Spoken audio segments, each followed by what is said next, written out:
Yo, what up? What up? What up, man? What's up, guys? Hello. Testing. Let me activate my chat real quick. Okay. I'm using this software called Social Stream Ninja. Sometimes the it'll work though. The YouTube chat will work. Sometimes it doesn't work, which is like kind of annoying. Uh okay, cool. Let's see. Let's see if that's it's working. Na, na, na. Let me test. Let me test.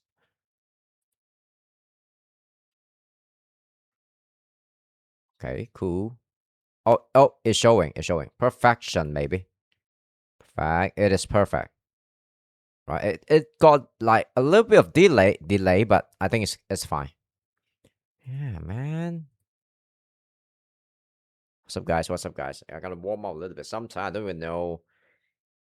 Yeah, I mean, sometimes I just go live and I forgot how to speak. That's yeah, and it's kind of strange. Yeah, man. Yesterday I bought a new T-shirt from Uniqlo.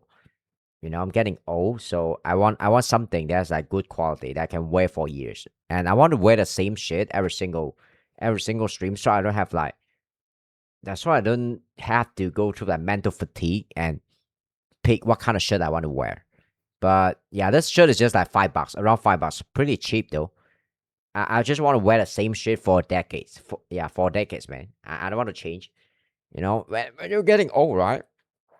And yeah, you understand that what kind of stuff is important and what is not, and you just eliminate the stuff that's not important like real quick, like the negative people in your life, right? And also the yeah, all kind of like negative energy, including like trash media and stuff too.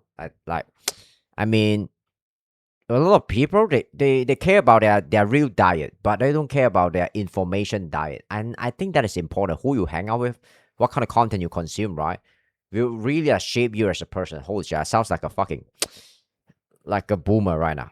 I gotta lock in, guys. I got planned a bunch of like good video today. Yep, it will be very good.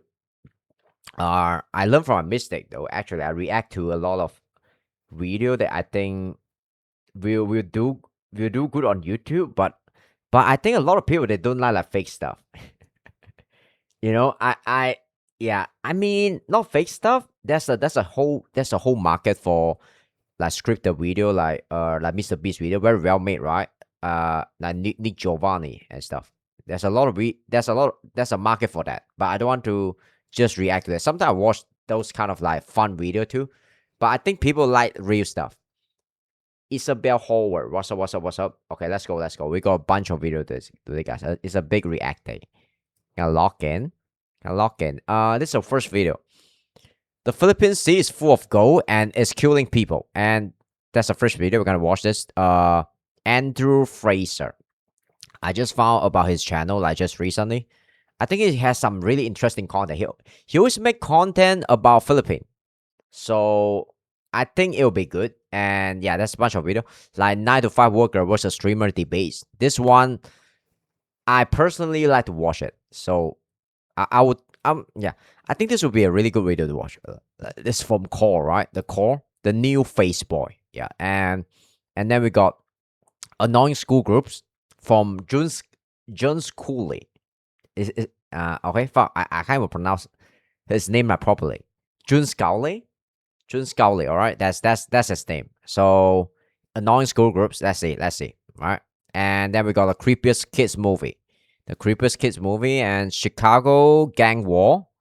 And I quit my 250K tech job. Now I make 33K selling matcha. And that's the last one. What happened when you win the lottery? Right? Okay, let's lock it. And this one I kind of want to watch it, but I don't know if I will have the time to watch it. How a teen destroy her life with one Snapchat. All right, cool. That's it. I hope this will be good, guys. I hope this will be good. Lock in. Sorry, I'm late today. I'm always late, but oh man, yesterday I was supposed to go to bed early, but I fuck it up. who care about my bad time? All right. Okay, let's watch this. The Philippine Sea is full of gold, and it's killing people. Yeah, I don't know what to expect from this video, but apparently I never been to Philippines before, so so I suppose that's interesting stuff. That's what's up, Helena Picado Adams, musician. Is it how I pronounce the name? We're gonna watch this, guys. Lock it. All right, we're gonna watch this. Let's see what kind of creature is like is living underneath the ocean, in Philippines. So yeah, let's see. Let's watch this. That's so hard. That's crazy. Wow. His name is what's his name? Andrew Fraser. Sorry, guys. Guys, this is the most dangerous mining on Earth. Let's watch it together. Woo! This is the most dangerous gold mining on Earth. These guys are mining not just underground, but under the ocean Gold mining? floor. Really? And they're doing it with DIY rigs. Are they really gold? It's like a There? leaf, guys. The large chunks of steel. What the fuck? They're using leaf?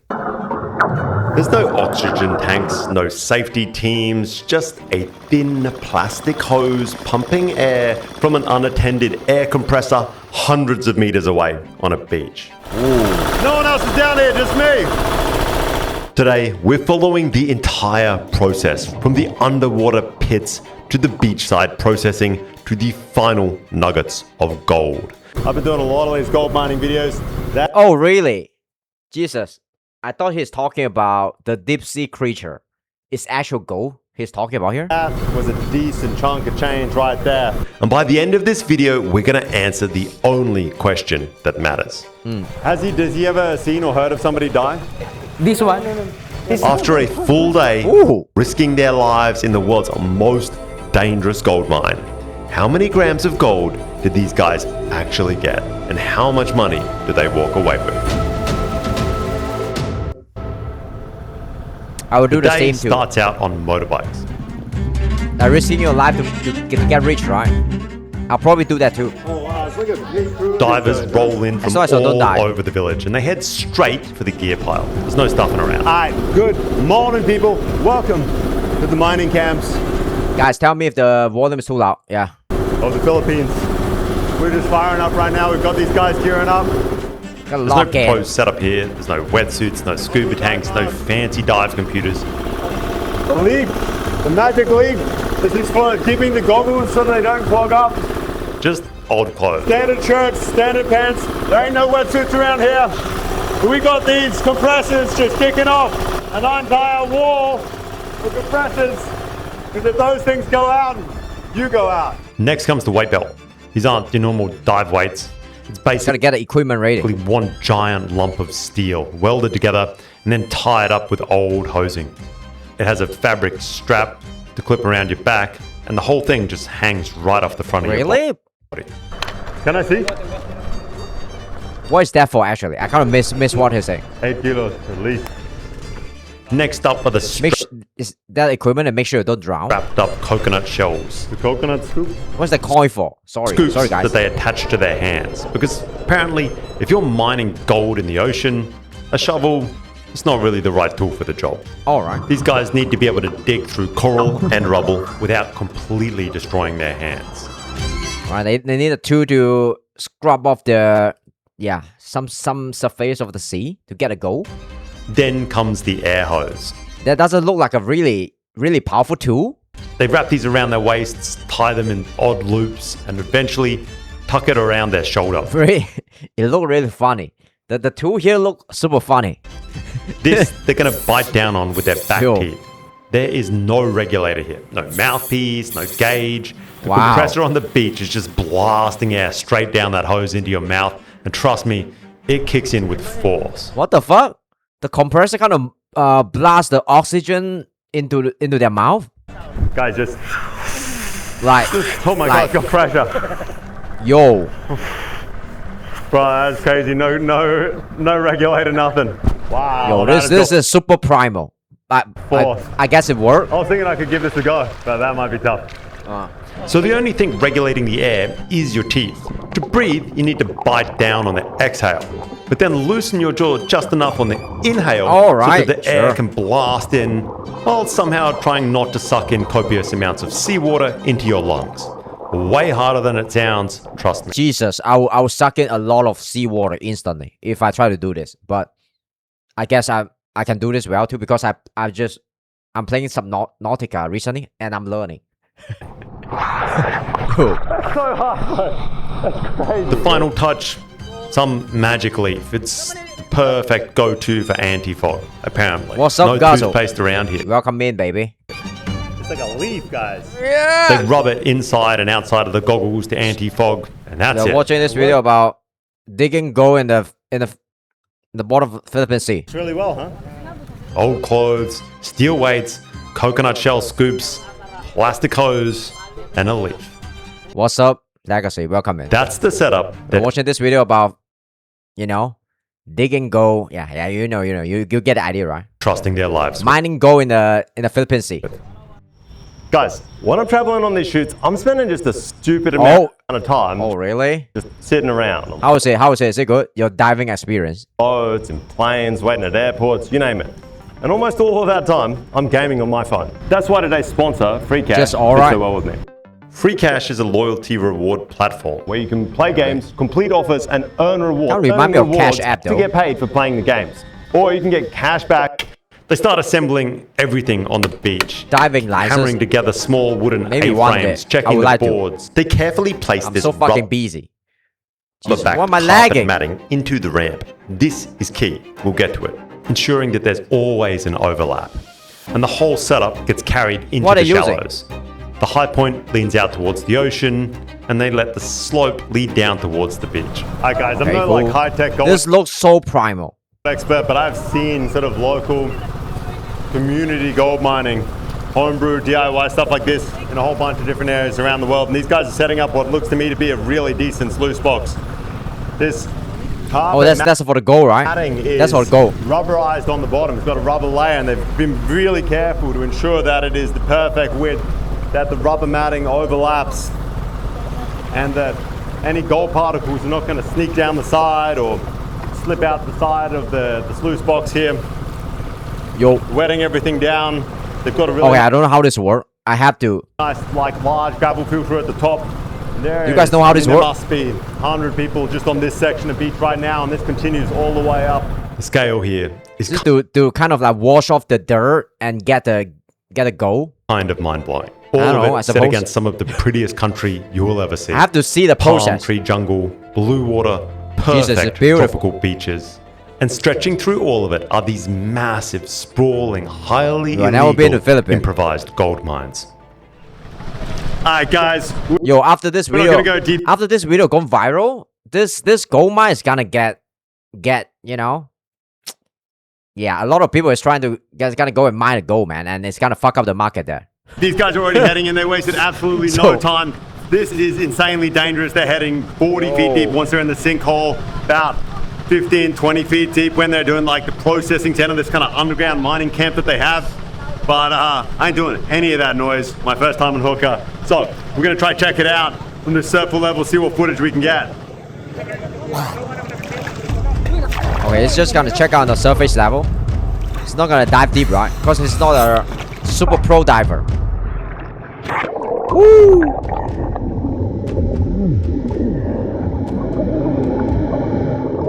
The divers begin the walk out to the main mine site. It's almost like a kind of Yo. spacewalk, half hopping, half walking across the bottom of the ocean. This look very funny. And then It's like you're walking on a Mars or something. You know? You see it. Kind of feel like you're on in a space. this giant black sinkhole dropping into just nothingness.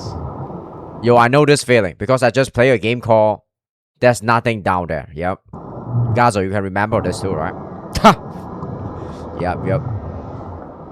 I'll be pretty good too if I There's ladders mounted down the side.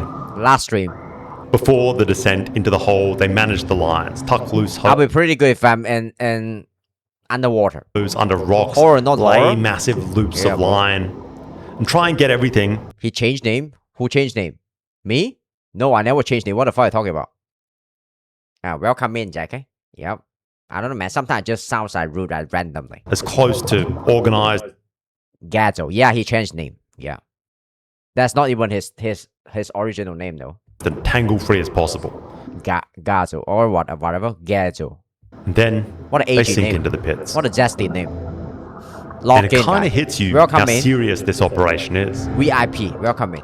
It's not a few guys scraping sand in the shallows. Watching this video about digging gold inside of the Sea of Philippines. It's an underwater open pit mine. Later game.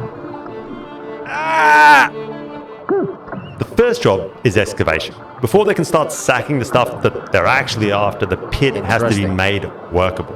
Yeah, this is digging gold in real life. It's not a game, bro. I'm already struggling in a game. So That means digging deeper and clearing out rocks and coral and I can't heavy imagine doing all this underwater. rubble. To do that, we have one of the strangest pieces of gear I've ever seen. It's this hot air balloon looking underwater lifting device. This massive rubber drum, half suspended and carrying a large rubber basket. Rubber basket. The divers drag it into position and then just start loading it by hand. Big rocks, You do IRL? broken coral, heavy You do IRL? man? chunks from the bottom of the pit. Wow. His pan is already it's already busted. He got rid of. Anything that's not the fine, But who cares, right, when you're digging gold? No, I don't think I'm a good IRL streamer. dusty sand that we're I'm after. too lazy to do that. They you know? load it until it's basically overflowing. Just 400 or 500 kilos of stone. And then they take the same air hoses they're breathing out of and inflate the drum. What a wonderful music choice. Okay, now they are getting oxygen. They have to use this the very proper way. Bro, yep. As it fills with air, Yeah. it becomes buoyant enough. His pants to get move. tall and he's showing his ass. Yeah, you know he's legit, bro. They get underneath it, haul Bro. it on out of the hole, mount it across their shoulders, and then How could they see anything ever? If just space you guys think you can see anything if you are under this kind of like Walk underwater condition? that beast Like, of a rock come load on. out of the sinkhole. Yo. Alright. What the fuck? Whoa! Okay, shit, yeah. Nice ass, bro. Now that. This. Oh, Jesus. He's a really good YouTuber. How is it even able to film this and... Wow. Okay. They haul it across the ocean floor. What the fuck? How? Wow. This looks super heavy. Dump it far enough away that it's not going to mess anything up. Jesus. And I really broke my back like just looking at this though. that's Yeah. just one load. This. An entire day is One actually load? spent clearing rocks just like this. Oh Jesus. Oh man. Yeah. I already feel exhausted watching this shit. With the big rocks cleared, it's time to start stacking the good stuff. What Okay, so they have to clear up the rock to get the gold. His fit is insane. these guys are really His fit is probably super thick though. That's the thing about. after is that fine That's and amazing thing sediment about human that being. right? lines the side of this pit and sits at the bottom of it. That is where the gold flakes are holding. And this is where the coconut scoops come in. Well, this is a very strange tool. I don't know how they will use this tool. The divers start by scraping and kind of wafting away at the fine sand Scraping. that lines the pit. Okay, scrap, The scrap, entire scrap. thing fills with sediment and you can barely see anything. Yo, what a job, bro. But once it settles, Wow. what's at the bottom I feel like a useless fuck now. You know, comparing my Uber job to this job. of the pit is the good stuff. And we start collecting it into these large white sacks, Okay, scooping up all the this guy haven't tore his pan yet, so fine sand, dirt, and small amounts of rubble that have made it in there with large Alright, well- aluminium scoops. Each bag is packed, tied off tight, and then carried up the ladder and out of the sinkhole. Okay. They finally get some gold here? Holy. What a job. Wiki, what's up, Wiki? Welcome. You've got one or two guys filling up sacks non-stop, with the other guys doing the heavy lifting, just shouldering bag after bag and climbing up the ladder. Everything is kept organized. The stacks are neatly loaded into a waiting bro. I don't know how they point. work the... And here is where it gets just oxygen tank. stupid cool. That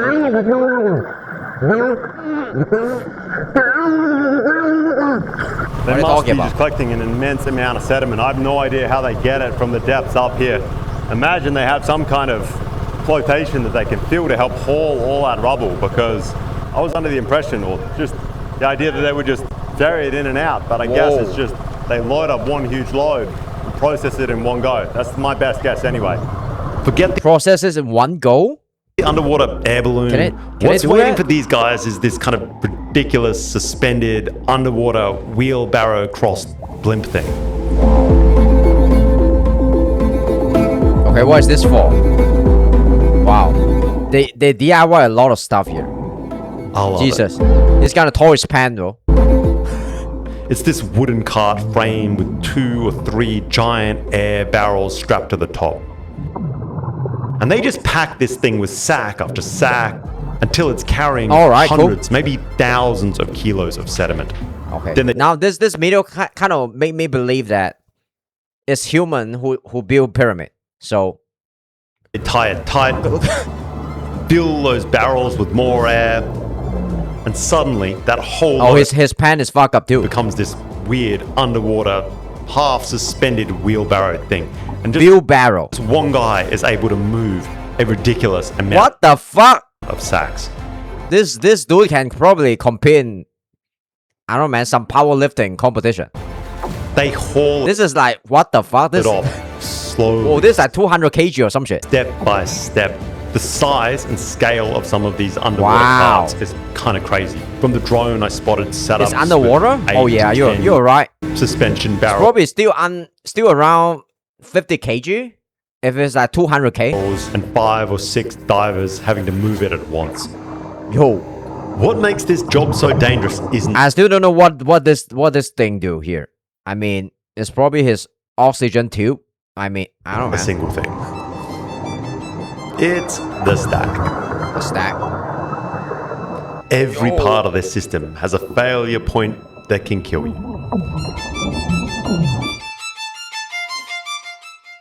First, there's this guy got some good taste in music. These guys aren't just swimming around the seafloor. They're digging under it, which means those walls can cave in or rocks can fall down and just knock you clean out. Has he ever seen or heard of somebody die? Okay, I'm surprised he still can't speak like Tagalog yet, right? He's always making video about in the Philippines. Right? This one? His dad. His dad died from here. His dad died? From diving. What the fuck? Wow, imagine your dad died from this job and you still want to do this job. Once you got the skill, right? Wow. In the hole. Oh, in the hole. What the fuck? What did you just say? From that. This one? How is that died? His dad died from here. From diving. Got drenched by a big rock. Wow. Oh, a big rock just smash him. Cause your mind so the cave might collapse. Yeah. You're right. You're right. Oh, in the hole. Down here, something the rock smash him. You guess it right. Goes wrong. There's no quick escape. It's not like there's supports or braces on the tunnel walls. It's just a hole.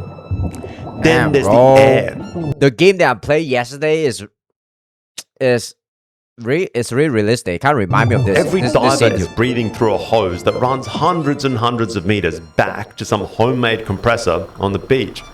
I mean,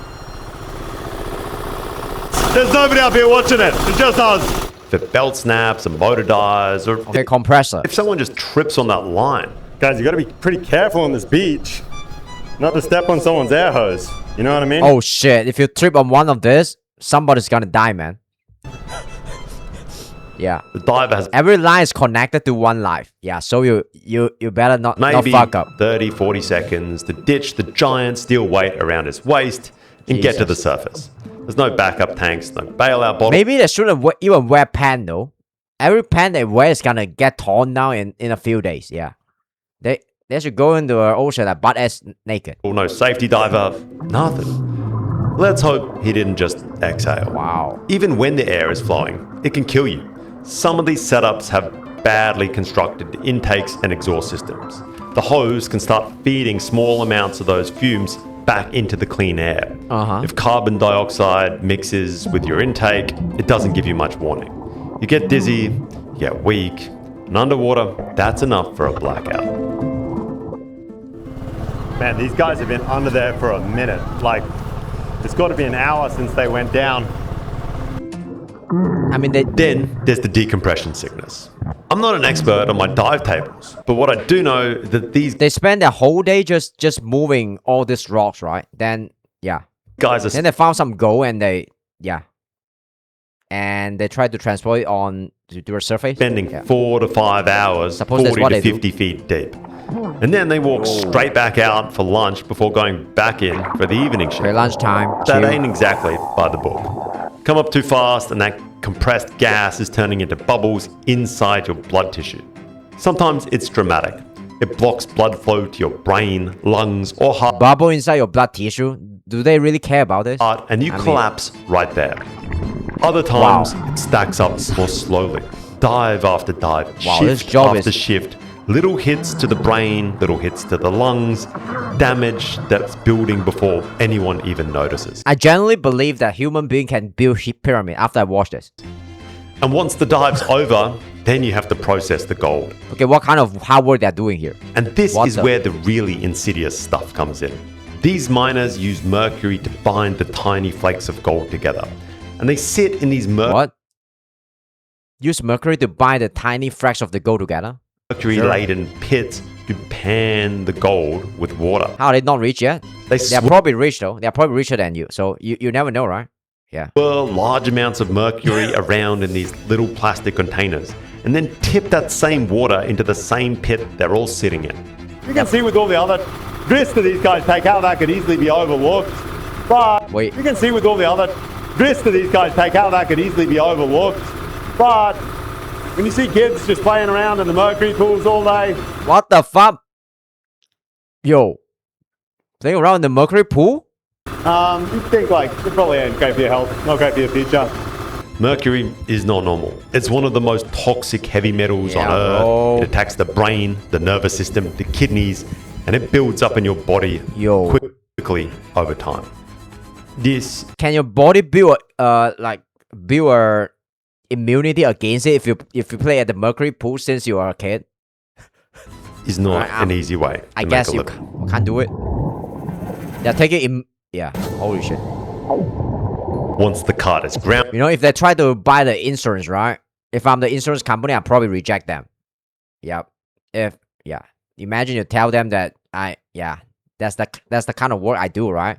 And I play in the mercury pool since I'm a kid. They are built different. it's I feel like a pussy watching this though. So processing time. yo, it's like this job kind of mock all the like office 9 to 5, you know. Imagine you're a HR lady and you're watching this and yeah.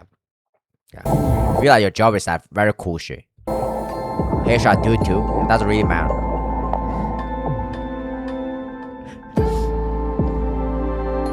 Yo, It's time for the shore crew to do their job. The first loads. wow. Wow.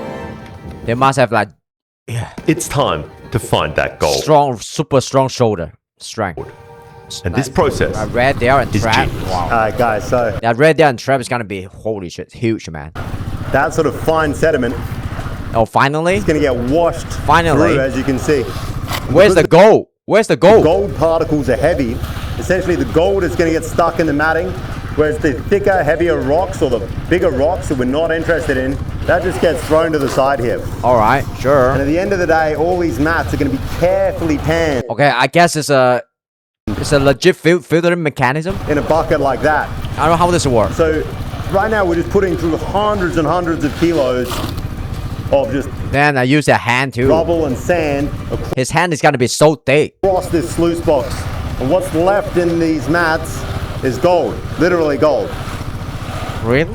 Guys, there's real 1 gram technique of gold per 200 kg rocks. to what these guys are doing. I mean, might be worth it. I don't know. Like if you're watching them, they're constantly monitoring Maybe it's 5 gram. Yeah.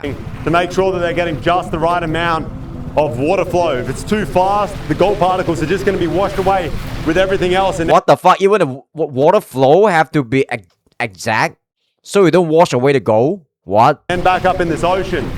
But with just enough current, the gold particles are heavy enough to settle into this carpet, this floor matting that they have on the bottom of these sluice machines, and then they will get trapped within the fiber. Yo, I don't know how this works, but yeah, you need. Again, they're constantly just watching, making sure they're getting just enough of that. Just enough. The water flow have to be just enough. If not, the gold will just get washed away. So I suppose. Bouncing across of the pebbles. Shit look but complicated. Slow enough that the gold will settle into the carpet. It's a good amount of technique. These guys are decent at it. Very good at it, I should Oh, it's say. a skill job. I have no idea what I'm Very doing. skill job. By the end of a full day If I do this job, I'll probably wash away like, I don't know, man, 10 kg of gold. sluicing Get fired. and underwater mining, we've moved thousands and thousands of kilos of ocean floor and reduced it down to just one bucket of the heaviest One sediment. bucket. Maybe 40 kilos of the densest stuff pulled out of that giant sinkhole. But we're not done. We're not close to done to reducing this down. All right, guys, these are the mats straight off the sluices, and look at all that thick, fine sediment. I mean, that stuff is going to be filled with gold. And when you see the way these guys collect it under the ocean, essentially what they're doing is like trying to waft the sort of light, All right. airy sand, these tiny flakes of gold, into those bags. So they're all filled with that Oh, there's still some gold attached to it. really, really prime sediment. Or I don't know what they're doing here. Because inside that one yeah. bucket are Nah. tiny, tiny flakes of gold. And we still have to make sure how much these guys are going to make from this day of risking their lives Oh, all right. I really want to know how much they're gonna make. That's the ultimate question. Come on. on the ocean floor. They're gonna be rich, right? Come on. All right, guys, so this guy just Gold flakes. Yo, if they don't zoom in, I can't even see the gold flakes. Wow, this is like maybe a few gram. That's it. testing This is like nothing. samples of the loads that they're pulling in, just kind of From- panning it out in this shovel head. And I mean, it looks to me that's a decent amount of gold just sitting there. How much can this flakes of gold worth? I mean, This is where Wow. mercury comes in. just teeny little bit. Everything is going to happen inside these shallow concrete pits that the various mining teams have built next to the dive house. The water here is filled with dirty, mercury-laced water. Ew. Crazy. All right, guys, it Yo, is everything is very like contaminated and poisonous. that time again, panning time. Because of the mercury. We got the kids, we got some of the divers taking a break. We got to sift through this massive amount of already sleuthed sediment that we're bringing out from the ocean there. Wow. It's round and round and round until we're left with just the heaviest particles. And then those heaviest particles are going to be heading into this Tupperware container, just absolutely loaded Ooh. with mercury, the good stuff. Great for your health.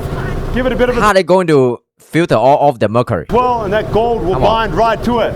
And the idea is pretty simple. If anything spills, it doesn't disappear into the sand and the rocks. It's going to stay inside this tank.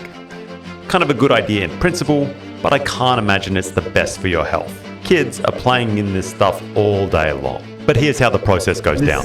They need insurance. Somebody introduced them a insurance company that will sell insurance to them. This panning technique is like nothing I've ever seen. Usually everywhere else I've seen Okay. it in the world, they use the same sort of wooden pan I've seen elsewhere. I don't think I care about insurance. Yeah. But instead of a kind They found gold for the government to eat. I don't know, man. of rocking motion, No, they're sort no, of no. spinning I don't think it so. around and using I think you're trolling. What the fuck?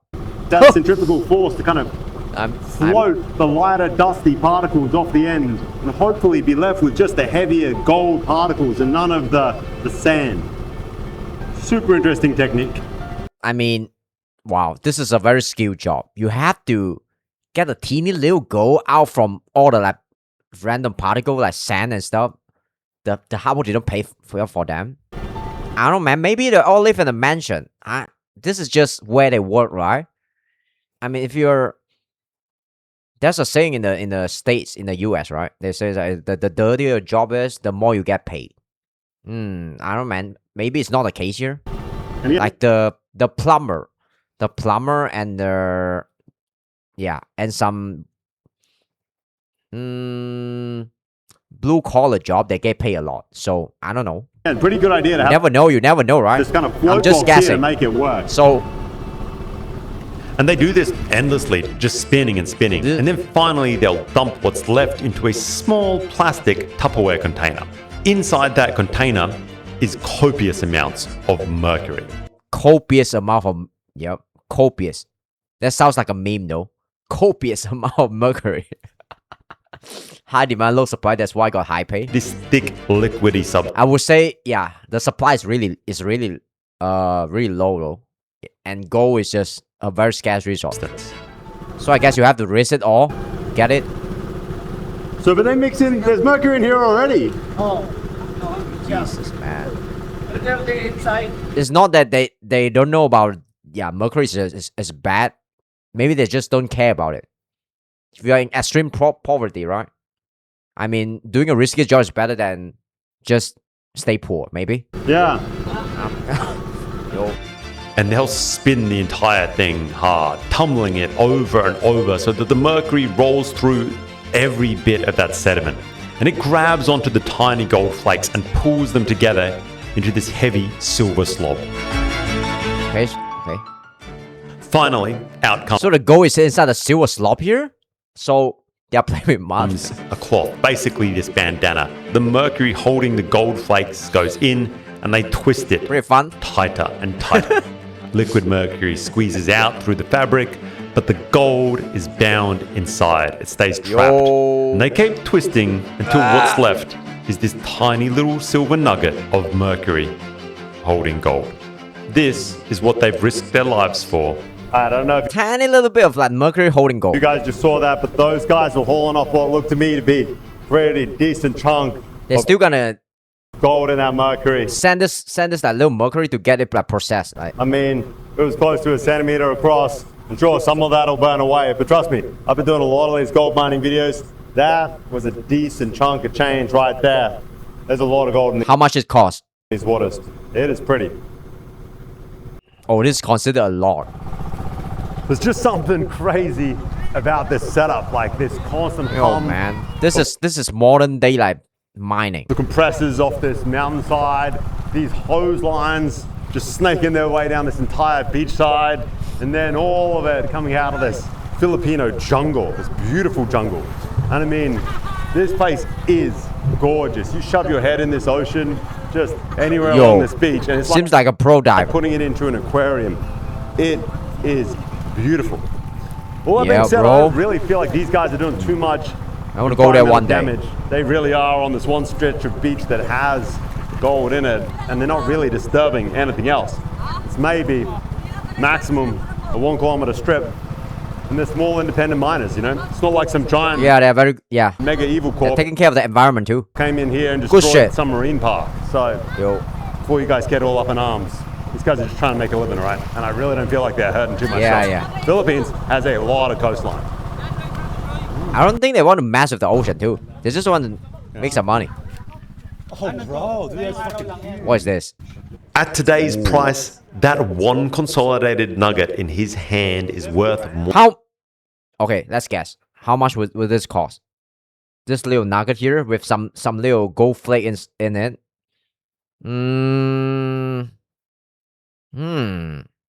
Let's see. $100. I will guess $100. Oh, I'm guessing the same. Oh shit. Yeah, this is why you're the VIP, bro. We're guessing the same price. $100. I would say. Yep. More than 1,000 1,000. What the fuck?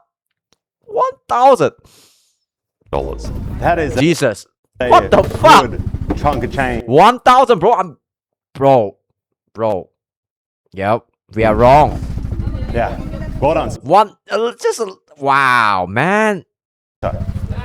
Sure, these guys Yo, they are rich, bro. Yeah, I don't care about Mercury now. Yeah, I want to do this job. might be risking their lives every single day. But what they've built is this genius What system the that allows them to process staggering amounts of sediment every single day. And at this Yo. point, they're basically printing money in They are printing money, man. Wow, this costs like 100. paradise. Wow, this is considered a huge one. This costs like 1 grand. Wow, 1 grand. Wow. Right? Even one tiny little, wow, they're printing money, man. Jesus. Who cares about Mercury? He's got gold. How much gold you got? No gold? Wow. Nothing. 20 days a year. Zero. Yeah, bro. 20 days a year, man. Oh, no. What the wow. What an amazing video, bro. Wow. They are rich.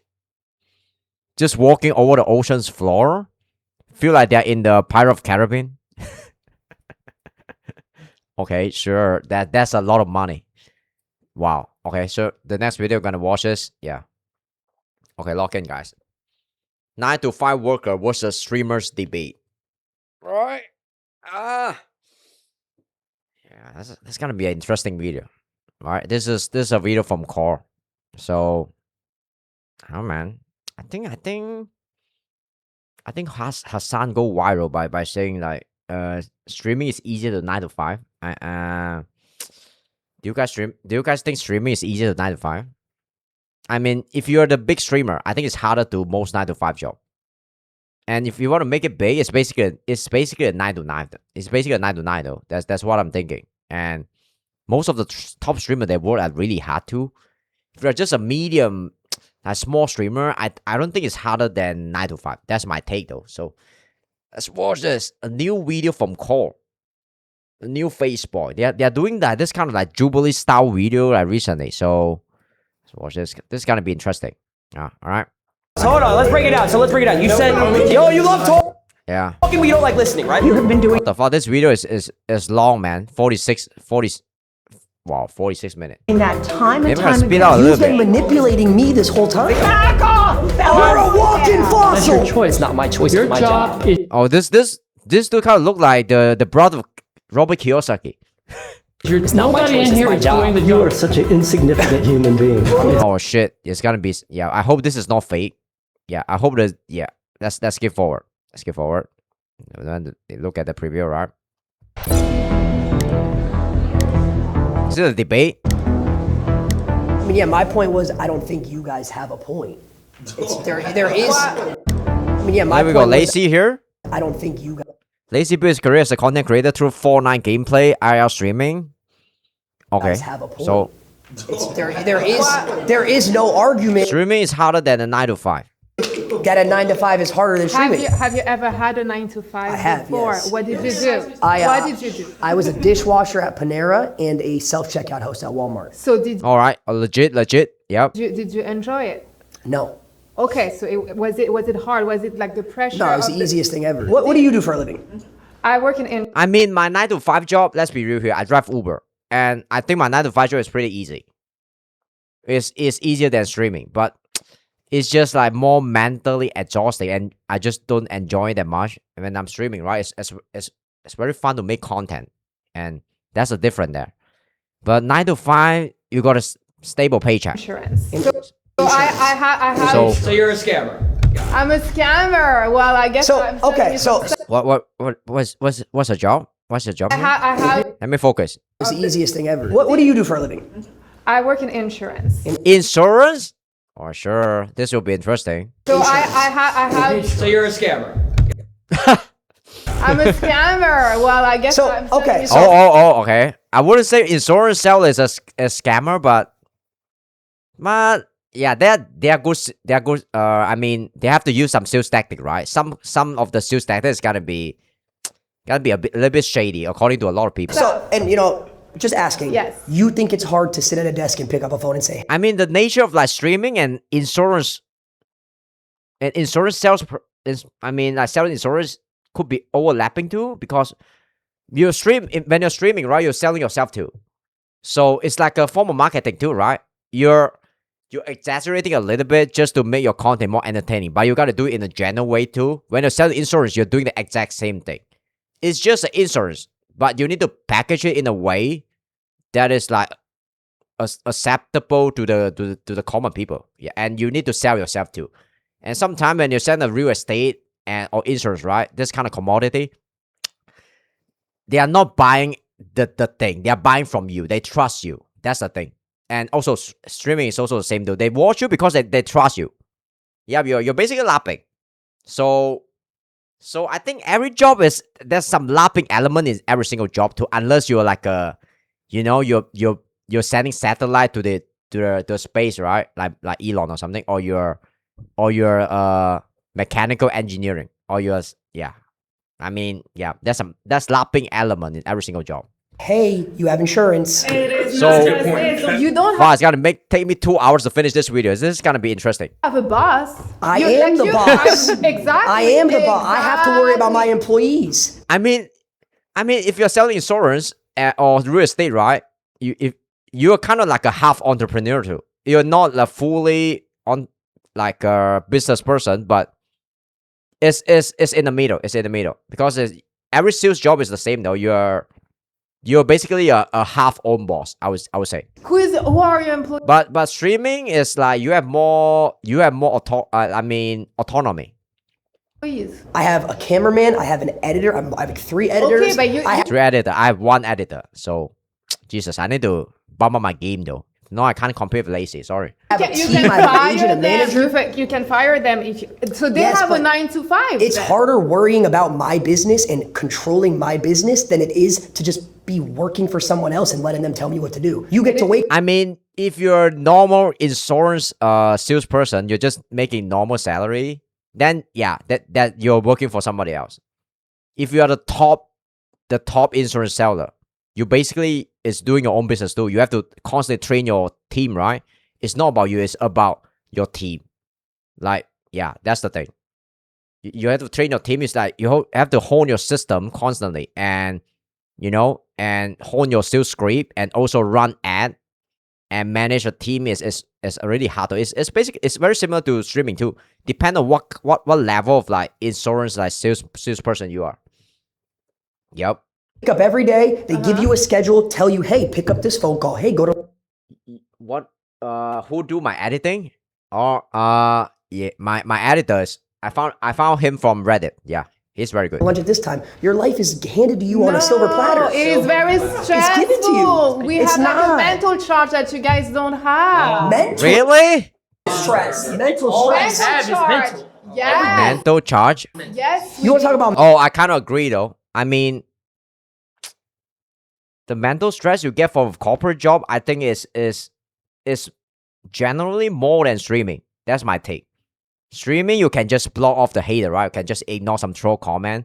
All you have to deal with is a lot of annoying kids, some troll on the internet, and that's it.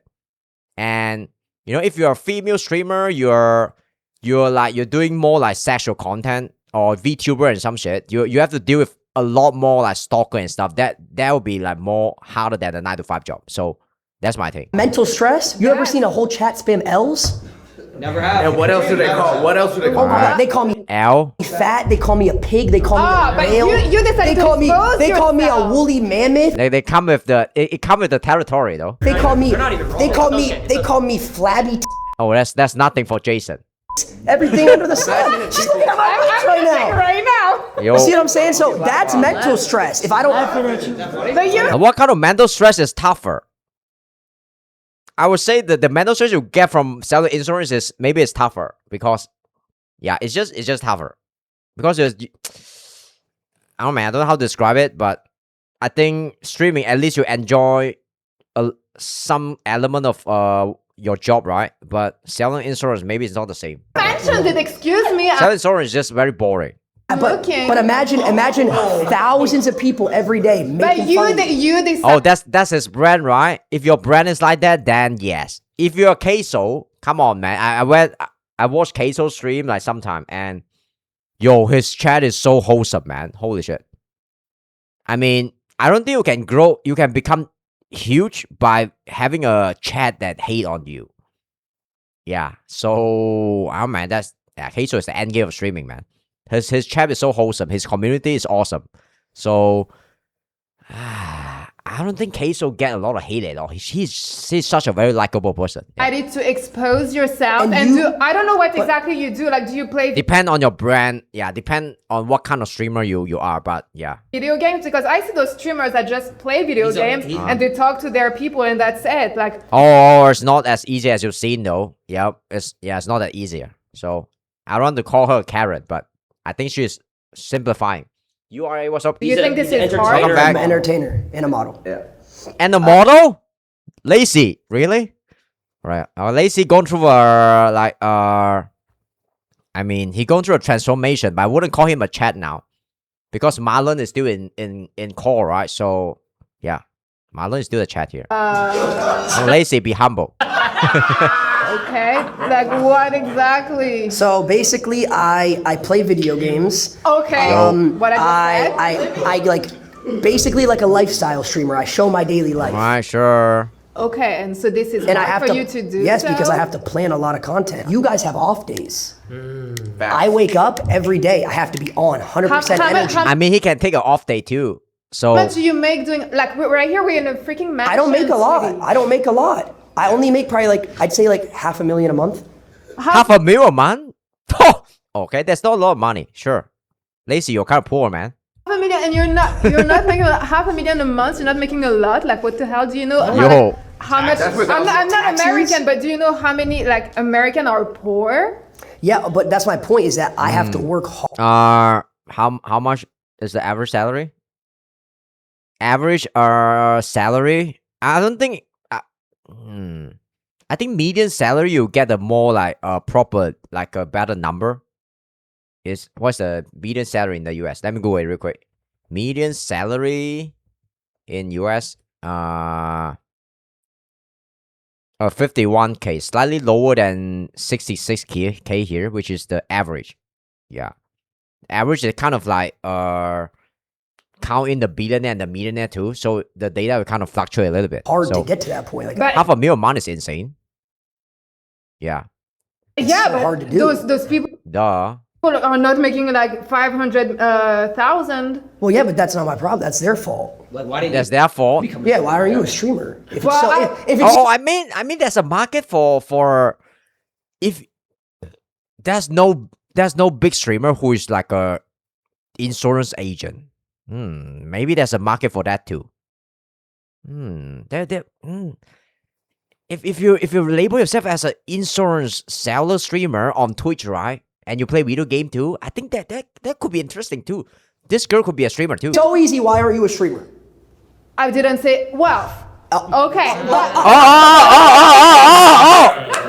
listen. $500,000. He's got to post like an Instagram story. Yes. Sometimes a tweet. Yep. Because this is so hard. It is hard. Wow. And you got to make sure you tag the company, do the ad. sponsor. You got to delete. Wow. Have you ever Because I archived need your to work. story and the company finds Oh out? my gosh! After like 2 hours. 2 hours, and then What they're is like, it? and then What you is don't it? get paid. You are so good at your job that you can do it without any problem, right? no, there's so many problems because of how hard it is. There's things that you won't even understand. Imagine you're live and your IRL toolkit goes black, or your OBS crashes, or before you know it, the Wi-Fi and the whole chat spamming F. Have you been on a Starlink for 30 days?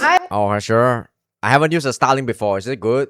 I don't even know what the hell that means. See, because it's hard. But if you ask me, I don't know. Yeah, I'm a 9 to 5 NPC too. oh hey, do you have insurance? I know what that is.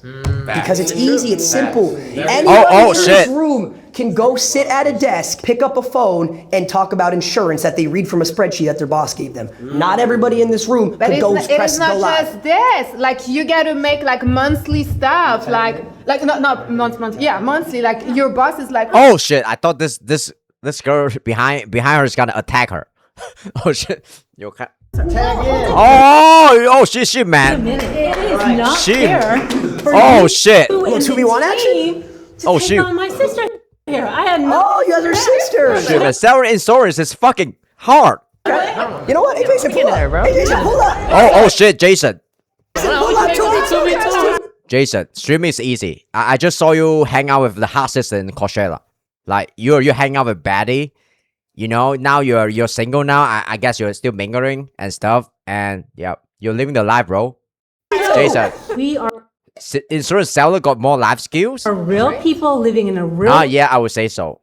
But okay, let's say you're a streamer like Agent. Like Agent is a very unique streamer, I would say. Agent 00, right? He do a lot of fun challenges, and I think he got a lot of life skills too. The top like not top Asian, sorry. If you do a lot of IRL content, you have a lot of life skill than the normal insurance seller. But it depends on what kind. If you're just a desktop streamer, like you just play game, right? Insurance seller, we have like more real life skill than you. So what's up, Wahid? Dealing with people I know how to with real promote. situations. Same with us. Streamer know how to promote too. So Yeah. You guys were just sitting back and enjoying the free what was it just say? Dealing with people in real life situation. ride. Enjoying. I mean, Free ride. Enjoying. I worked Oh shit. Jason disagreed when he yeah. I mean, sometimes you gotta fake it a little bit because the real you is kind of boring. I think I saw it in one of the Jason interview too. He mentioned this. He said that when he's like off stream, right? He's very quiet and he tried to preserve a lot of like social battery. So you have a lot of social like more energy when he's streaming to social. Only 10% of streamers do IR, I think, because it's hard and it costs a lot of money and it's exhausting. This is why, yeah, I think Jeannie is such a boss babe though. She's such a boss babe. she's been doing IR for years and she worked like a ruthless businesswoman. That rely us to They know how to show up every day. We have to show up. Okay. No. I got a good point. I got a good point here. Yo. People depend on us. Oh, so you guys have what? Maybe 5-10 people a day that depend on you. We have Not at tens all. of thousands. Oh, not really. If you're doing sales call, if you're insurance agent, right, you're gonna do like 100 sales call a day too, I think. If we don't go live, Congratulations. If they're gonna die if you don't go live. Some might Yes. die. Oh, I don't think that's true though. I don't think that's true. If Kaisernet, I think is coming back, right? Yeah, he just posted a new trailer video. So if Kaisernet came back, he's gonna preserve like most of his viewer because he's already done the job. He already built a brand. So I don't think if they take a break of like a couple of months, that people forget about you. I don't think so. So you never know. Play video games that they cannot play, they cannot follow. in this aspect, maybe yeah, I don't know, man. Whatever. I had a viewer who told me he was gonna kill himself if I didn't respond. I'll be honest with you, I wanted to farm Aura. I didn't respond. He's still alive though. There is people out there that want to. They also deal with Okay. situations that I should kinda spill like have- everything like that too. People lose their homes. What do you every do for day. a living? Hey, I'm in the mortgage operation business. What was it? Mortgage operation business? What? Mortgage Oh, mortgage operation. operation. So I deal Sounds with people easy. who are Mortgage losing- Sounds easy. Oh, Jason. No. Sweet summer child, maybe. Operation? Yes. Oh, so Oh, you tell people what I'm they have just to pay saying. on their house. No, I try to Streamers are they're making content. save Come people on, from man. losing their house. They're in foreclosure. They're in bankruptcy. They come to us for If there's no tense in this video, they'll be boring, right? Like, come on, not all Jubilee video gone viral. They are good content creator. help. I could Are do they gonna that. go If homeless? they can't afford their house, why do they buy Who's it? the white hair Hey, person on the that- back? We're here to remediate that. I don't know, We're it's We're here probably to a be rich guy. problem solvers. They can't pay for their house. So she basically says, yo, Oh, shit! Yo, she looked like a Karen. why don't you guys pay me? I'll help you. Oh, shit, she gotta destroy them. She gonna destroy them. Yes. So they pay. Get off here, bitch. Yeah, I'm gonna. Yeah, you guys are weak. We're getting a three. Oh. Listen. I think we get a little rotation going. Okay, shit. We do real work too. Oh, Dab, you gotta join? Ooh. You're dependent on some kind of algorithm. And for That's some not feedback. true. Exactly. No. Oh, I think that's kind of true too. create- Wow, this mortgage operator can't know his thing. Create the algorithm. 9 to 5 for people who need us to show up. for them. Okay, We and show we're Yo. up for them too. Your We're here argument 9 to is 5. pointless. We're here 9 to 9. Oh, There's they a got fight, man. difference. All day. All right, whiny tech Shut the fuck up. bros. Come on, mommy.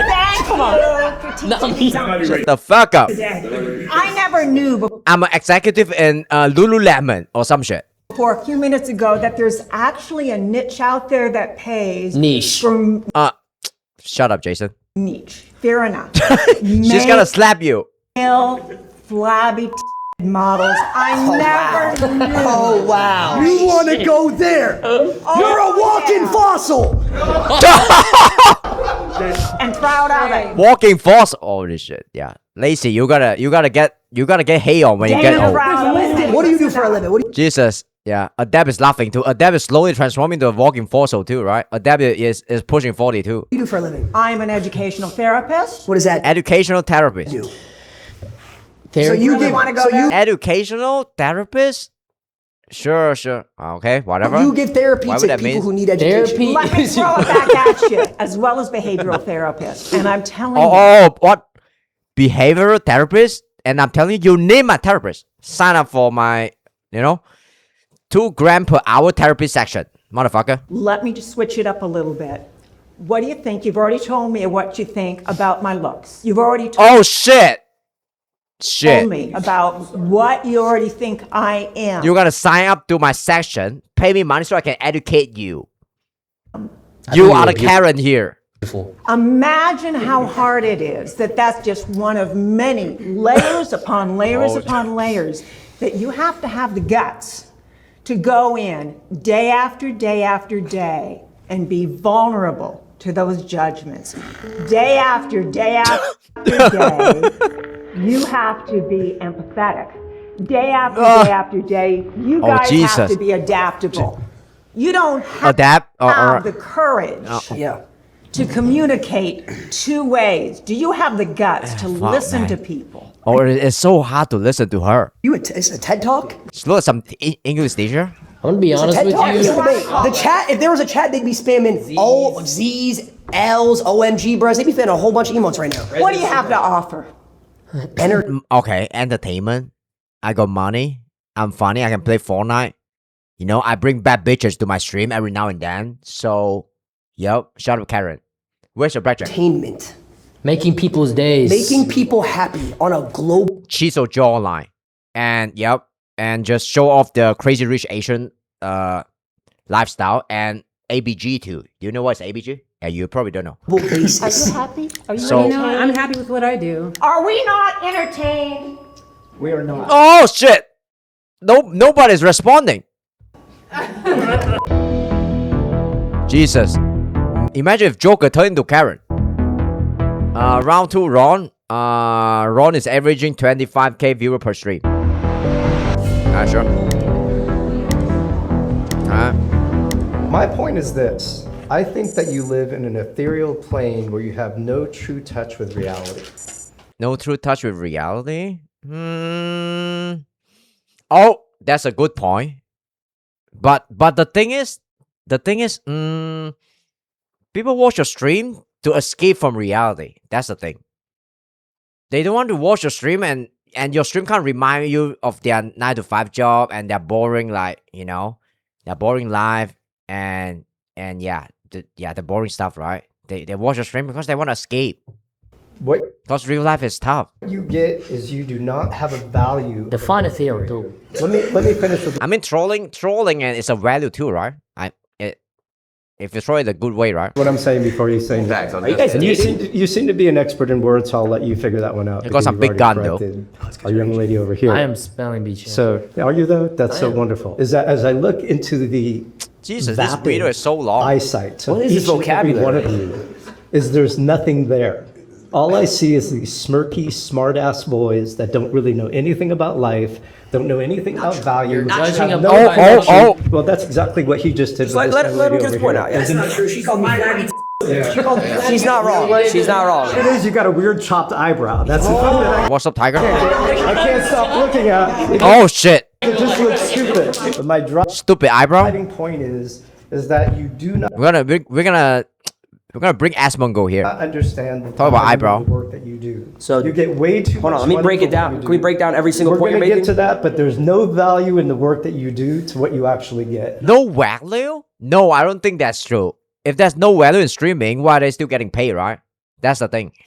And because of that, society will always say, "Oh, there's no value in this job." Being an OnlyFans girl, there's no value in it. But I would say people lie a lot, but data and numbers don't. And also, people will lie. They don't want. Okay, let's put it this way. People will always like vote with their money. A lot of people will shit on Amazon, like the big like e-commerce company, right? And Amazon shit and stuff. But at the end of the day, when you're buying something, who do you buy from? From Amazon, because they are still the best, right? When it comes to like you buy from Walmart and Amazon. But so it really doesn't matter what you say sometimes. It's how you spend your attention, where you spend your attention in, and where you spend your money in. That's the true answer, you know? It has left you to be hollowed souls. So I would say, let's go back to this topic. I would say streamer have value, because if there's some people who's like watching you, right, that means you have value. I look in. Yeah. It's like buying a service and product. They can lie about it. They can lie, like, okay, porn is not good. I mean, porn is obviously not good. Yeah, but OnlyFans is also obviously not good. And, you know, like watching VTuber could be not good too, but still, there's a huge market in that. And 30% of the internet traffic is porn. So is it gonna be, yeah, that's human nature. So the data don't lie. Every single one of your eyes, when I look at these people around So me, streamer have value. these people that have earned their integrity. They're gonna that be have skipping earned the 10 right to seconds live, here. There's zero to you. I see nothing but these ghosts that 10 years from now, when you actually have to become a responsible human being, Oh my that's when brother. you're going to think about yourself. No. Yeah, Ron is gonna retire in 3 years. Or maybe 1 year. I think Ron can retire now if he really want to. So in 10 years, it's probably, yeah. You know, living in Puerto Rico with Logan Paul or some shit. That's what it's Talking about. Are you speaking from experience? You got a couple more years or are you anyway, just so fuck it. talking to talk. Okay, so hold on. Let's break it down. You said, you love talking, but you don't like listening, right? Yeah, I'm going to listen in it's a fine. moment, but Debate. First and foremost, you talk about life. How old are you, if you don't mind? 61. You're 61. 61. Yeah. Oh, he look great. Jesus Christ. You get there. Oh shit, you're a walking fossil. Lacey's gonna say it. Yeah, no, probably not. I'll probably myself. I can tell. I love my life. That's the whole thing. No, you I've don't. got a Lamborghini You know Urus what? with a It purple doesn't matter. carbon fiber. You know- Wow. Flags on the bro walking fossil. But you have no sense of self. I can tell by Oh shit. Well, that's a big ass gun, man. Jesus, your tricep is amazing. looking in your eyes. Look at me. I can tell by looking in your eyes that you're not a confident human being. You talk like an idiot. You don't even let anyone talk. You have no confidence whatsoever. So is your guys' job No confidence? I think Stable Ronaldo has a lot of confidence. being like Yeah. gaslighters, like a You manipulator? have zero confidence. You don't even let me No. I don't think so. I think the old man here is wrong. talk. You are such an insignificant human being. Oh shit. You have zero confidence. So what's Insignificant. You're a germ. your job? So what's your job? So I what's your think job? you're projecting Yeah, I think onto he us is. right now. Okay. Yeah. Okay. Man, he's gonna get roasted if they don't say something like I'm a CEO of a big company or something. What's your job? Wait, what's your job? I'm an OnlyFans chatter. Shut up. You can't even look at me. What is your job? I work in marketing. Okay, marketing? Man. You guys sure. are marketers, so you laughed at that. So that really makes you don't me even laugh. let another person talk. Yeah, but you know, you have no understanding of what you're saying. I have no understanding. None. Okay. Zero. So what do you do as a marketer? You're an insignificant human can't even being. Are you gonna debate or are you gonna insult? Well, all you guys have done is insult. Sure. And this is why I came in. Okay, What sure. Are you delusional? Who called her a fossil? Oh, that was me. She called me flabby. It's well deserved. You called yourself flabby. She used my yourself. insecurities against All right. Walking fossil and flabby. Shut up. If it's an insecurity, why did you brag about it? He's a plus size model. Is that not okay? I was releasing that means something. Is this something funny? Yeah. What's You gotta funny be- about that? We're going to start selling products. It's very funny because It is pretty darn funny. it is very funny. But why? I say to the snowflake who drives a Lamborghini, that's gonna And a flash Porsche. my mind. And a Yeah. Porsche. Okay, sure. You forgot about the Porsche. You guys are such like what's the word I'm looking for? You just understand everything about life. We do. What do you And think not I've everything- accomplished in my life then? Since all I talk about is just cars, I guess. All you've done is accumulate things with a value that you don't understand. And maybe gotten good a for pretty you. good haircut. Good for you. Wait, Ron, I have a question. Does your mom still work? No, she doesn't work. I retired my mom about a year ago. I bought her a house at 17, paid off. I sent you 250 grand. What the fuck?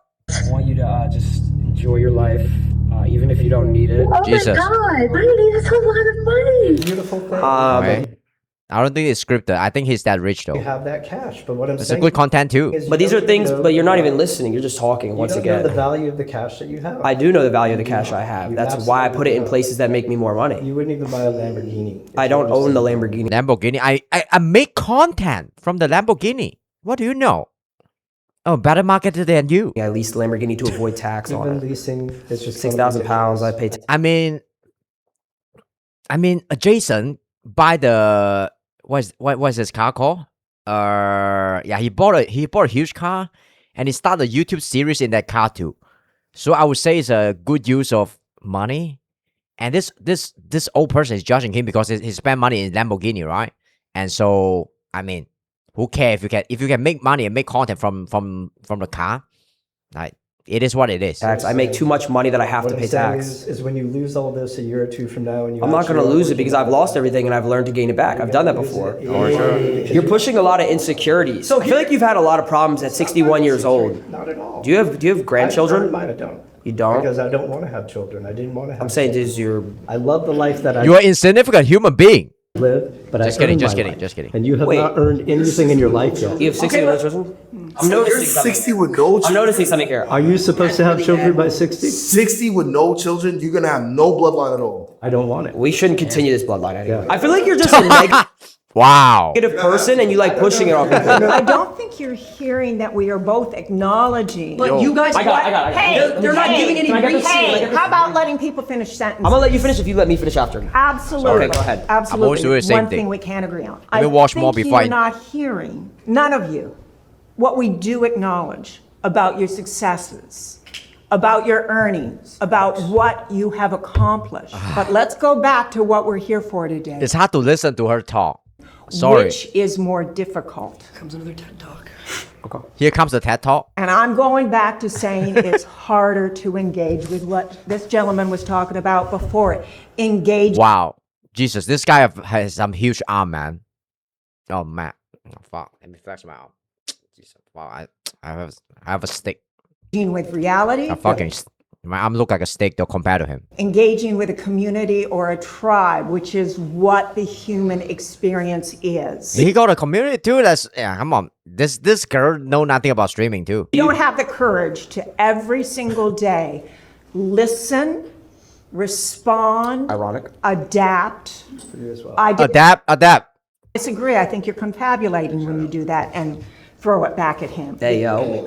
Hold on now. You want to twerk on Your her? turn. What now? Okay. So his job's a marketer. You talk about I can't do what he does. My whole job is marketing. I never said that. I never said that.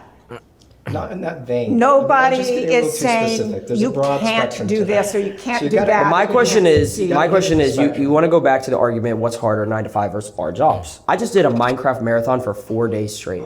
Really? Oh yeah, I saw that with Jing Z, right? I was a miner for 72 hours playing with Jinxie. Do you understand how hard that is to be? It's like To play with Jing Z when he's constantly just like shouting sometimes. no lunch break, No, nothing. no showers, Energy. full energy. 4 hours. And can Is you? there even Mike, any point you know what ads are, any right? about Any point, you're too old to enjoy Minecraft.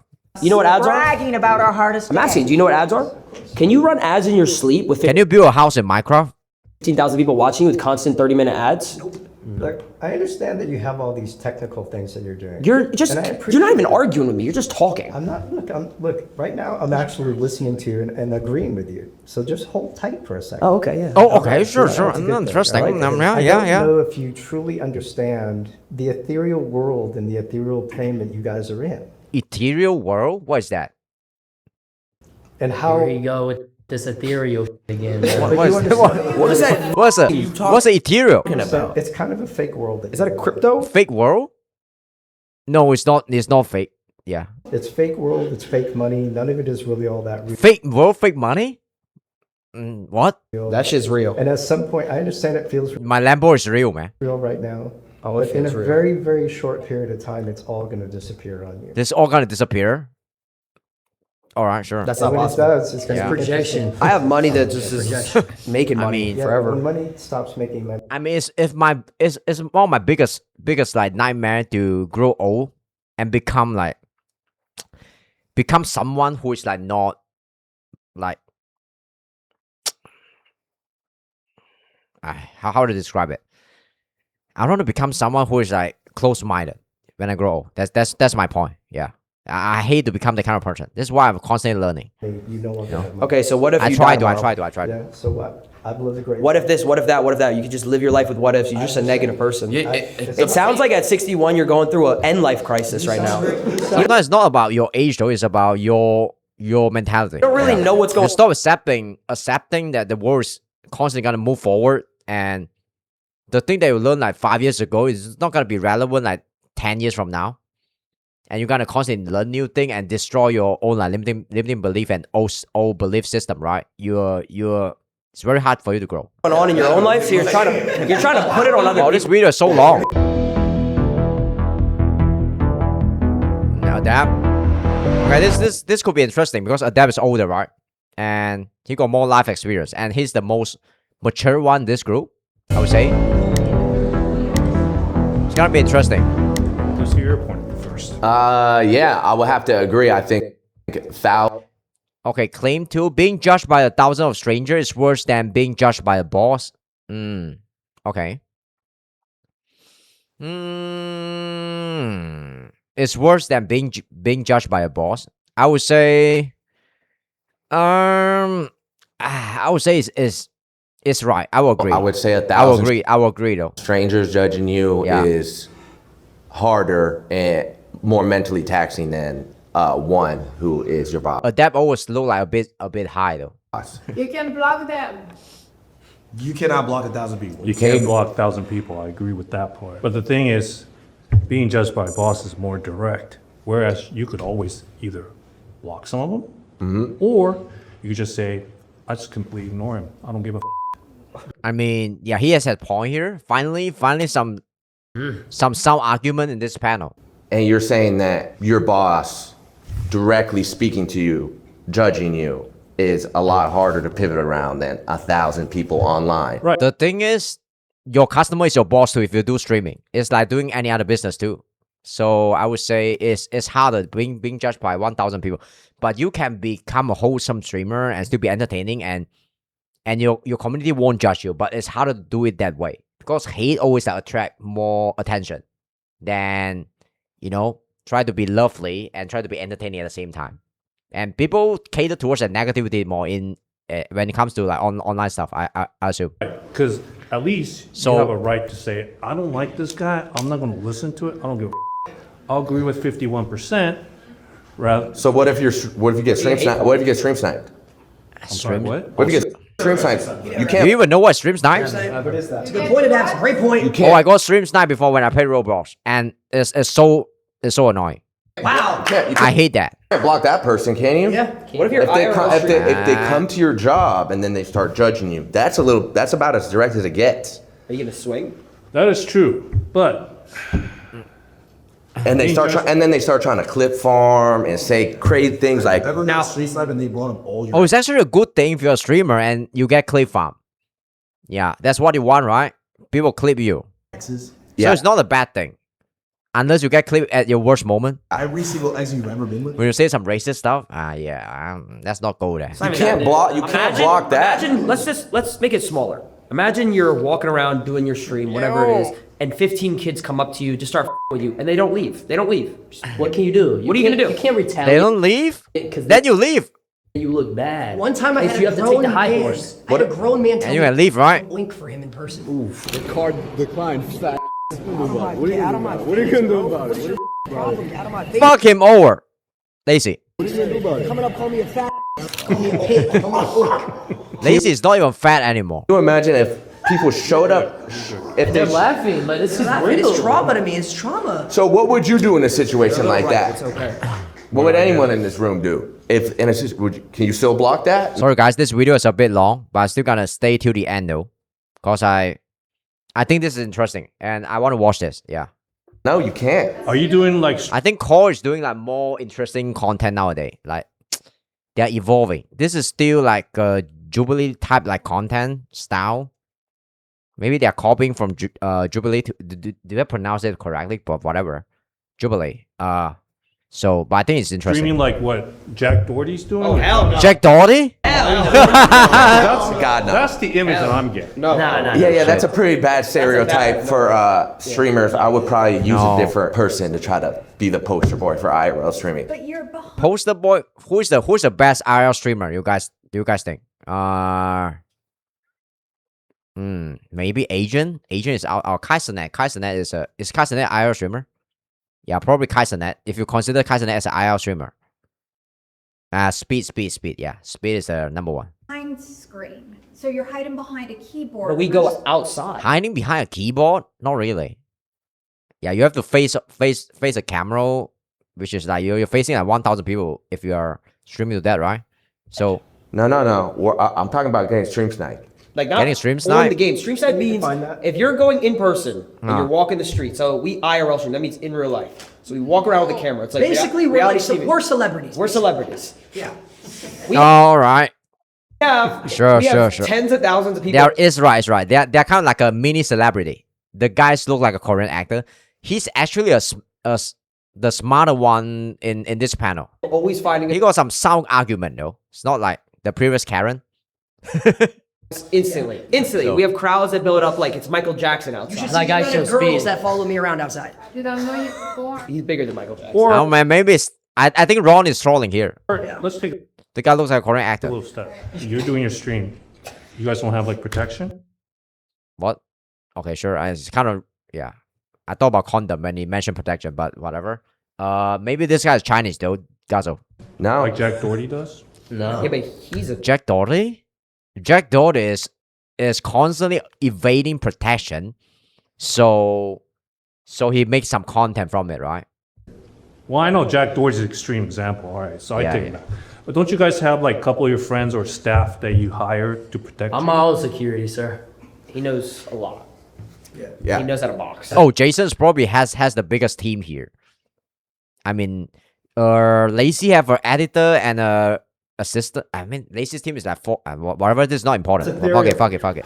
Why not do it that way? Ethereal? Okay, here you go. I was Yo, shit. Whatever. Let's move on. I don't know if anyone in here started streaming. Okay, claim 3. Streaming is harder because there's no guaranteed paycheck. Yes. This, I will agree with this. Yeah. I've been streaming for 1 year. Yeah, and I think I make less than $50 last year. Jesus. I make more than that driving Uber for a few hours. I mean, bro. Knowing that I make more driving Uber for a few hours than I make like streaming for hours and hours, like for 1 year. So, but that's just me, right? it was gonna pan out this way in our life and it was gonna be our main source of income. We all started it for fun. Yeah. Because we showed up every day and put in the work. It take years Yeah. to Oh, Josh is a retailer. make it, but it take years to get up in a position at your job too. Like at my job, I have to work in every position from What's up? What's up, Legacy? Wait up. like 3 to 5 years in order to keep going Guarantee wrong spelling. Who care? up to make more money. Uh-huh. And You're the milk Karen here. Who care about the spelling here? the money that Come on. we make, the money that we make in a year, y'all make it monthly. Okay, so a great example. He wasn't gonna. Fire He didn't go to editor. college, right? He said, "I'm putting it all in." I didn't go to college. I said, "I'm putting it all in." It's purposely like spelled wrong so it can kind of like trigger a reaction from you, bro. You're getting like social engineer. Shut up. There's not guaranteed money. We weren't guaranteed. So what if it failed? Yeah, when I was 17, my mom wanted me to go to college and get a job. The spelling is right. You wouldn't comment on that, and there's no engagement. You're getting baited, Legacy. Yep. This was in 2015. Jesus. Oh Jesus. Yeah. Christ. Yeah. And streaming. Jesus, you're walking fossil. Adapt. You're walking fossil. That's who you are. Lacey would say that. Content creation wasn't Adapt is old. a thing back then. Okay. So I had to look at my traditional mom and say, no, I'm going to go make Call of Duty videos in New York. Who would call their mom like traditional mom? It's a weird phrase to describe your mom, though. My traditional mom. All right. I mean, all moms are traditional, right? A bunch of kids I met on Xbox. And Sorry. what I was hearing 10 years ago is everything that he was saying. In Yeah. a year or two, this is gone. In a year or two, this is gone. You're gonna have to get a job. It's all gonna disappear. It's a decade later, and it's higher than it's ever been. And it's because I decided, all right, this is why, guys, we gotta embrace AI now. You know, you're gonna use AI to cheat in your exam though if you're still going to school and stuff. Yeah, because you're not embracing it, you're gonna get left behind, man. Everybody is using AI. I mean, maybe not for cheating, right? But you gotta embrace it quick though. It's already yeah, it's not the future. It's already in the present. I'm gonna follow my dreams and take this risk. Sorry for what I'm saying is that without knowing if I'm gonna be able to lock it, pay for this, It or sounds like nobody here's a risk taker. Yeah, that's what it sounds like. But when you have a job, you're basically taking risks. I was a too. mailman. You say you were a mailman? Yes, I was a mailman for 45 minutes. I cut my hand on a rubber band and I quit. Really? I think Ron is trolling. He's a mailman. But you're one. But it's people that go through real life crises at jobs though. Like actually, Ron kind of dressed like a mailman here. I work out of school. Anything can happen. Anything can happen. I hear you. I hear you. I have to deal with people coming in every month to check my work. If it's not good, I get written up. I have to put in a vacation to see if I can even make it here. I hear you though. It sounds like get accepted. I was gonna come. My thing is, listen, bro, Lazy, what the fuck are you talking about? I saw you hang out with a baddie in a in an island or something. You're taking a vacation when doing content. My thing Lazy. is, it sounds You like have to work for that. You have to work hours for that. Lazy, you're taking a vacation when you're streaming. Get vacation. You go on vacation, Lazy. right? Yeah, but it's still work. And you go- I go on vacation. It's still. It's still work. What do you mean? It's a fake content? I thought Lazy. I thought you were. Yeah. I thought you're doing like general content with the girl. What? It's all fake. Wow. And you could go live, Bro, but I'm still you're going on. to 2 weeks for 5 days. I gotta work there. I don't want to work. You're in the box. Okay. Jesus. I will act. All you gotta do is this, Chad. I always forgot to deactivate my alarm though. That's all you have to do. the main thing that I'm hearing from you is that you really don't like your job or the structure or anything about how it's set up. Jesus. But you don't wanna fully commit to what you want to do. It's the cycle of living. It's the cycle of living. It's like sometimes it's hard to break that certain type. You're part of the type rat cycle. race. Everybody is part of that cycle. I hear you. There's some people in this room who could make a YouTube video, go live on stream, and people will genuinely be entertained because they have that it factor. If But they're not she making went money live like on that. stream and started talking about TED Talks, All right, that's a fair point though. But most people wouldn't have the courage to do that. I mean, it's just fear that's holding them back though. educational therapy. I mean, if you want to become like somebody in this world, right, you have to have a thick skin. You want to become a top real estate like seller or a top streamer, you have to put yourself out there. There's no other choice. No one's watching her. So- No one's watching her. Nobody. Turn that. No one watch her? Really? Yeah, at least you could be wrong though. Yeah, there's a market for Karen too. So that's why it's harder because not everybody has it. Can I ask you a question? No, not everybody has it. Yeah, I agree. But I could also argue that the it could be trained. You know, the X factor. If you're just you're just a boring person and you keep on grinding, like try streaming for 10 years, right? It's very possible to believe that. It's very likely that you'll become more entertaining in 10 years. But you could. It's hard to find somebody like Queso, who is just like, or Speed, right? Who is just like entertaining already on day one. So I mean, Real place. So one thing I'd like to know what it is you stream. Yeah, that's a good question. What is your streaming? Basically, something like how they like my like a daily life, but a day of mine. Jesus. Though is because it's like I have to do it when I get off work. Ron is like desktops. Yeah, like desktops. But I could do they're kind of like sneakily mocking him because of do something on the of his weekend. action. I also have an opportunity to work with Jordan Matters. Who is this guy? Do you know Hatter Daddy? Matter. What you talking about? Daddy coming in? I don't know. I don't even know what you guys are saying. But there's a thing with this, and this is the point that I want to make. I feel that Jordan Matter, who's like 60, has had to turn into a buffoon to be able to keep the 18 million people that Does he look like a buffoon to you? You kind of act like a buffoon. And I'm Buffoon? What's buffoon? I don't know what's that. Probably means that some you're dumb, not right? saying you are a buffoon. I said you act like one. You're not a buffoon. You're a smart kid. And I like to Here's the truth, though. Okay, I make money by acting like a buffoon. So that's the business model. You know, I will continue to act like a buffoon because Every person in this room so far has not given a valid reason as to why your jobs are harder. Just You kidding, have I'm just said kidding, our okay? jobs- It's a sympathy farm. It's a sympathy You guys farm. have just talked about how our kidding. jobs are bad. They basically go, my job's bad. You don't I have take to no worry, risk. But you don't have to worry about somebody breathing down your neck. We did though. We did. Your audience. Wait, If 3 you minute wanna left. go back, Next. But really your wanna audience go back. can't fire you. You're Next. your own boss. You see the Twitter I've been paying for 30 days before. Okay, but look, y'all could do 25 days till Christmas. We gotta work on Christmas. We gotta work so we can get Christmas. Okay, gifts. let me- Y'all can do 25. No. You know, I gotta do the Elden Ring marathon on Christmas too. I'm working on Christmas too, bro. We gotta work till we Wait, hold on. Okay, so. Okay, sure. Wait, so listen. Let me just say this. Y'all, but that's good. Suki is not happy about this. Okay, listen. Your whole thing. Okay, listen. If there's no stream, there's no Christmas gift. Why are they so obsessed about Christmas gift? Listen, your whole thing is money, guarantees. Would you still show up at your job every single day if you knew you were not getting paid? No. No. Fuck no. What the fuck talking about? It's anyone in here is the answer yes. No one in here is. But the thing about streaming is, maybe you know you're not gonna get paid today, but you know you're building something, and you're probably gonna get paid in the future. So I think it's the same thing too. It's just like a delayed gratification thing. So yeah.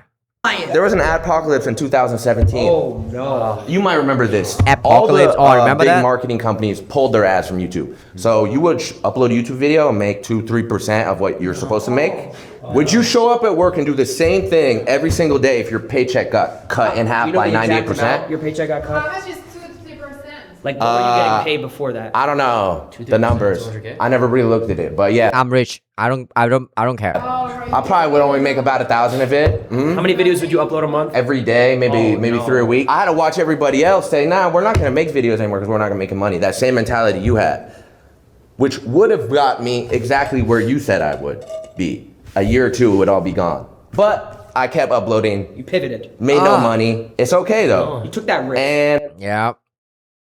I redo the trick shot stuff. But a job isn't guaranteed. Just how streaming isn't guaranteed. Like a job isn't guaranteed. Yes, You it could get is. laid off. A job's guaranteed. If You you could get laid off, you just apply to Taco Bell. If you get laid off from Taco Bell, you I mean, you can lose all your viewers too, but it's harder, right? I think it's harder unless you do some stuff which are generally unethical and you go expose and or you just do some crime, right? That's not. Same. That's not going to get you by. Chipotle as well. No, but that's Chipotle too. Sorry if what I said didn't even make sense. Dude, Sorry. it's not hard. Not making any point here. Job is like for It's kids. not That's in hard. college. Okay, well, Just next, like next, here, next, he's next, an next, educational next. student. It's not hard. No. All right, it's not. Next. They're just shouting at each other. Silky. Alright. Silky is averaging like 10,000 viewers per stream. Alright, so during event, I think he's averaging around 5K now. I don't know. I didn't track it like that closely. Right, so IRL, high energy IRL and GTA 5 streamer. I actually haven't played a GTA yet in my stream. Well, first and foremost, streamers are not overpaid. Okay. Streamer overpaid for how hard they work. Overpaid? No, I don't think so. I disagree. At all, because you have to maintain a certain amount of viewers to meet a threshold in order to get paid from ads. Then you have to make sure that you Oh, so Dave is a salesperson. Wow. are Why is he selling football? generating enough subs every month, right? You could invest 10 Sorry, million a Dave. month into your brand, but if you're making 15, gang, what are you making? You got to spend 3K on food. You got to spend money on your workers. How you gonna pay the chef? How you gonna pay the chef? Yeah. You're gonna spend like 5K, your girlfriend, your side chick, right? Sure, yeah. If you want to get a chef, get a Just chef. kidding, That's just totally kidding. How you gonna pay the chef? The chef has to make food for everybody within the house, and you have to pay your part. She doesn't get paid. She doesn't come to feed anybody else. You know who that falls back on? That's on me. Yeah, of course. If they can't eat, that's on me. And I'm not holding up my part because I'm holding them back. You see what I'm saying? You see what I'm saying? No. Yo. No. Okay. I get your point, but that's like if you want to get a chef though. What if at some point, you know, that maybe, oh, I'm gonna order some DoorDash, or what if I want to, like, I don't know, get your That's unhealthy. For example, right? You want to go to some restaurant, how are you gonna do that? So look, right? So this is how I know you don't support 9-to-5 workers for real, because you just mentioned DoorDash, and there was a whole entire article stating that DoorDash gyps their workers of their tips. They don't get full percent of their tips. So I'm saying I use Uber Eats. So I'm saying I put $10 tip every single time to make sure that these 9-to-5 workers are getting what they're supposed to get. I used to work at Costco's, right? Ooh. When I was working at Costco's, I quit my job. It was so easy, bro. How was it so easy? What were you doing? Bro, I was just sitting here taking the meat that the guy was slicing up, and I put it on the floor. So I did. Shit was boring as fuck. And that's all you did. That's all I did, bro. All you did. To put it into perspective, real pack it for hours, bro. He's 15 years older than us, so he has a lot more experience. Really? What the fuck? How old is Silky? I thought Silky is around that age. I thought Silky is like 23, 22. Jesus. Like black don't crack. I thought he's around like 20, 25 max.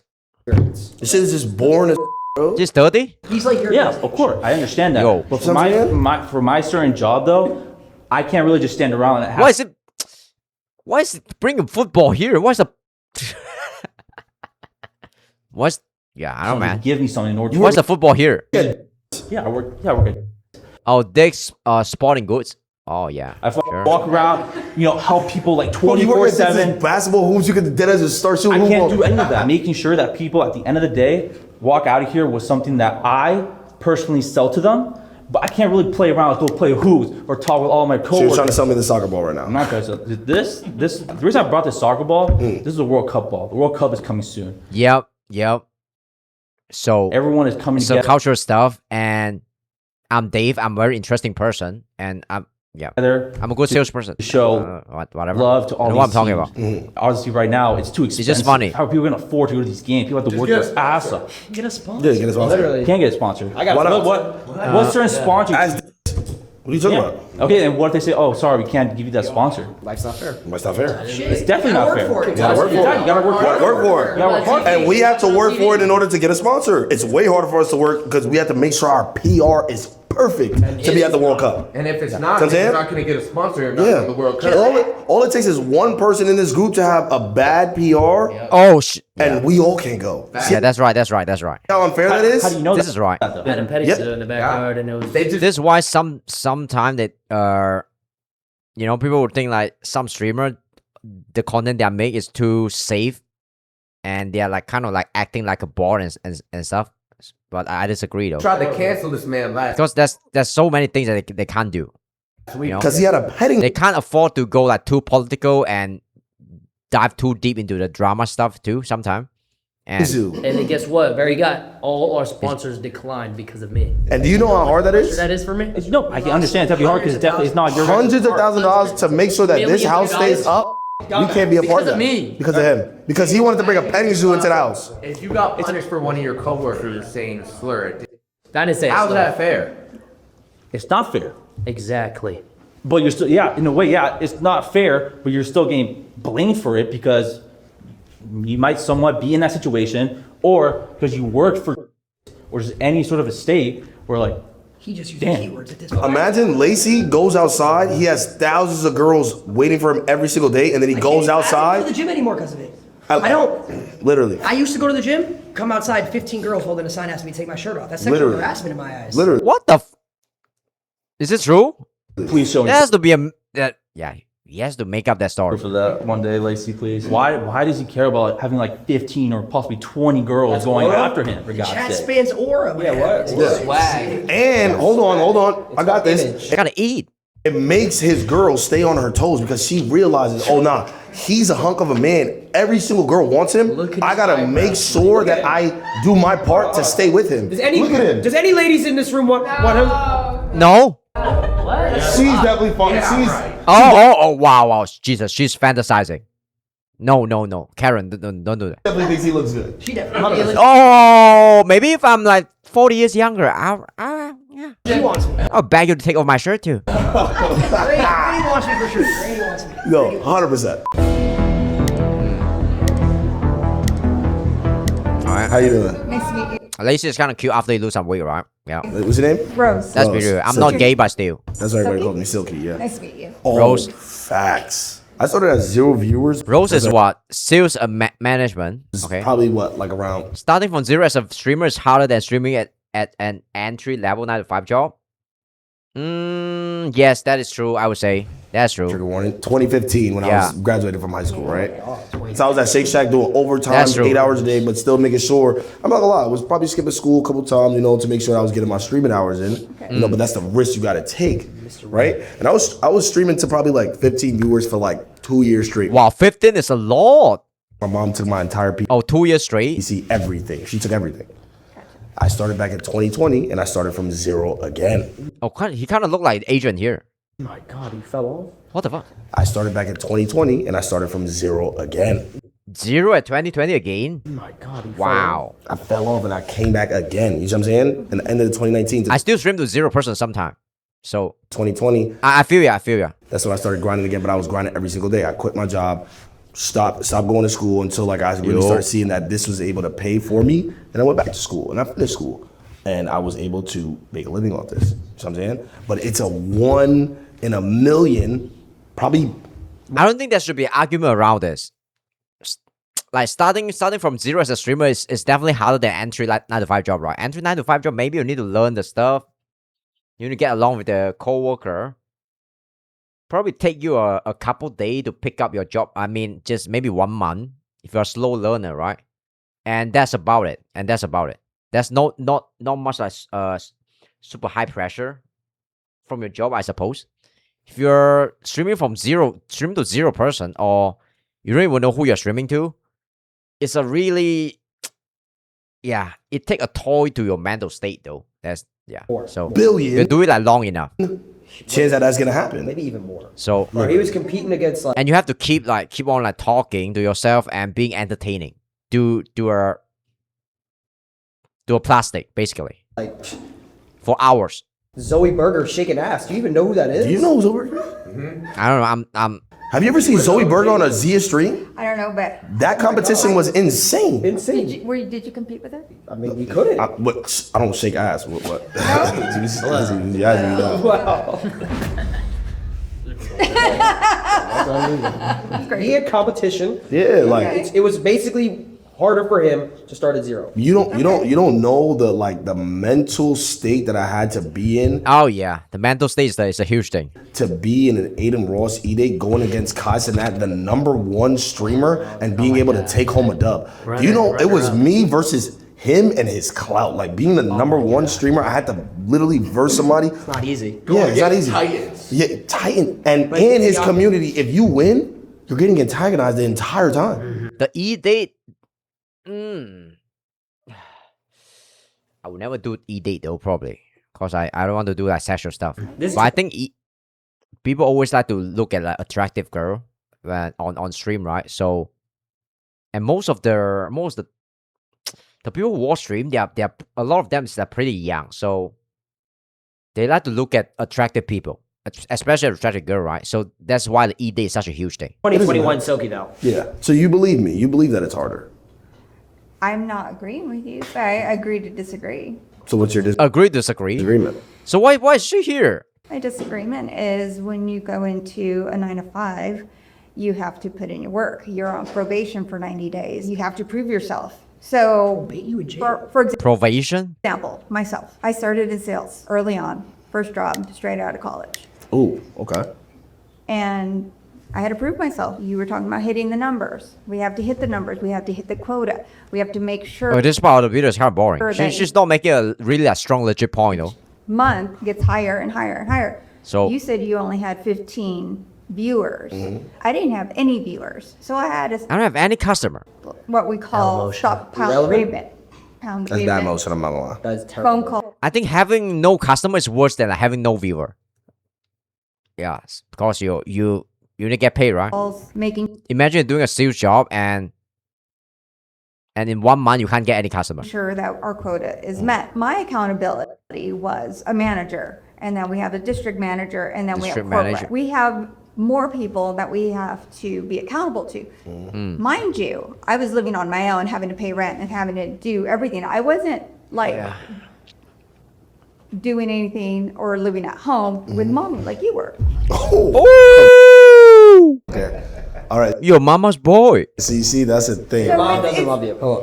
And there's a difference. There's a choice. Yo, I'm doing that too. When I 31 years old, still living with my mom. left home to go I feel, yeah, personally, like attacker. to college and then living on my own. Yes. But you That's were your at choice, home. though. That's your choice, though.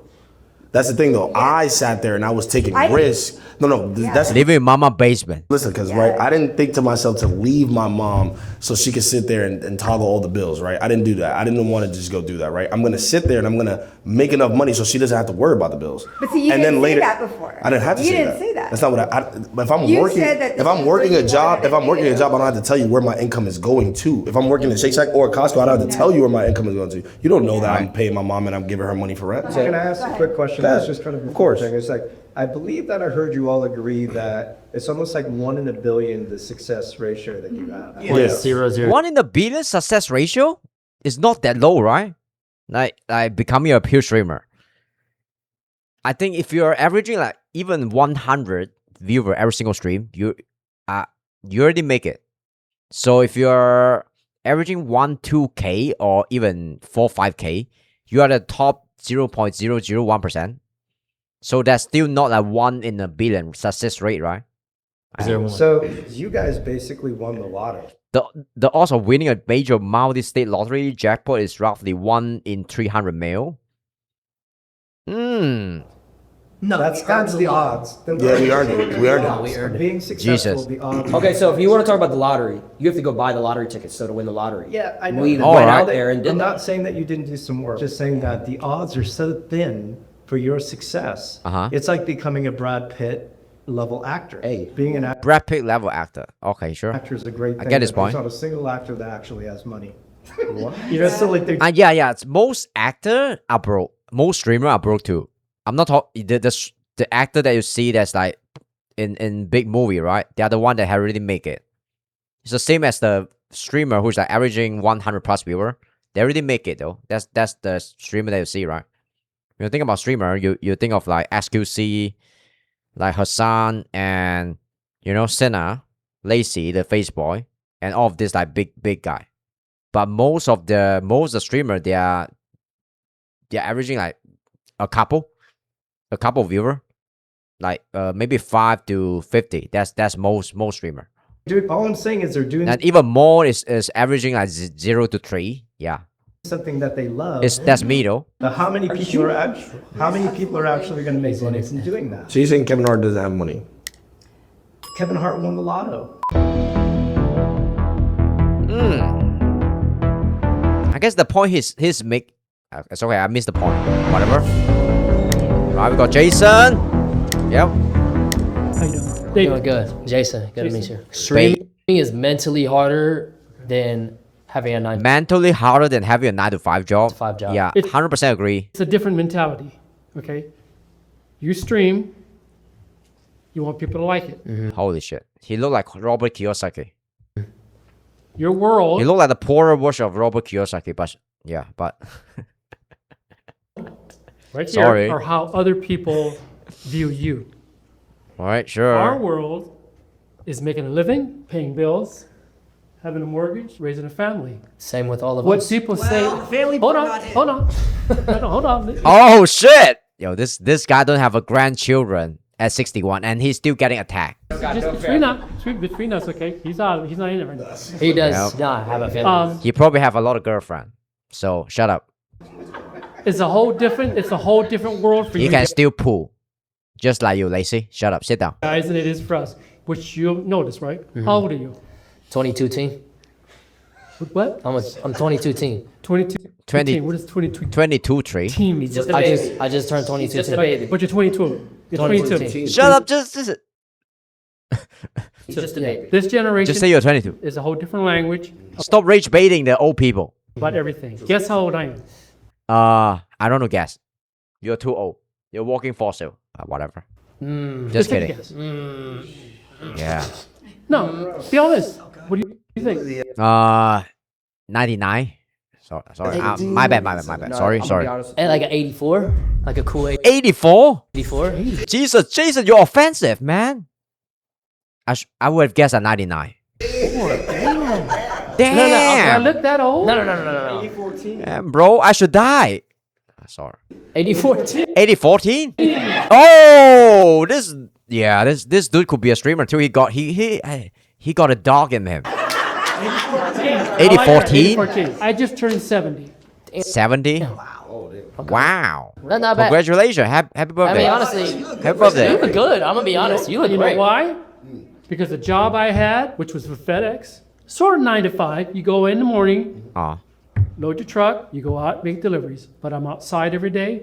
But you have no mental balance, Hold on. 20,000, 30,000 steps a day. Ooh. Mentally, physically, that's why. Physically, maybe. Mentally, maybe. If you walk like 20,000, 30,000 a day, I think you're pretty mentally prepared for that already. I'm where I am today. I'm retired. I have a corporate pension. I'm set for the rest of my life. The reason I got that because I have decided I want to take care of I want to raise a family. I have 2 daughters, both married. I have a 4-year-old grandson. That's actually incredible. I'm set. I don't care what other people. But that's not my argument, though. Think about me. Yeah, so he's not focusing on the point.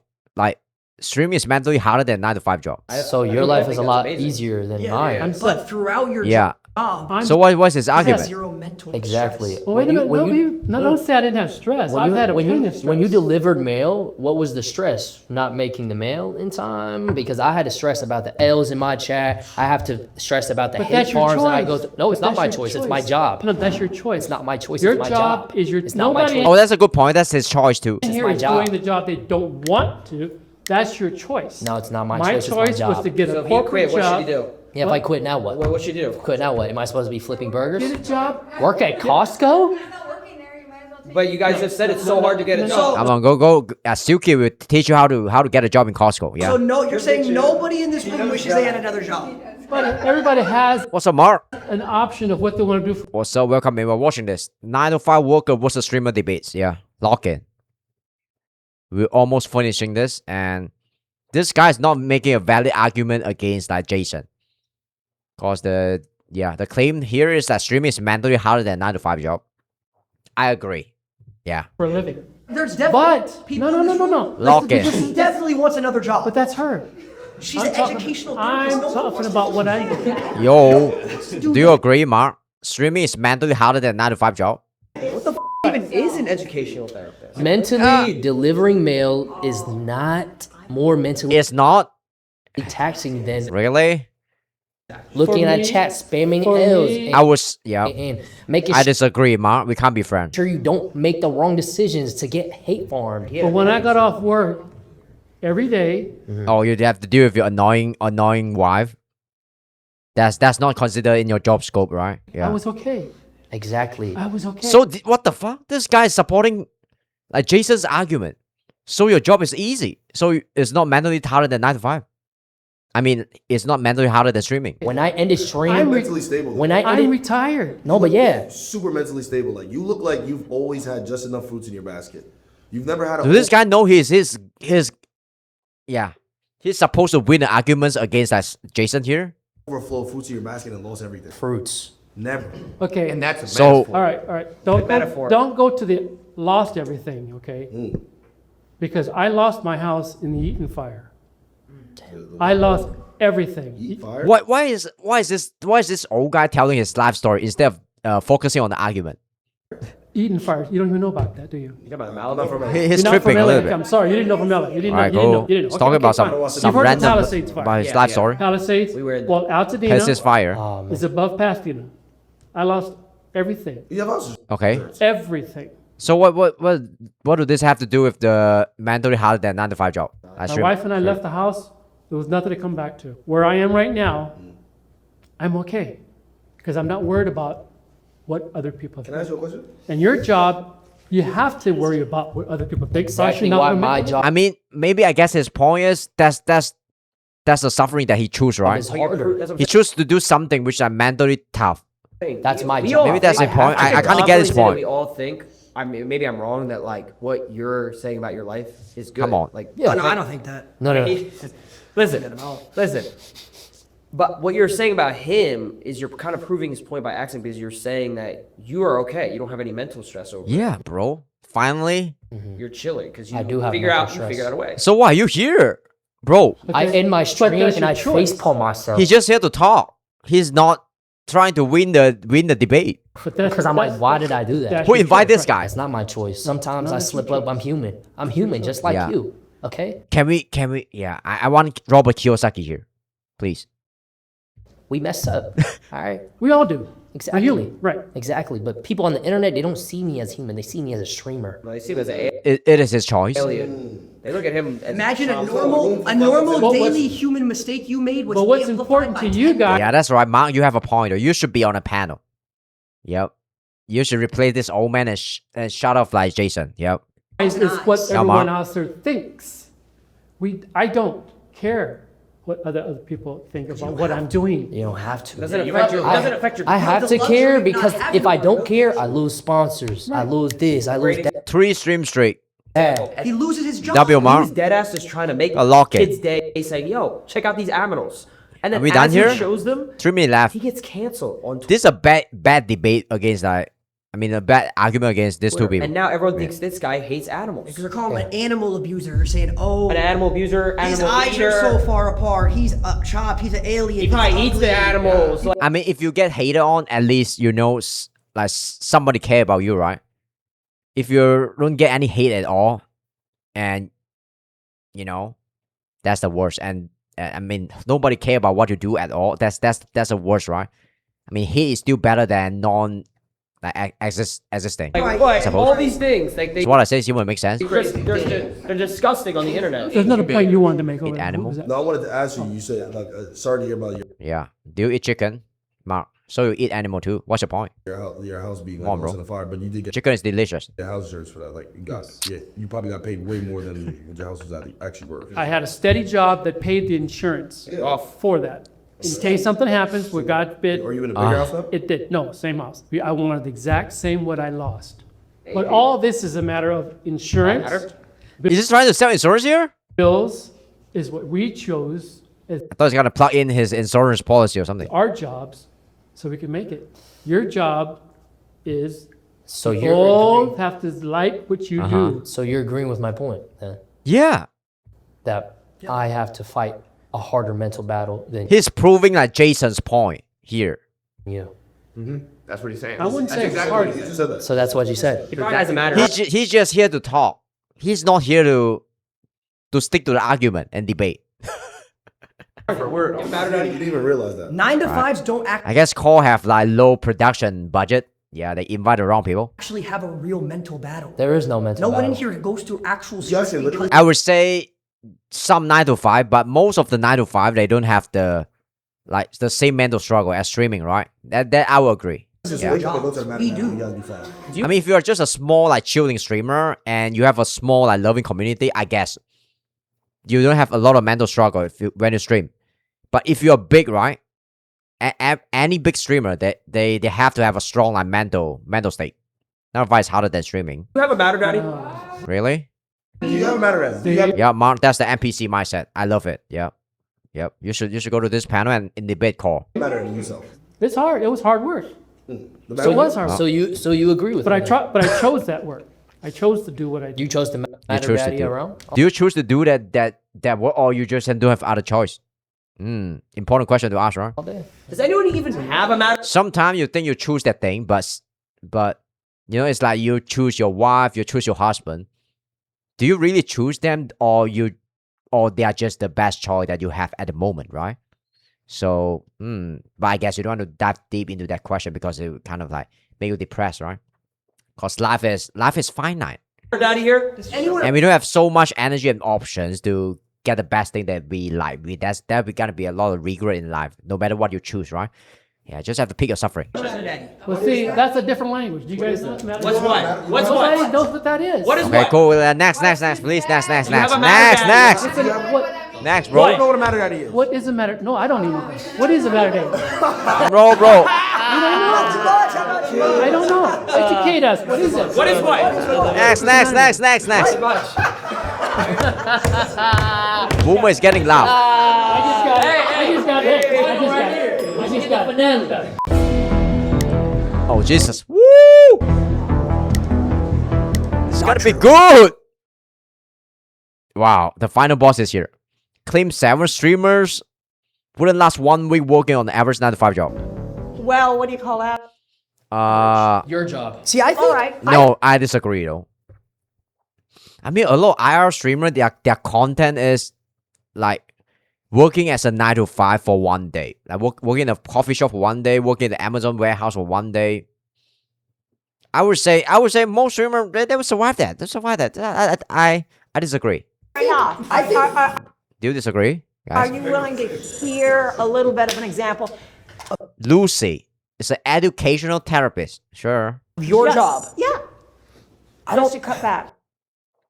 My mom and dad have been married for all my life, and more they were each other's choice. My dad was married before. Educational therapy? Yeah, I know. It's Yeah, I mean, it's sure. not as fancy as schmancy as it sounds. What is that? Okay. Sometimes people can pick the choice that they want, and sometimes people make compromise. That's my point. Hey, Yeah, just Mom, think I of get an your point. Though. impressive title for special education, but at multiple different locations. So you've got layers and layers and layers Wow, of people she's the final boss. that you need to keep happy, that you need to negotiate. You need to make the senior teachers happy, administrators. You're a principal.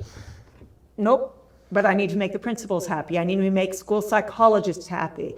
I School psychologist? certainly need to support kids with special ed. Means sometimes I'm even a legal advocate. This is why people don't like the system and like company because the bigger system is you kind of invite a lot of like bureaucratic inside it. So. So here's what I think. I think I already do your job on a 10 times bigger scale. 10 times bigger scale. I make thousands of kids happy. I make Wow, Lacey is not holding back, bro.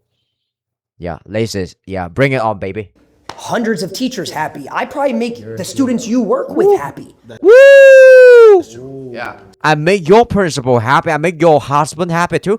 Your husband's probably watching my, you know, when I go to Love Island and hang out with a baddie, your husband's probably watching that kind of content behind your back too. So I already do your job just Do you even have a husband? Just kidding. on a massive scale. Yeah, she Yeah, counted bro. Well, on one hand. that's- How many You hands? had 5 people you got to worry about. She counted 5 people. You did it on 5 one people. I got 50,000 people. What are we talking about here? hand. He just said one hand. 5 people and your annoying husband, and that's about it. Yeah. Just because I was holding up a hand Just and kidding, one okay? had my Just kidding, fingers yeah. doesn't mean that was people. That's what you said. I've Teachers, got students. probably about 400. 400 is nothing, man. Yo, including my YouTube subscriber, I got like maybe 4 mil that I have to worry about every single day. The 4 mil people. 400 is like, come on, man. Yeah, is that what you got? Client. There's a difference between knowledge and entertainment. Both have a huge impact on human beings and people. Knowledge is not everything. People need to be entertained. People want to smile. People Oh Jesus, Lacey is giving a TED talk now. Yeah. want to laugh. You have to package your knowledge in a way that's consumable to the mass media, which has to be like entertaining. Laughing is the best cure for sadness. It's the biggest cure for depression. cool. Just smiling. That's Yeah. more important than knowing about knowledge. I'm not disagreeing with you on that Jesus, after Maya on the TED talk, right, I'll kind of expect Lacey on the TED talk too. at all. But who has to teach them how to be happy, understand the content? I mean, the content will teach you how to be happy, right? But If you're happy, you're more willing to understand the content. I think that's his point, right? I do educate people. He told people to buy Bitcoin. I'm not disagreeing. Jesus. Okay, Stable Ronaldo is shitting on him though.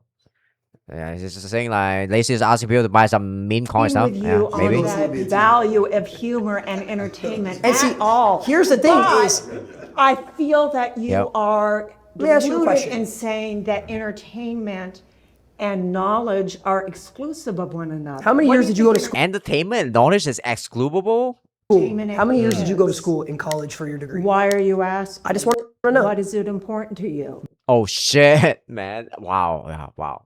Yo, I don't have to talk with this kind of people. When you're asking a question, they don't answer it, and they question you back. They try to switch the frame and stuff. They're hostile and they're defensive, and you know they don't get to the point. It's just such a hate it. So Because I just want to know. JJ, are you brain rot? I Yes, have a yes, I'm brain rot. master's. Yeah. Okay. You are brain rot totally because you're watching my brain rot, right? Yeah, it's a brain rotception here. Yeah.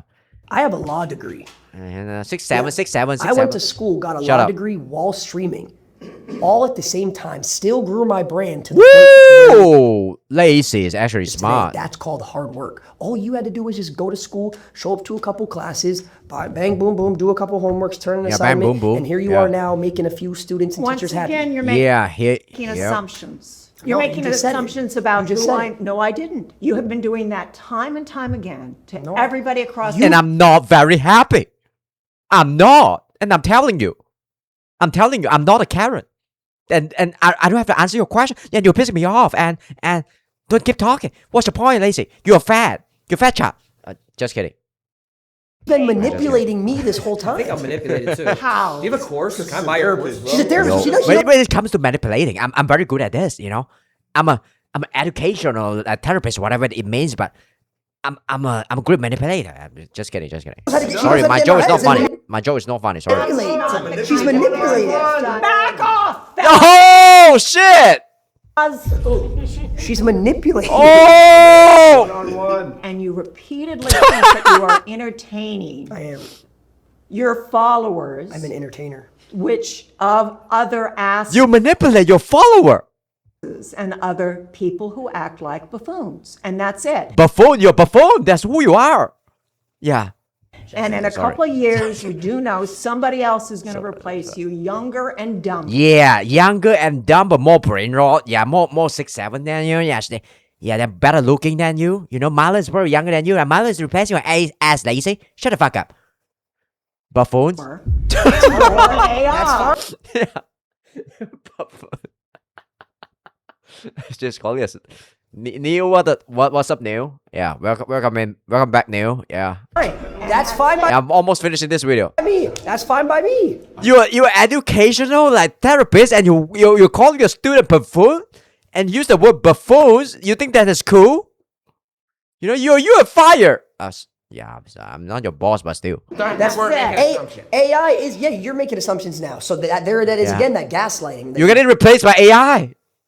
Do that manipulating that you probably learned in school, where you just flipped the situation and did exactly what you said I was doing. You just assumed that someone's going to replace me. I'm irreplaceable. No one can do what I do.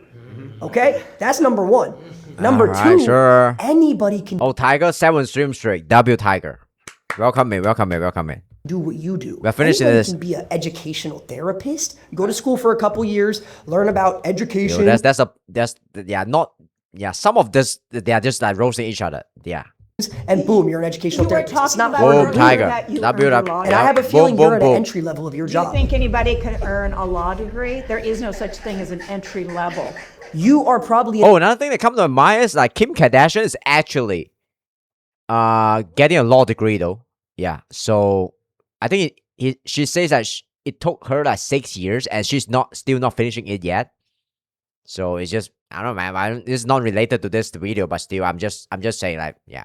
an entry level at your Let's talk about job, so degree. I can tell you're not very good at it. He's not good at manipulating. Well, you're entitled to your opinion, and I'm entitled to not pay any attention to it. You're paying attention to my opinion here. Us right here, sorry. Why we am I all getting- do all of your Why am I jobs getting in a excited? way. Just on a bigger scale. Whether you're an insurance broker, whether you're a therapist, whether you work at Whether you're OnlyFans girl. No. That's out of the equation. Sorry.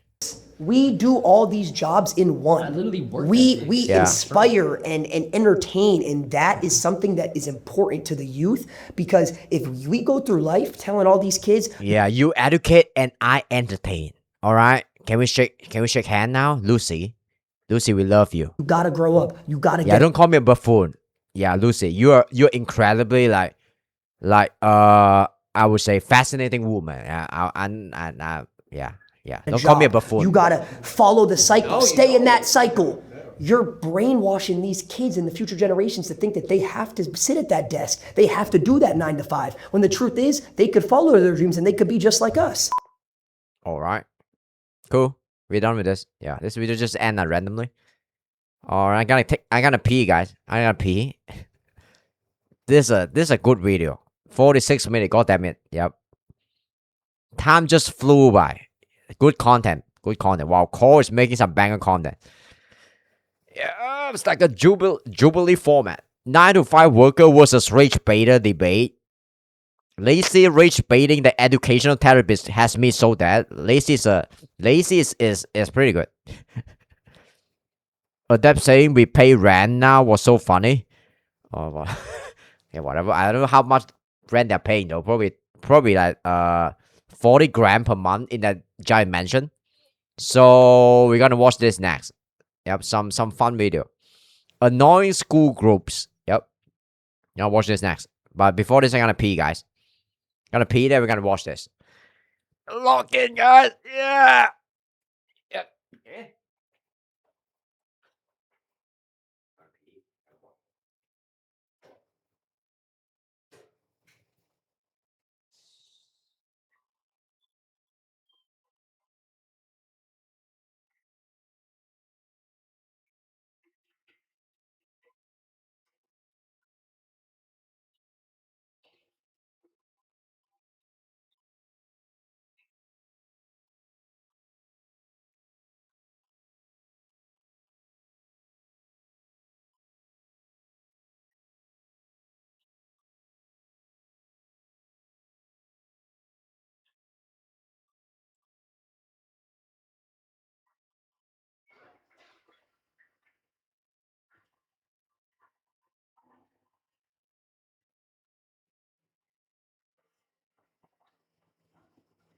Oh, yeah, man. Annoying school groups. Let's see. See if this is interesting. Right? Annoying school groups. I assume this video is about them talking about, yeah, when you're in high school and stuff. There'll be a bunch of groups. I don't know how this. Yeah, I don't know anything about this video. Let's just watch it. I don't mumble about nonsense that don't know whatever. Let's just watch this. From all the stupid rules and regulations, boring classwork, and teachers screaming their lungs out, we can all agree that school is hell on earth headquarters. If you're suffering this hell alone, that compounds to more suffering. But if you have a pack of people around, it makes the pain of going to school a lot more bearable. A lot more bearable? I guess it's better to know that you're not suffering alone. And even if school isn't that bad for you, what are you doing being by yourself at school? There's a popular saying, one tree alone doesn't make a forest. One tree alone doesn't make a forest? Tree does. So it's cool. Absolutely essential to have a group of people around you at school. Don't be the loner like how I was back in school. Every school has different types of friend groups with... I mean, that's... Having a bunch of friends could be a problem too. Being alone is sometimes kind of fun too. Alright? Different tendencies, behaviors, and actions. Some of them are... What's up? Manahi Fatima. Are cool. Some of them are okay. Entities, behaviors, and actions. Some of them are cool.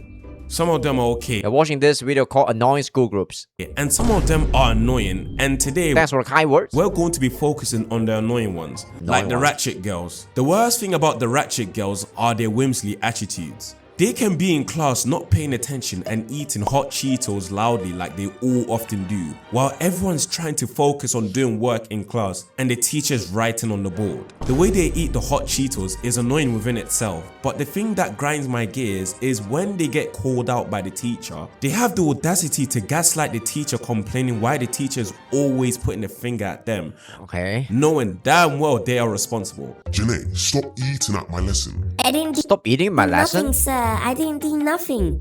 Where's the food? Are you dumb? Shut up and just continue with your lesson, man. Every single time ratchet girls utter abominations like this, the class always... So that's the first group he's talking about? I just see it as corny and fatherless behavior. The group where they always sneaky try to eat some food in the classroom? Okay, they are the loudest and the most obnoxious students in class. Like it's 8 AM on a Monday morning. I already don't want to be here.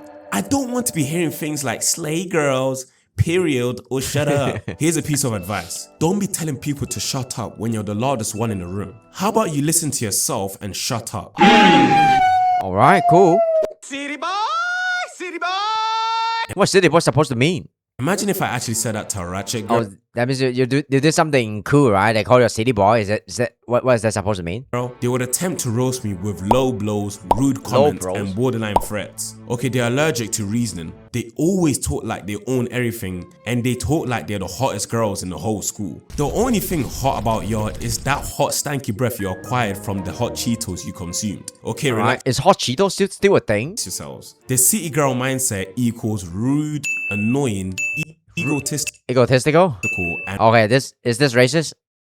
And bad behavior. They gave me so much fatigue during school, my guys. All right. If the girl is not hot, she can't act like that. Hot Cheeto girl fatigue. Funny. I also love the girls that acted all hood and ghetto as well. The girl from the hood and ghetto.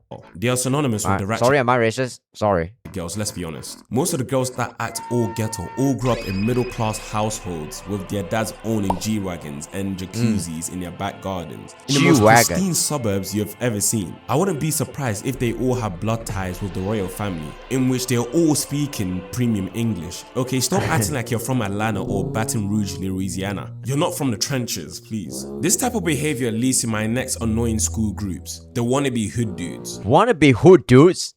You know exactly who I'm talking about. The ones who grew up in the safest suburbs imaginable, but somehow the widest neighborhood. Like they're straight out of a UK drill music video. They are the smallest twigs who make the most noise. They are always the ones making threats to the students. Yeah. Kind of remind me of like Eminem. His when you say it's like white people can't rap, right? Yeah.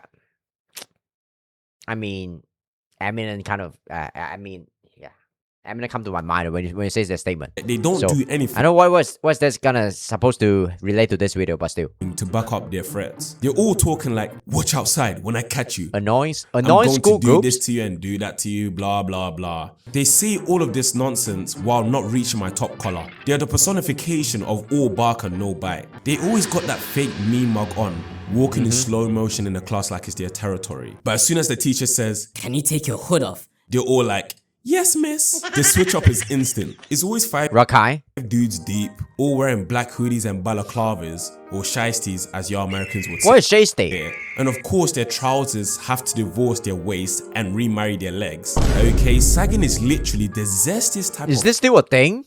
Fashion a dude could ever embark. I suppose when you go to concert, there's still a lot of people who's doing this, right? But I talk more about that in my worst back to school outfits video. They all play loud as drill worst back to school music outfit. on the watch that bus, sometime. acting like they crash blocks and they're on the ops. Listen, the only ops you have is your recent Call of Duty Black Ops 7 pre-order. Speaking of Black Ops 7, y'all think it's going to be worth it? You tell me, but I digress. Why acting all hard in the school library? No one's beefing over English textbooks. I promise. Just be yourself. You don't need to pretend. Thanks for subscribe. Mana Hugh. Yeah. That you're living some street life when your biggest struggle is your Wi-Fi cutting during your Fortnite gaming sessions. And the worst part is how they speak. They speak in the most goofiest accents of all time. Half of the time you don't even know what they're trying to say. Y'all need to chill out. You're not NBA Youngboy, okay? They probably listen to Young Thug's music because they genuinely believe they are young thugs. Well, I'll tell you. Young thugs?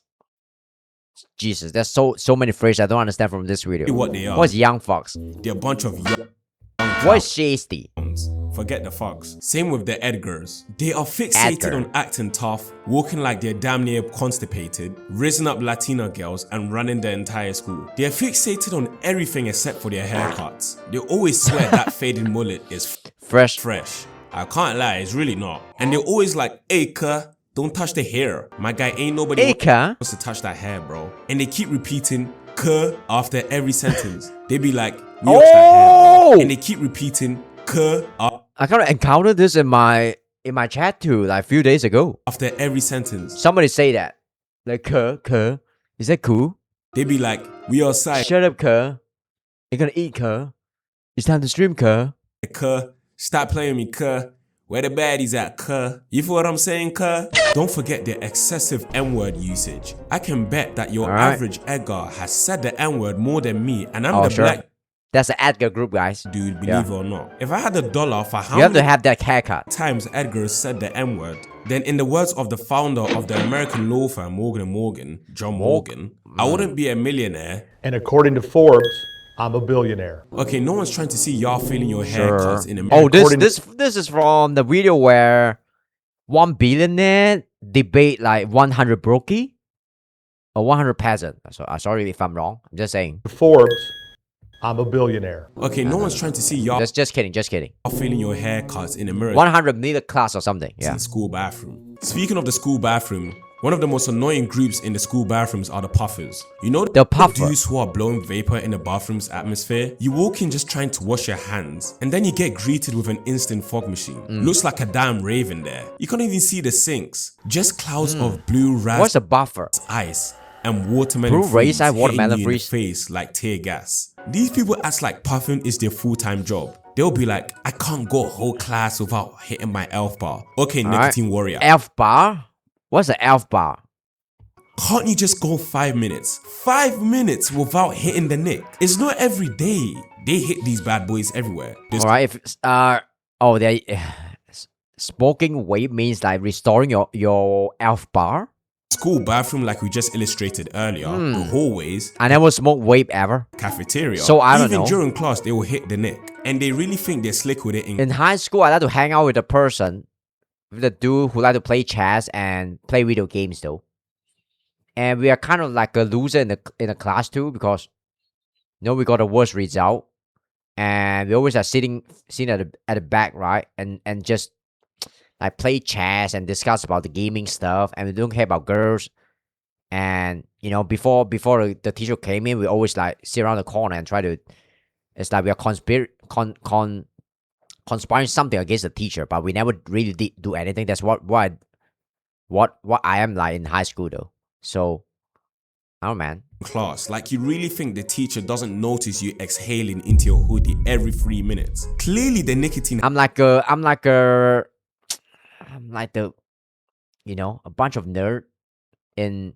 I had to hang out with a bunch of nerd in high school. I don't really have like a big social life. Has decreased their IQ levels. Maybe that's why they're failing. High school is like a real life too. If you get bullied in high school, guess what? You're gonna get bullied in real life too. I suppose that is true. Of course, exams all the time. They love to talk about how it's not that bad too. They It's not attempt that to bad. make it seem safe and harmless. It's just vapor, bro. Okay. Then why do you look like you're about to pass out every time you use it? Half of the people that puff don't even know what's in it. They just saw a TikTok once and decided, yeah, that's my entire personality now. They always swear they're not addicted and they I swear can I'm not quit addicted. anytime. But when their vape finishes, they're constantly asking you, dude, you got a pen on you? My pen just ran out. I need to hit the nick and the nick, the nick. Silence. The nick? Make balance. It is the most annoying thing, brother. Does it look like I suck on USB sticks? Please. It is the most. Is this KSI? Why does it has that no hair? annoying I don't know, thing, man. brother. Does it look like I suck on USB sticks? Please, Alright. if you need to hit your little USB stick every 5 minutes to survive, What's up, my sing life? maybe it's time to rethink your life choices. Go drink some water. Welcome and in. let your You're watching this video called Annoying School Groups. Yep, lock lungs in. rest. The world wouldn't collapse if you don't inhale mango clouds for one period. The screw group that desperately Benjamin, what is that? also rethink their life choices are the class clowns. The class clowns aren't funny anymore these days. They're turning to what they refer to as clowns. In most cases, they're always begging it by overusing the same as. Who is this creator again? Soluminati? Yeah, I think that's his name, right? I can't remember. Clowns. In most He's the OG in the black community though. cases, He's they're a always wape? begging it by overusing the sure. same jokes you have heard a million times. Benjamin. I learned something new. Okay, nobody laughed. They swear they're carrying the class with their jokes, but really they're carrying everyone's blood pressure. You like vape too? We You need a vape too? petition for the class Sing. clown to Shut the fuck up, bitch. Damn, even the way he say bitch is so cool. Everybody will sign that, trust me. What's up, The Chris? worst part is that they will deliberately make a fool out of themselves You're the only one. That's amazing, man. Yep. You're a special VIP to a stream though. in an attempt to make everyone laugh. They would fall Special down the chair on VIP, watching purpose, trip on their shoelaces on purpose, throw Taking paper cookies now? planes on the teacher and act like they didn't do anything when the teacher catches them, and spend the rest of the day saying, yo, remember when I threw stink bombs inside the whole classroom? That was funny, and lie. No, it wasn't. It was corny and unfunny. The most annoying part about them is their own laugh. That loud, annoying, uncontrollable cackle at their own jokes makes me wanna do my homework and actually listen at the school assembly. How are you laughing harder than everyone else, my guy? You wrote the script, but you can't fully hate them. Because when a class is dead silent and the vibe is tragic, that one stupid joke does make everyone laugh. How much life is left? How much time is left? Infinite. Yep. Chris, we're gonna live forever. Don't worry. We are vampire. Just once. What the fuck? What's the kind of question? What's the question you're asking? Before they immediately ruin it. My stream ends when my stream ends. Again. Anyways, write down in the comment section any other annoying school groups I've missed and join the Patreon or channel membership. Being a supporter grants you good perks video, like good video. having direct I think he's just talking a little bit too fast. Sometimes I couldn't catch what he's talking about, but still. Yep. Cool video. I probably belong to a annoying school group too. When I'm in high school.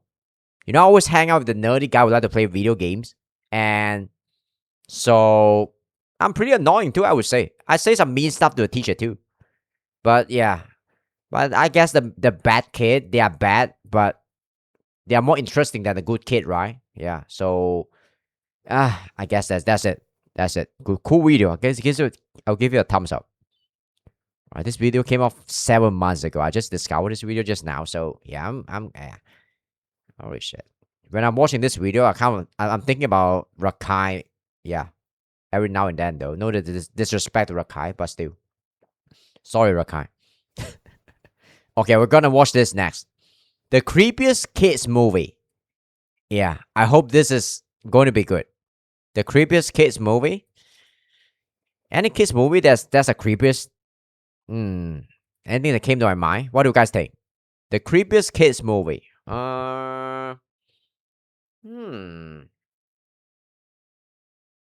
Teletubby is not that creepy though. I would say. No, nothing came to my mind. Can you do a scary video? Okay, if you want video suggestion, you can go to my Discord and yeah, send it there. You know. Yeah, I pick something which I think is interesting and fun. Yeah. After I receive a suggestion, right? Yeah, I'll feel the truth of it. Don't worry. We're gonna log in and watch it. The creepiest kids movie, I don't do like on demand like suggestion. So yep. I have a question for you. Does this look like is that how you coin a phrase? Something that belongs in a kid's show, or is it just terrifying? If you said that was just straight up horrifying, I'd agree with you. And that's exactly why I'm making this video today. Stop right now or you'll poop your pants. Because there are many kids, movies, and shows we've all seen that should not be meant for freeze the cats. Really? What the fuck? This some Guna shit.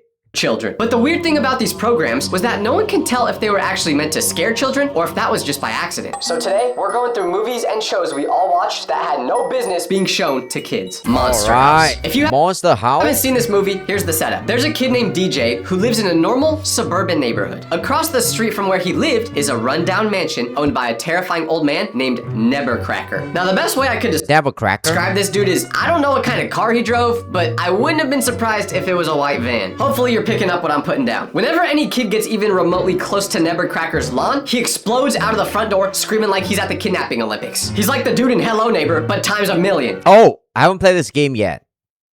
And the worst thing that could possibly happen as a kid is losing your ball, your frisbee, or anything in his backyard because you will never see it again. Now, like I said, everyone had a neighbor like this growing up, so it's not out of the ordinary. But what I forgot to mention about this movie is that the house is alive and trying to eat children. Then you meet the victims of this. Okay, the house is alive trying to eat children. This movie. DJ and his Is it that bad? two friends, Chowder and a girl named Jenny, who shows up selling Halloween. What's the name of this movie again? Sorry, I missed it. Sorry? Out of the front door screaming. Whenever any drove old man named Neber. Across the street in this movie, here's the setup. There's that had no business being shown to kids. Monster House. Oh, Monster House. All right, let's go back. Alive and trying to eat children, selling Halloween candy, and is by far the least dumb person. The guy is sus. In the whole movie. Now, DJ and Chowder always had their theories about this creepy house. Jenny was a bit skeptical about the house. Oh, so it's basically a movie about a creepy house that there's a colony old man that live in the house, and the house is constantly trying to eat children. you know? Being alive, because if someone told you So, their house was alive, guys you'd are sus? probably get them Yeah. put into a mental hospital. Early in the movie, Nebercracker has a heart attack during a confrontation with DJ, and he gets taken away by an ambulance. Not too out of the ordinary. I remember the first time I scared an old man enough to make him have a heart attack. Like, we've all done that before. Back in the old days, he probably would have snatched DJ up and put him in the basement. So where's the super creepy part here? But that didn't happen Yeah. here. And since Nebercracker got taken by the ambulance, the house was empty. But what we didn't realize at first is this Nebercracker was keeping the house in check. So when he left, the house started doing whatever it wanted, which is primarily trying to consume people and their belongings. Alright, I don't think this is too creepy for the kids though. Come on now. I think it's just a creepy movie. It sucks a police car directly through its front door. And if you're a police officer, what do you even put on the report for that? House ate my car? They're locking you Bye, Chris. up in the mental hospital too, buddy. But here's where Monster House separates itself from being a movie meant for kids that feels slightly spooky to something a whole lot more terrifying. Because Nebercracker's wife, Constance, was a large woman. Not trying to be mean, just stating the facts. And her entire life, Large woman? Oh, you can't even call someone fat nowadays without getting labeled as fat phobic? Oh, man. neighborhood kids tormented her constantly. Okay, large woman. Alright, let's be nice here, guys. Every Halloween, they'd show up to mock her, throw things at her house, scream at her. It was just what the kids did. It's the same thing kids do every time they see me in the McDonald's drive-thru line. Seriously, please stop. And it used to be considered funny, but one Halloween, it escalated. So where's the super creepy part? There was a confrontation, and Constance fell and died. Nebercracker, because he loved his Pookie so much, and because grief does terrible things to people's decision-making, he finished building the house on top of her. And Constance's soul, which had spent decades being humiliated and furious, and never once getting to just exist in peace, fused with the house itself. She became the house. And She became the house? Oh, this is a little bit too dark, but... Oh, that is not a fat joke. It's actually a good one, though. But anyways, the tongue of the house is Constance. The uvula is also Constance. When the house eats toys and bikes and small children's belongings, that's Constance reacting to people bothering her. Which means Nebercracker wasn't necessarily the villain after all. He just tried. So the fat girl got bullied throughout her life, right? And after she died, her spirit kind of fused with the house, and she became the house, and the house become like extra creepy. That's what he's saying here. To keep Constance under control. Every kid he scared away was a kid he was keeping from being eaten. He was protecting the entire neighborhood from his wife, and everyone thought he was just a meat. Oh, that's a pretty dark lore. He's scaring people away because he don't want a kid to go into the house because the house will consume the kid. That is kind of dark. Mean old man. Monster House was a movie made for kids, and the plot of it was a story about a man whose wife died and started eating children. Now, why would you make a film about eating children? I would say that's pretty creepy, but a lot of kid movies like that, right? I don't think it's overly creepy for the kid. That is directed to children. Did the people who created this just want kids to stay out of their yard, so they decided this is the only way to do that? But it's not even the plot itself that makes it super creepy. The animation style makes you super uncomfortable in a way that's hard to explain, but you feel it instantly. It's animated, but the characters move like... I think he underestimated how much children can take nowadays. So, yep. Real humans. Imagine you're a 5-year-old kid nowadays, right? You can scroll... You're born with like iPad and TikTok and stuff. Your brain is fried, and you really get used to all kind of like stimuli and stuff. I would say nothing is really that.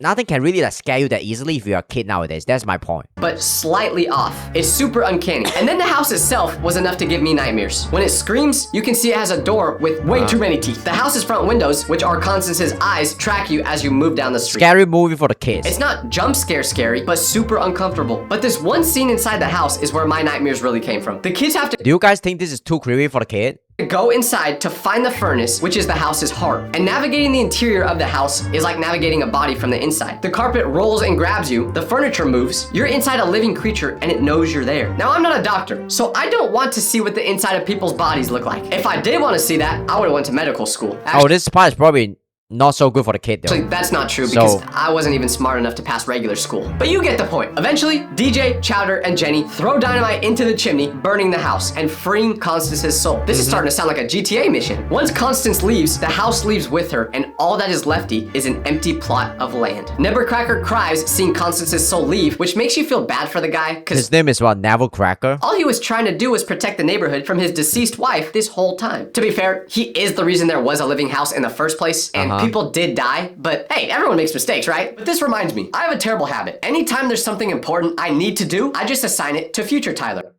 Alright. Skip a little bit. I always feel bad when I'm skipping a ad of a video that I react to when I'm using that content, right?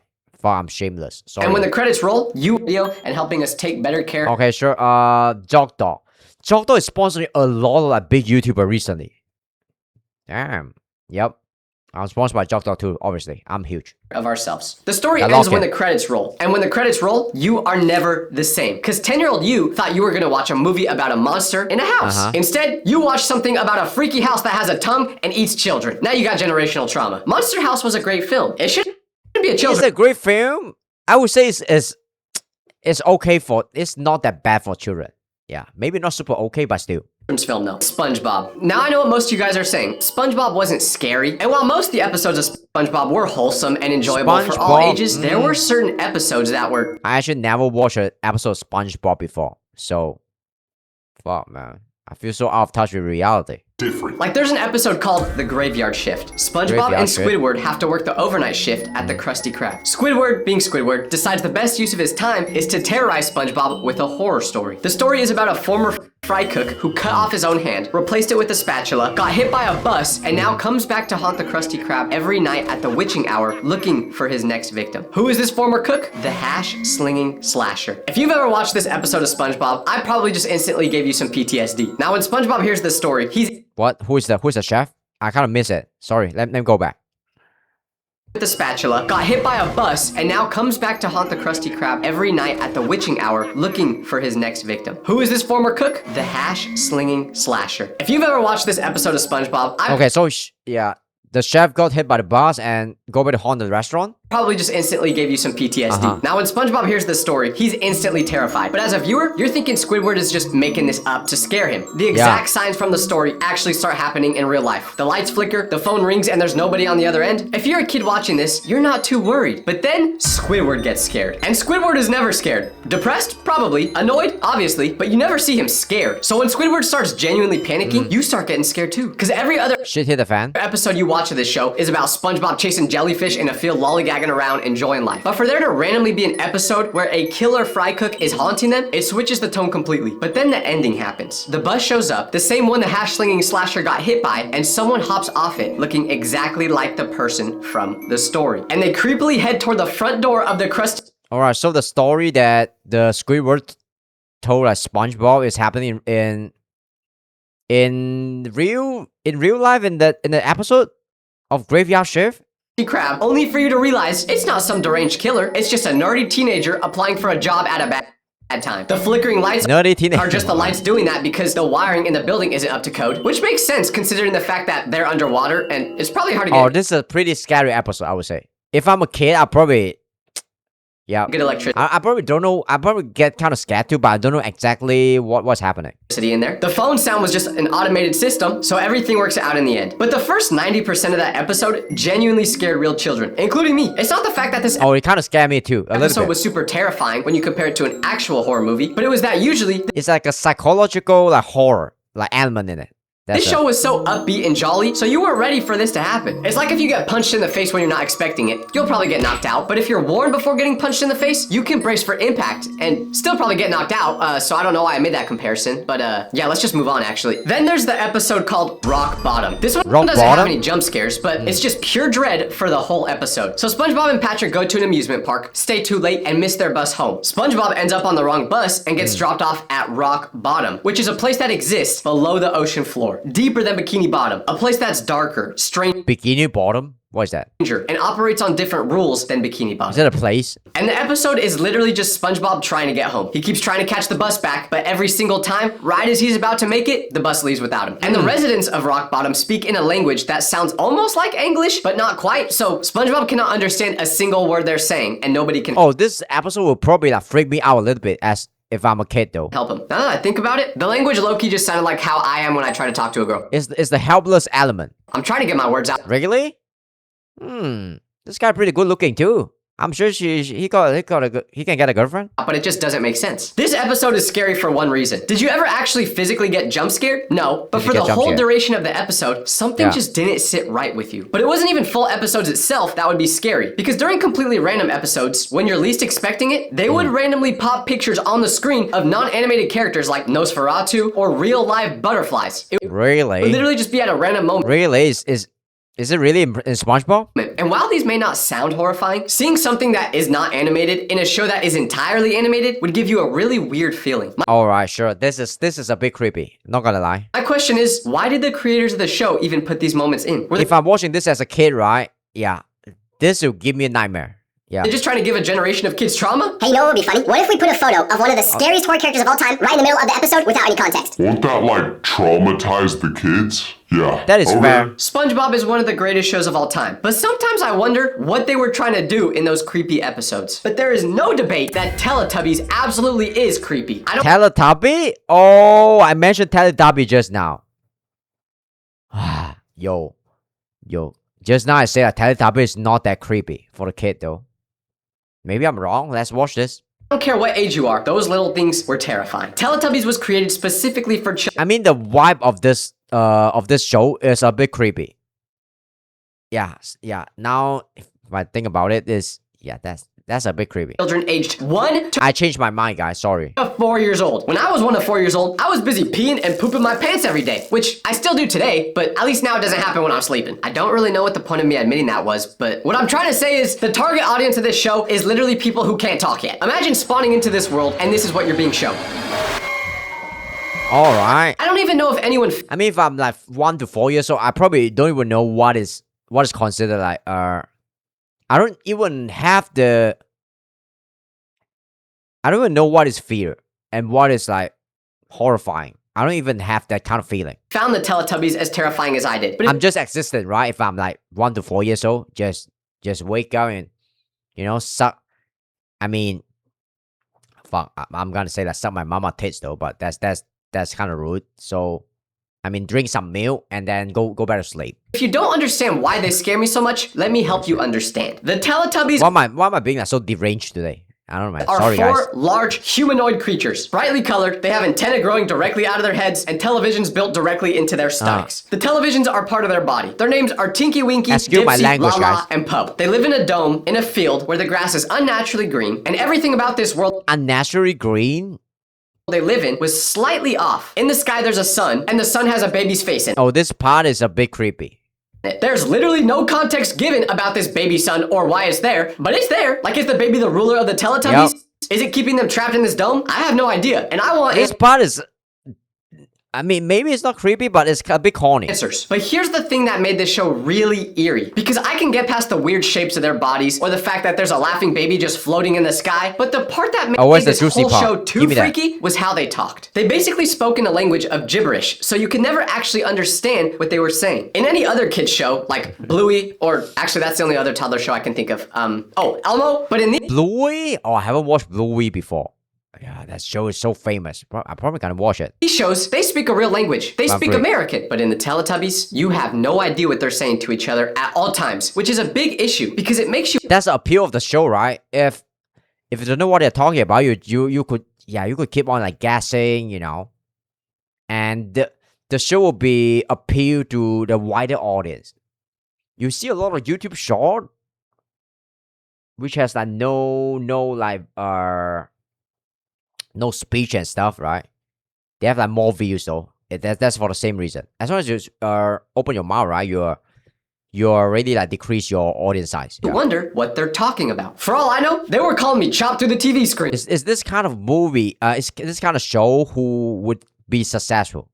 Cause they have like a universal appeal. Yeah. But oh, don't worry. There's one person in this show that speaks a real language. It just happens to not be an actual person. And Who is instead, that? it's a metal tube called voice trumpets. They come out of the ground. Voice what? A voice comes out of them. The voice has no source. It simply emerges from the earth and announces things. The Teletubbies respond to the voice from the ground like this is just completely normal. Now, if it sounds to you like I haven't really given a plot for this show and I'm basically just describing the setting of this place, you're right. That is what I'm doing. Because there basically is no plot to it. It's just the gibberish speaking Teletubbies wandering around with no purpose or mission in life staring at you like this.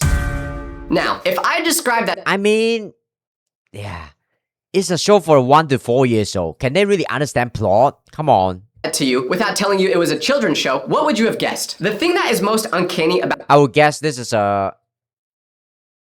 like a corny show for the alien or stuff. Yeah, I don't know, man. About these Teletubbies is their smile. It never stops. Their bodies move, but the smile is fixed, so you can't tell how they're ever feeling. It's creepy. Now, if they're angry, if you describe it like this, it's totally creepy. Still smiling. Sad, still smiling. And if you're thinking, Tyler, you're being dramatic. You're the only one that thinks the Teletubbies are scary. You are wrong, because psychologists have actually written about how Teletubbies unsettle viewers. Now, to be fair, I only read the unsettling headline of this article, and I didn't actually click on it, so I could be lying for all I know, but I'm just gonna trust what the title said. The reason the Teletubbies don't talk, and that... I mean, there's this one show called Coward the Cowardly Dog, if I pronounce it correctly. It's a horror cartoon, but it's actually not as scary as Teletubby. That's creepy, I would say. There's weird colors. It's a great cartoon, though. I love it. Because it's a show maybe it's gonna mention it later. Really meant for children. It's not supposed to make sense to me, but to that I say, give me one other show meant for children that's this terrifying. You probably can't, because most kids shows are wholesome and don't give you nightmares. But remember, that's just most kids shows, not all of them. Because I've got to admit, we've gone over some creepy shows and movies so far, but for me, there is nothing that made me more uncomfortable as a is it gonna mention Coward the Cowardly Dog? Child than Courage the Coward. Courage, not coward. Sorry. Oh, fuck, man. This show is so... Oh, this is one of my favorite show when I'm a kid, though. Holy shit. This show is so good. Dog. This show ran on Cartoon Network, and if you've ever watched Cartoon... Oh, this show is so good. One of my favorite show alongside with, like, Ed and Eddie. Yeah. Network before, you'd probably... my English is so bad. Sorry, guys. Understand why. Cartoon Network was where the shows that were kind of made for kids, but were a little too off-putting to be somewhere like Nickelodeon would all go. This was not a kids show that occasionally got dark. This was a horror series that aired for kids because... Don't be sorry. Someone at Cartoon Network either didn't watch it carefully enough to understand, or they were just I'm trying to improve myself, right? Come on. Yeah, my dream is to... Not dream, my plan is to move to US one day. Yeah. A villain that wanted kids to... I gotta be better. I gotta be better, baby. Experience this. Here's the setup. Courage. How are you, man? It's around 3 now. Finish your lunch yet? Yeah, legacy. Is a small, anxious pink dog who lives with an elderly couple in a farmhouse. The wife is Muriel, and she's like any other old country lady. She's super sweet and kind. The husband is... Of course. Eustace. He's Okay, what do we eat today? Let's chill for a little bit. I've been reacting. It's 3 p.m. Actually, I haven't eaten my lunch yet. You know, and I'm doing like intermittent fasting because I'm an old uncle, right? So I try to eat like 2 meals in an 8 hours window. So, you know, trying to eat healthy. I eat like 6 eggs per day because I don't have money to afford like that much meat protein. So my meat protein is only around like 70 grams. And yeah, I eat a bunch of like quinoa and black lentil. So that's my style though. I don't know, man. I don't find fulfillment in eating tasty food because I just don't eat tasty food that much. And yeah, that's me. I'm an odd person, getting old and shit. And I'm also very obsessed with like longevity and reverse aging. So I hope it'll pay off in 30 years though. But you know, the thing I'm doing is like old people stuff. All right, let's log back in. Right, you know, yeah. You probably can't resonate with that though. So, yeah. And I hope I can go back to the days where I can still enjoy tasty food often. But yeah, I'm locked in with this lifestyle, unfortunately. But I still eat like tasty food every now and then. So to indulge myself, right? Balance is the key. The creepiest kids movie. Selfish and mean, and he wears his mask specifically to scare Courage just whenever he feels like it. Sounds like animal abuse if you ask me. They live in the middle of nowhere, literally. Animal abuse? That's the actual name of the town. Nowhere, Kansas. They've got no neighbors, no community. It's like an old show. animal abuse is not a big concept like 15 years ago, right? When we are still a kid. Just them and the farmhouse and whatever is coming for them in that week. And when Jesus. you live in the middle of nowhere, This show is so good. So good. I love this show. I love watching like the American Dragon, like Ben 10, and this show and As and Eddie. That's my favorite show. Yeah. if you have an issue, there's no one to help you with it. You gotta handle it on your own. Something is always coming for Courage. Every single episode, something terrible arrives in nowhere, and Courage has to deal with it alone. Because Muriel is too trusting to recognize that the thing she's inviting in for tea is not actually safe. And Eustace just frankly does not care. So Courage, who is terrified of literally everything all the time, just has to handle it. His name is not an accident, and it's not ironic. That's the whole point. Courage isn't a brave dog. He's forced to be courageous. He's a scared dog who does the right thing anyway, every single episode, despite shaking the entire time. And that is the actual definition of courage. Not the absence of fear, but acting despite fear. Courage. All right. Yeah. That's a deep hidden message here. Acting, doing the right thing despite fear. It kind of reminds me of discipline too. You know, acting despite you don't feel like it. Just something we should all have. So if you're watching this and feeling a little discouraged, what's up, Nima? Watch this show. Alright, sure. You're a legacy, right? Yeah. Thanks for trolling. And become brave, like Courage, the cowardly dog. Sorry for that part right there. I was just trying to say something that would sound cool for an edit. I don't really even understand any of the past like 5 sentences I just said. But if you're wondering why this show was just not right, it was because of 2 things. First off, Eustace is disturbing in a way you can only understand by watching the show. He's cruel. He wears a mask to scare Courage. Oh shit. This dude actually remind me of my grandfather in real life though. He's always like chilling and being lazy, and he's a bit mean too, you know, but he's a good man. Yeah, so regularly, and he seems like a guy you just can't trust. You see, that love you too, baby. Love you too. Of course, never give up. Never, ever, ever. That was a horrible explanation. Well, talk about giving up. Yeah, the give up never even crossed my mind. Why do you mention give up? You think I would give up because of like low viewer count and stuff? You're wrong, man. You're very wrong. Yeah, your speech kind of reflect what you're thinking about, right? Yeah, I'm just trolling. See, I said you have to watch the show to understand why he's disturbing. That give up never even crossed my mind. Not even close. Yeah, not even close, man. Because I can't describe it. Come on, I used to stream to zero viewer for 8 months. Yeah, zero. Yeah. Easy peasy. Sorry for the crash. Now if I got 1 people who's like watching me, I'm very happy. Yeah. Crash out. But I'm very grateful. Wondering what types of why we lying? Lying what? Difficulties Courage encounters in the show, let me tell you. 8 months. I mean 0 to 1 viewer. Come on, man. I'm not lying. I'm being serious. Come on. Sorry for the crash out. Go back to the video. 8 months. I'm not lying, bro. I'm not lying. I've been streaming for a while, man.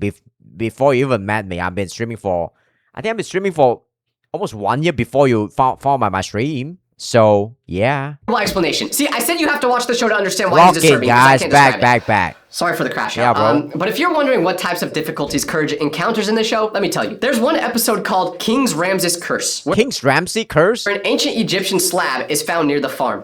Wow. Eustace takes it because he thinks he can sell it. But a mummy rises from the ground and demands... Yeah. A mummy rise from the...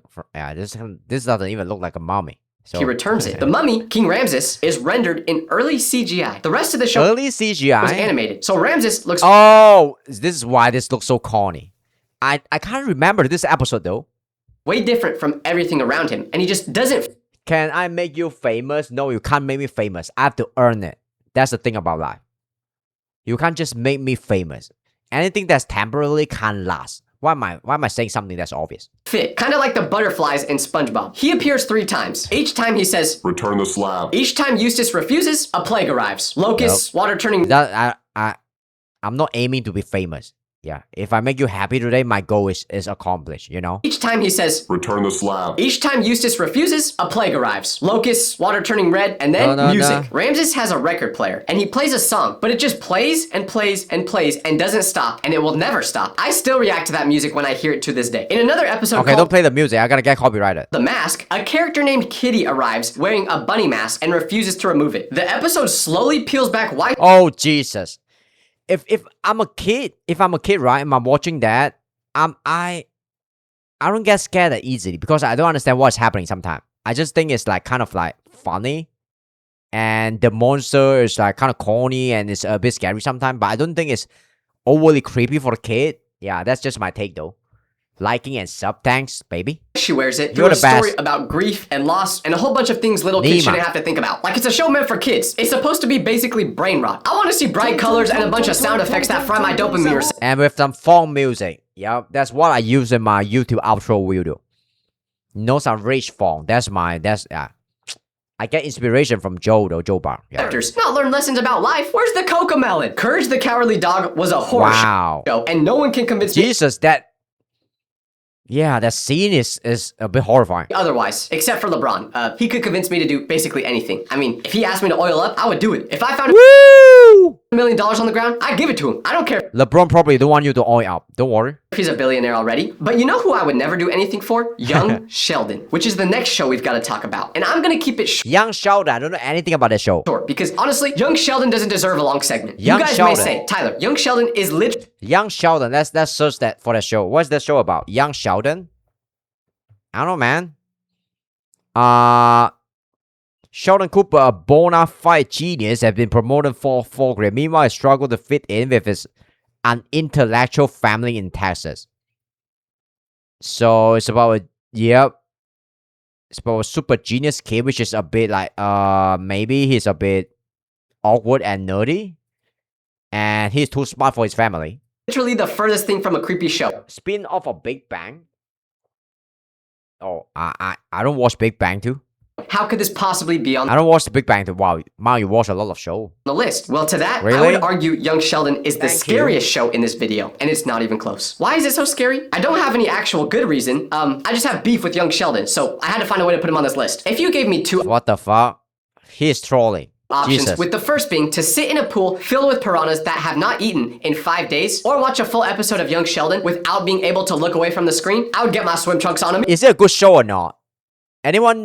Anyone watch Young Sheldon here? immediately. Young Sheldon, you give me nightmares. Now let's cool the temperature down a little bit and talk about a show that isn't quite as scary as Young Sheldon, but still gives me the heebie-jeebies to watch as a child. Arguably the most successful horror franchise ever, which is aimed specifically for children. If you somehow don't know Goosebumps. Alright, that's the last show. Goosebumps, horror stories for kids. Different nightmare every episode, each one designed to scare you. The covers of Goosebumps books had the melting fonts and the creepy illustrations and Oh shit, this is scary. If I'm watching this, wow, this shit will shit my pants. teachers put them in school libraries. Goosebumps was the first horror show specifically made for children. I have no idea how these shows were approved for a younger audience. Like I, as a 22-year-old, no, actually, my birthday just happened, so I'm a 33-year-old. 33. Alright, I know you're that old. Pushing 50. Shut up. No, a 223-year-old. Just kidding. Okay, I still get scared watching them today. They literally advertised, hey, this show will probably make your children wet the bed. And yet, children still continued to watch it. Slappy the Dummy is the face of I still wear the bed though, but not for the same reason. Just kidding. Goosebumps. But he is the furthest thing from a dummy. He's a What the fuck? This Slappy the Oh shit, this dummy is scary. Holy Dummy fuck. is the face of Goosebumps. This shit still scare me until now. But he is the furthest thing from a dummy. He's a ventriloquist dummy, which Shut up, I'm not an uncle. is already terrifying Call me grandpa. even if he didn't come to life. But he does, of course. And he comes to life when you read a Oh shit, this kid kind of look like Tyson Head. Yeah. Kinda look like, you know? is already terrifying even if he didn't come I to think life. so. But he does, of course. And he comes to Yeah, look at this kid. Kind of look like a extra nicer version of Tyson. I'm not saying that Tyson is not nice, but I don't know, man. He kind of remind me of Tyson. Sorry. life when you read a specific set of words written on a piece of You guys paper agree? inside his jacket pocket. Once he's awake, he immediately informs you you are a slave. He decides what happens. You What the fuck? just have to be a good boy and accept whatever he decides to do. If Obey. he tells you to make Submit. him breakfast, buddy, you better turn on the air fryer. He's got a terrifying smile on his face that never goes away, just like the Yo. Teletubbies, so you can't read him. There's something so uncanny about Oh shit, this is scary. This is scary even for an adult. Yeah. If I'm a kid, holy shit, this is my apocalypse, man. Slappy that It's kinda disturbs show. you. His eyes track you. He looks calm at all times. But the funny thing is, in every episode where Slappy is Jesus. the evil villain, everyone basically accepts it Yeah, and right. doesn't try to do anything about it. Like, oh well, this ventriloquist dummy controls my You know the scary thing about social path, right? Is a lot of them they are always like calm at all time. And they're capable of great violence and they are very unpredictable. So this is the scare. This is what make them like extra scary. So life now. It is what it is. So this But called- y'all aren't thinking hard enough. Because if I'm in that show, I'm putting Slappy in the shredder. But just in case dolls that slapping the shredder. Now remind me of a scene in Poppy Playtime where that's a monster that get crushed in the shredder. I can't remember. come to life are actually real and they're watching this video. I'm just joking, guys. Yeah. I'm just joking. I'm only trying to look tough for my audience. Trust me, I hear Shout out every to boy and do whatever Jeremy. you told me, so please leave Jeremy. me alone. But there are two Sure. specific episodes of Goosebumps I Sure. remember vividly Since because you're of nice how to me. terrifying they were. First is the one where a Halloween mask permanently fuses to a girl's face and slowly takes over her body and mind. Remember, this show is made for kids. And then you have the Ghost Next Door episode that has a huge twist. Throughout the whole episode, you're following what you assume is a kid stuck in a horrible ghost story. But at the very end, it's revealed that the kid you've been following the whole time is the ghost. But here's the weirdest part. Although I literally would cry at some of the Goosebumps episodes as a child, which honestly isn't saying much because I would cry at anything. Like I cried at my grandma's funeral, which that's probably a horrible example because everyone cries at Are you gonna tell me what's gonna happen next? funerals. But even though this show scared me so much, Oh sure, whatever, I miss it. I would Whatever. always come back for more. I was addicted to watching every episode, even though I knew if I did watch Alright, it, I cool. probably wasn't getting any sleep that night. And I don't get good sleep as it is. Just Oh, look this- at these what eye a good- bags. Seriously though, if anyone knows how to fix eye bags, please comment below. But that's the This dude talks so fast, man. I thought I'm watching this video in 1.5x. Yo. trend with all these shows Nice and video, movies. guys. Although Yeah. they terrified you, there was something about them that just made you want to keep coming back for more. Except Young Sheldon. I never came back for more of that show.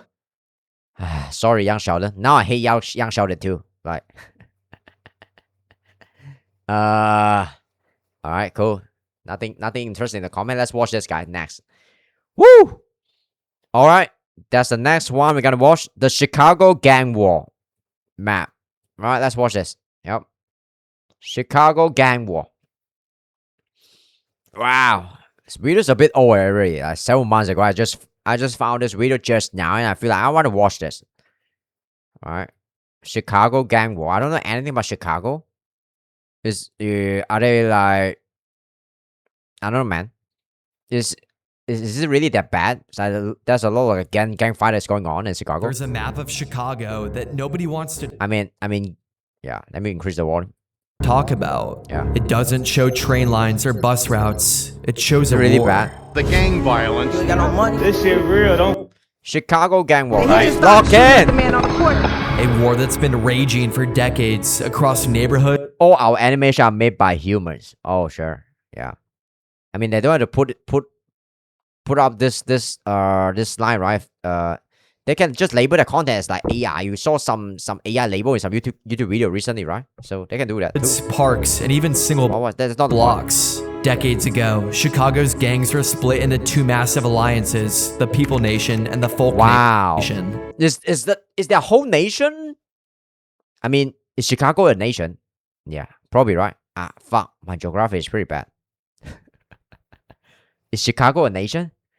Yeah, probably right. Let me just assume Chicago is a fuck. Let me Google this. I'm too dumb, man. Chicago, it's a city in. All right.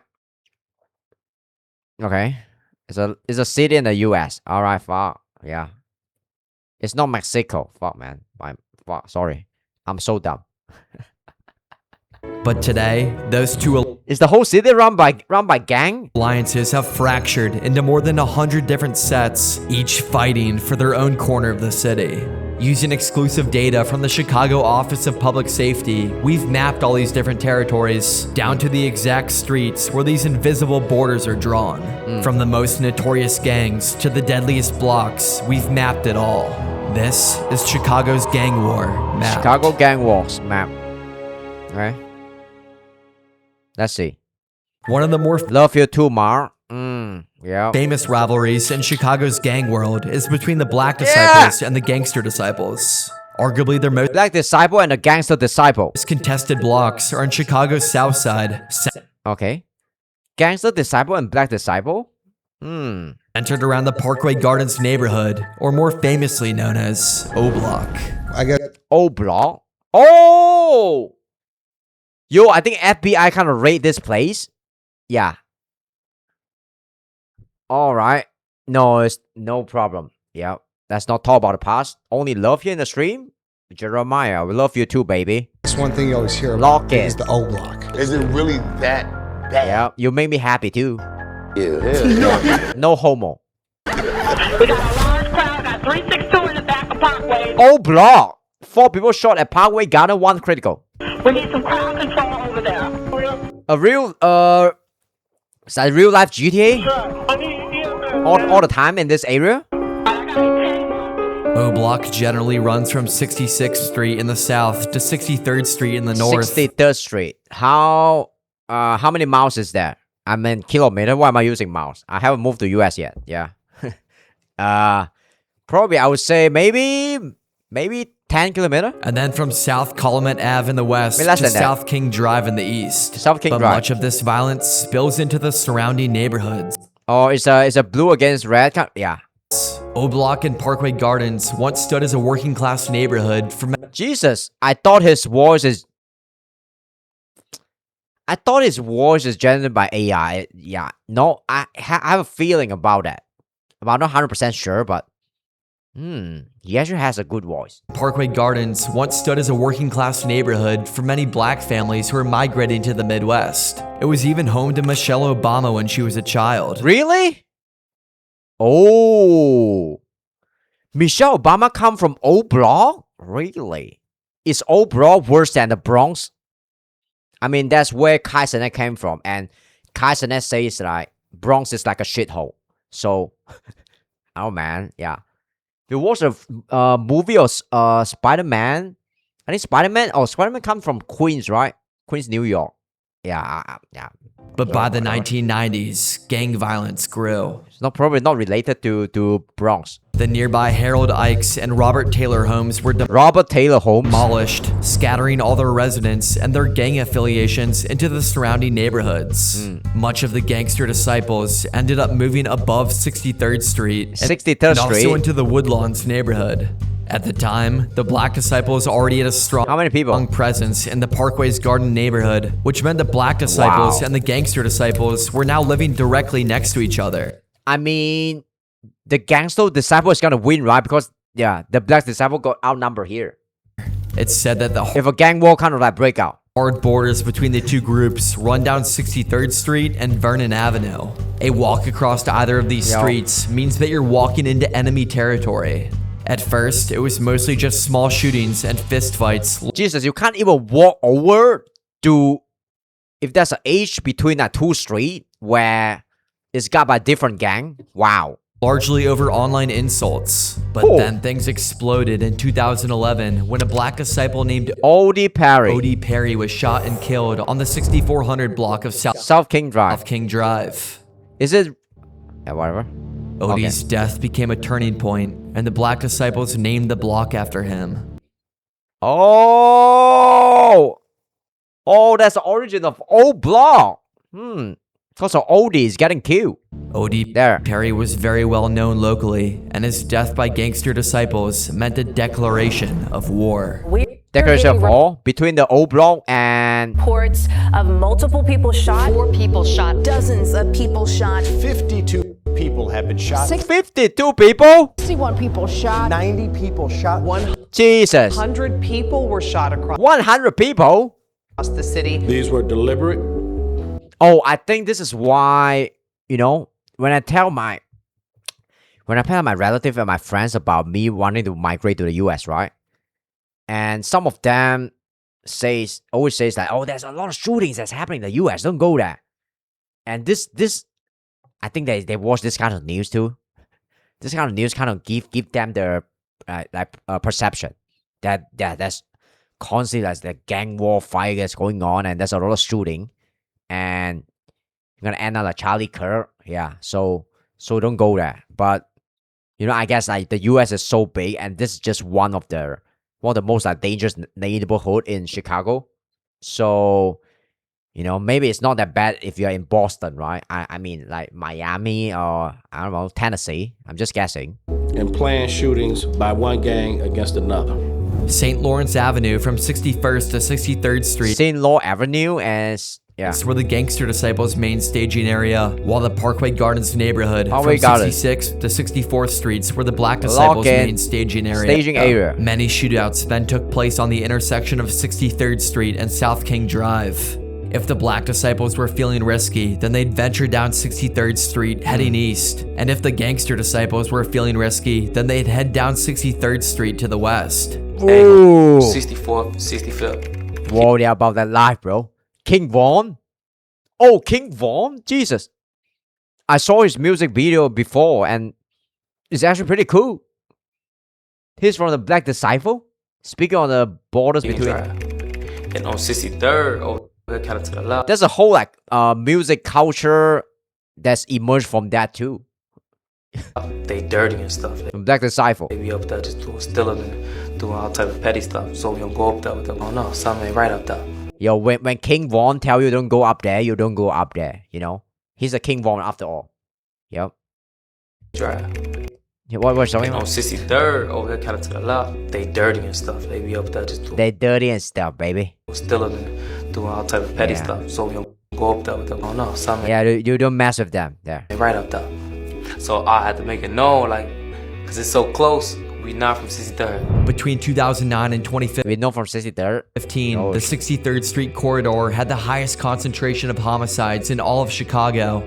So 63rd is the worst like area, or the worst district. Most of these deaths came from gunfights involving teenagers. A 14-year-old boy was shot around midnight. 16-year-old was shot in the chest. Wounded 6 people, including 3 teenage girls. Parkway Garden shooting.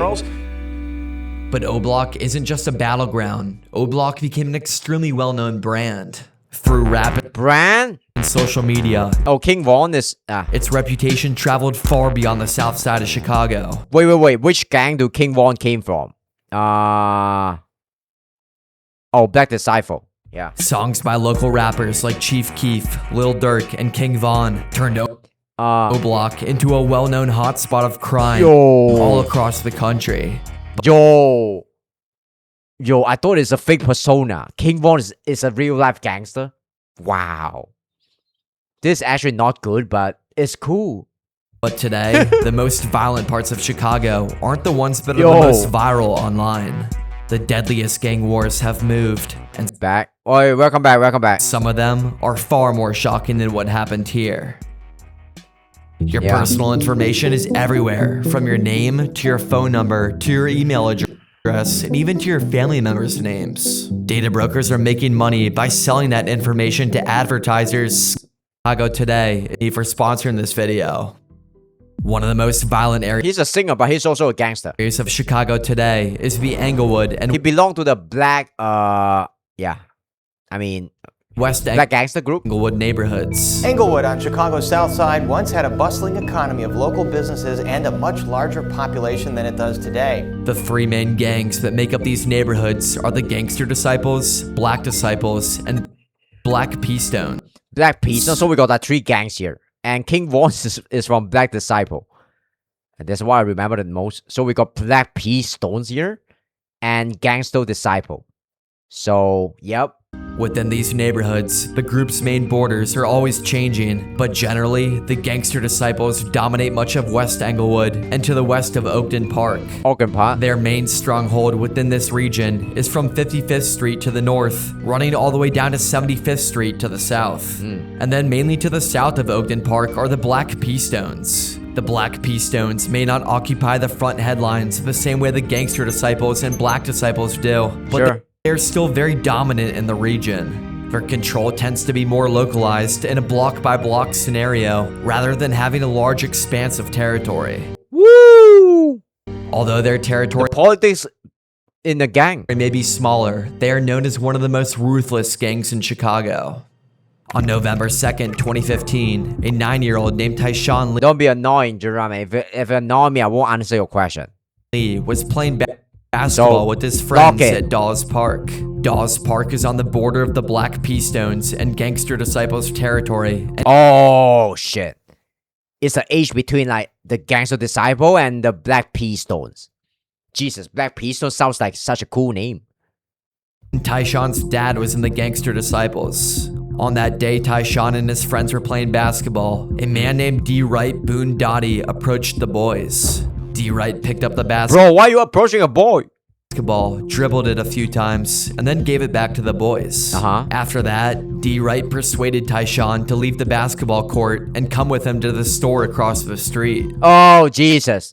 He promised Tyshawn that he would buy him something. Buy you yeah. Tyshawn. Jesus, no, don't go. Sean. Then followed D. Wright into a nearby alley that was out of view of the park. There, D. Wright shot Tyshawn. What the fuck? In Chicago today, there was a Why would anyone do that? tragic revelation in the murder of a 9-year-old boy. Probably the most abhorrent, cowardly, unfathomable crime that I've witnessed in 35 years of policing. Tyshawn's father, Pierre Stokes, was alleged by authorities to have ties to the gangster disciples. Who is that? Tyler's brother? D. Wright and his other Black P-Stone brothers were going after the gangster disciples and Pierre for revenge over another killing that took place just days earlier. D. Wright and the Black P-Stones couldn't find Pierre, so they took out his 9-year-old son instead. Okay, so, wait. So Sean is from the Black Disciple and, Gangster Disciple, and D. Wright is from the Black P-Stone, I suppose. Next, welcome back. The two men convicted We're watching this video called The Chicago Gang War. Yeah. of executing 9-year-old Tyshawn Lee will be locked up behind bars for decades. Dwight Boone Doty is a convicted triggerman. He was sentenced to 90 years. 90 to 65 years. His accomplice, Corey Morgan, sentenced to Jesus. 65.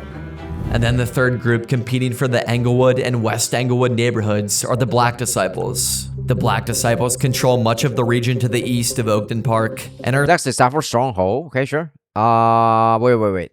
Disciples. Third group competing for the Englewood and West Englewood neighborhoods are the Black Disciples. The Black Disciples control much of the region to the east of Oakton Park. So they want to compete with, for the East Eaglewood here? And are especially dominant around Englewood High School. Okay, Black Disciple control this On stronghold? Normal Boulevard, the Black Disciples are known to be extremely present here. Englewood High School is caught in the middle of the gang violence. What a well-made video, man. How did he know of this? And the high school struggles because of it. Well researched. Police on scene tell me this was a brawl that involved at least 100 students here at Englewood STEM High School. At this school, every time you turn around, it's fights all the time. Englewood High School had a graduation rate of only 62%. Fuck. I want to go to this school. Just kidding. They also have 87% of the student graduation rate of only 62%. What kind of high school have this kind of graduation rate? 62%? Wow. You know? Yeah, wow. Not graduating from this high school is considered the norm here? Interesting. What interesting high school. I want to go there. They also have 87% of the students go better debate marked as chronically absent. No, I don't want to watch this. Yeah. Meaning they missed 10 or more. We already finished the debate video. What are you talking about? Days of school a year. Getting to and from school. This video is fun. For these students can also be tricky. If you live on a Black Disciple block and have to walk home from school through Black Disciple controlled streets, it's safer to just be one of them than to be part of a rival gang or even seen as neutral. Neutral? Because rival many gang? families in Englewood face deep poverty and minimal access to after-school programs. Gangs often fill the role of structure and belonging that schools and community centers can't always provide. Really? Oh, shit. Yeah. You can even see the effects of if the education system failure, you can always go to a gang, right? Yeah. I guess that's what's happening in this neighborhood. Poverty in Englewood, just off of the many lots that sit empty. It's about that life, bro. All of these empty lots aren't random. Yeah, about They're that life. the direct outcome of economic decay. As jobs vanished and home values tanked, many homeowners couldn't keep up with their mortgages. Really? Even in this kind of like bad neighborhood, the property value is pretty high. Jesus, yep. I guess the real estate like tycoon, they are more ruthless than the local gangster. Yeah, they're more gangster, right? The city seized many of these properties through foreclosure. Imagine there's a shooting everywhere in the neighborhood, like always, and this property price is still pretty high. And who the fuck is buying that? Yeah, if you're not like a local drug dealer there. And demolished them rather than rebuilding them. This has left block after block of open grass where homes once stood. Overgrown weeds, empty beer cans, and a lot of frustrated neighbors. The Morning Insiders uncover a pattern of vacant city-owned properties falling into disarray, leading to more than 100 complaints filed to the city just last year. People see this, they're scared to buy here, they're scared to rent here. Clean it up and secure it. But arguably the Chicago area struggling most with gang violence in 2025 is the Garfield Park area, or more notoriously known as K-Town. K-Town is a group of different neighborhoods with heavy gang violence. K-Town, what a name. Roughly running from West Lake Street in the north to West gonna get West 16th raided to the Korean or something. Street in the south. Run by some Korean gang or some shit. That'll be cool. And then from California Ave in the east to Cicero Avenue in the west. While the Black Disciples, Gangster Disciples, and Black P Disciples have a heavy prominence in Chicago. Who's gonna wait? I think Gangster Disciple is the more dominant here. It's like we're playing a video games here. Like we're playing GTA here. If I'm a GTA character, if I want to pick a gang, right, I'll probably pick the Gangster Disciple here. Yeah, cause we are outnumbering them, right? Look at our territory. Yep, it's all red. Yep. Chicago's south side, it's an entirely different set of gangs. Which one will you pick? Make up Chicago's Black P-Stone sounds the best. West side. Sorry. The major gangs out of K-Town include the Black Souls, the Unknown Vice Lords, the Four Corner Hustlers, the Unknown Vice Lord, what a name. The Traveling Vice Lord. Traveling Vice Lord, wow. The Conservative Vice Lords, the New Breed, and smaller pockets of the Gangster Disciples and Black Disciples. In general, the two dominant gangs in K-Town today are the Vice Lords, who originated in K-Town, and then the Four Corner Hustlers, who have a large area of control around Garfield Park. Four Corner Hustler, who come up with this kind of name though? Jesus. In 2022, the Four Corner Hustlers were caught in a massive drug trafficking operation that was run on the block of 3900 West Jackson Boulevard, the 3900 block of Van Buren Street, and the 4000 block of Maple Avenue, directly in the gang's territory. 10 members were arrested in this operation with nicknames like Peanut and D-Nice. Peanut! But the operation was run by a 38-year-old. Peanut, I thought you were streaming. What are you doing there? Old man named Nathaniel Evans. 4 others allegedly worked as shift managers that oversaw drug sales at the 3 other locations. Oh, shift manager at days? Yeah, drug lord at night. Yo, alright, cool. The shift managers were also in charge of receiving the supply of drugs from Mexico. Yo. Protecting the cash, and then being on the lookout for the police. Wow, we're not talking about some fast food restaurant manager here. Yeah. The drugs were packaged in small baggies and sold for extremely cheap, usually just $10 a bag. $10 a bag? Wow. They were going for a cheap but high volume distribution. It's cheap, but I would assume something like $5 bag though. Yeah, $10 bag. Yeah, gonna have some profit, right? Strategy. Some of the drugs discovered by authorities were laced with fentanyl, making them far more dangerous. What's fentanyl? Meth? Federal authorities also seized many firearms from the gang, including 4 rifles, 4 handguns, a MAC-10 submachine gun, and a shotgun. This shows how these free markets were heavily protected with firearms, and it wasn't just some casual dealers. The U.S. Attorney's Office today announced federal charges against 10 members or associates of the Four Corner Hustlers street gang. We need members of the community to continue to work with law enforcement in order to help us, uncover crimes and then hold people accountable. But even when the police cracked down on these illegal drug operations, the gangs learned to adapt. One of the new strategies of gangs in this region has been to shift their operations into vacant lots and abandoned homes. Approximately 400 abandoned houses. Why don't the federal government they just raid the whole thing? I mean, the FBI already raided the old block, but I guess it would waste a lot of taxpayer money. Suppose? In the village of Dalton. That's someone that took over someone's house without their permission, and they stayed there. Oh, it's like a squatter. But, you get squatted by gangster, right? They do a lot of things that they should not be doing, and it should have been taken care of sooner, and it's not. One recent example of this comes from an abandoned home on 849 St. Louis Avenue. St. Louis Avenue? On the outside, it looked like an abandoned home with boarded up windows and graffiti on the front door. But on the inside was one of Chicago's most active stash houses. Neighbors say that the house had been vacant for many years. It's owned by the Chicago Housing Authority, but it's been left untouched and unsecured. Then in 2024, it turned into what police called an open-air drug depot. Open-air drug depot? Wow. Dealers started operating their... It's kind of expected, right? Why would they own the house without like ever like maintaining it? Business right on the front porch. What if I own this house? Buyers would pull up in cars, hand over cash, and then drive away with the drug of their choice. Business 101, you need to cut your profit, right? To cut your expense to maximize your profit. Using abandoned house is it's a good business move though. Hole that was dug into the wall. This operation was all happening in broad daylight. Parents walking their kids to school said that they would see people cycling through every couple minutes. Residents who live in these areas are saying that they just can't take it anymore. We're moving, the process is moving as we speak. I just can't put up with this anymore. I'm completely done with Chicago. But no one wants to be here anymore. And can you blame them? What the fuck is the local police doing? Can you blame them? As more and more families move out, these homes often become abandoned when nobody wants to buy them. These empty homes quickly become safe havens for the same activity that they were trying to escape. Today in West Garfield Park, more than 40% of the lots are vacant. But the cycle doesn't just stop with abandoned homes and empty lots. When neighborhoods start falling apart, it's often the kids who get caught in the cracks.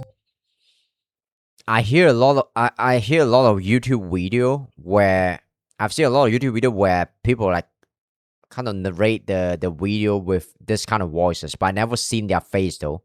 It's the first day that I've seen a real face behind this voice, this kind of voices. Because not only it's a strange feeling.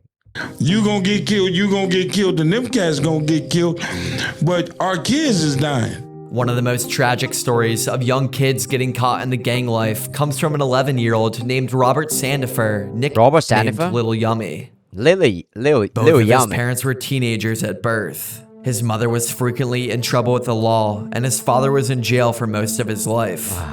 By age 4, Robert was removed from his mother's care due to violent abuse and was given to his grandmother, whose home had up to 19 different people living in it. You know, I'm thinking about Lil JJ for no reason. Yeah, it could be a cool name for myself too. Lil JJ. And was given to his grandmother, whose home... That's a corny ass name. ...home had up to 19 different people living in it. Unfortunately, this new home offered Robert little protection. He continued to experience abuse and even had cigarette burns and bruises all over his body. Despite the trauma, he became familiar with the streets of Chicago. By 8, he'd already dropped out of school and began stealing cars, breaking into houses, and Jesus. By the age of 8? Navigating the criminal underworld. Around this time, Robert became affiliated with the Black Disciples. The rise of drug lord. They often used Robert as a drug runner or to commit crimes, knowing that the legal system would often let him off the hook because of how young he was. By age 10, Robert even tattooed BDN for Black Disciple Nation onto his body. His criminal record quickly grew, and by age 10, Robert already had 23 felonies, including an armed robbery. I mean, if you start committing a crime when you are like 6 or 7 years old, 6, 7, right? I don't think the normal like child protection law should be applied on you. So you should get a jail time as maybe half the jail time as an adult criminal. If you're start committing a crime when you are like 6 years old, and when you are 10 years old, you technically still a kid, but you are experienced of a adult criminal already. So you can still cause some great damage though. So I don't think it's suitable to use the child protection law here to protect the kid though, to let him keep going away and commit more crime. Tragedy first struck though when Robert turned 11. You guys get my point? Robert was given a handgun by members of the Black Disciples and was ordered to carry out a hit. Yummy walked up to 16-year-old Keonta Britton and asked him what gang he belonged to. Britton told the 11-year-old he wasn't involved, and then Yummy pulled out a gun and shot him in the stomach at point-blank range. Yummy sprinted away, and police quickly arrived on the scene. Only 2 hours later, Yummy came back just around the corner of where he shot Britton. He spotted 6 guys playing football. He walked up with no mask, wearing a shirt that said boss, and then opened fire erratically on them. Bullets went everywhere. A parked van was hit, a house window was shattered, and tragically wow, how many guys this guy killed? Like 7 in one 18-year-old day? Siobhan Dean was hit in the head. Siobhan, who wasn't even with the boys but was just walking by, ended up dying 2 hours later. Following her death, Robert became a fugitive, living in Black Disciple members' homes while evading police and even the FBI. 3 days after the shooting, Robert returned to his neighborhood. Imagine you're 11 years old and the FBI is after you. Wow. Hoping to turn himself in. But high-ranking Black Disciple members feared that he might cooperate with law enforcement. The Black Disciples now feared that Lil Yummy was too much of a liability to keep around. Yo, yeah, gotta get rid of him. Black Disciple members Craig and Derek Hardaway were tasked with silencing Lil Yummy. As Lil Yummy was making his way back to his grandmother's home, they lured him into a car offering protection. Craig and Derek then drove Lil Can't trust an adult, man. Yummy to a railroad underpass. Oh, he's cool. Once there, they shot Lil Yummy twice in the back of the head, killing the 11-year-old. His body was then discovered the next day. What do you like? Bad. Bad? Like when you say bad, what do you mean? Fighting, stealing, breaking in people's houses. Did you ever see like the police coming to his house? Every other day. That's heavy. When you found out that he was killed, right? Imagine you're 11 years old, you already go through all of this, and yeah, holy. What did you think? I mean, it shocked me. He shouldn't have got killed like that. I mean, he didn't have to die the way he was killed, but that's the life you live. That's what happened.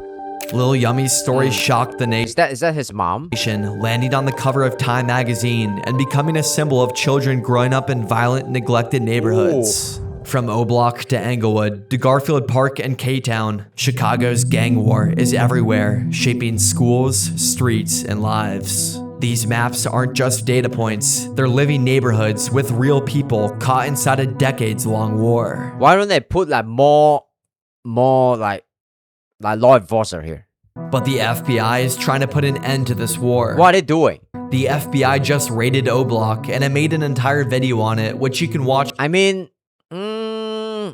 maybe you can argue that it's just human nature to want to commit like crime and violence. Maybe it's it's ingrained in their culture too, but I'm not sure. Yeah, I'm not sure. This is why it's so hard to solve the problem at its root cause, right? So, yeah, sometimes, yeah, evil is bound to be in like human nature. Right here. Thank you again, Delete Me, for sponsoring this video. All right, cool. Nice video, guys. Yeah. Gonna watch the next. This one is wow.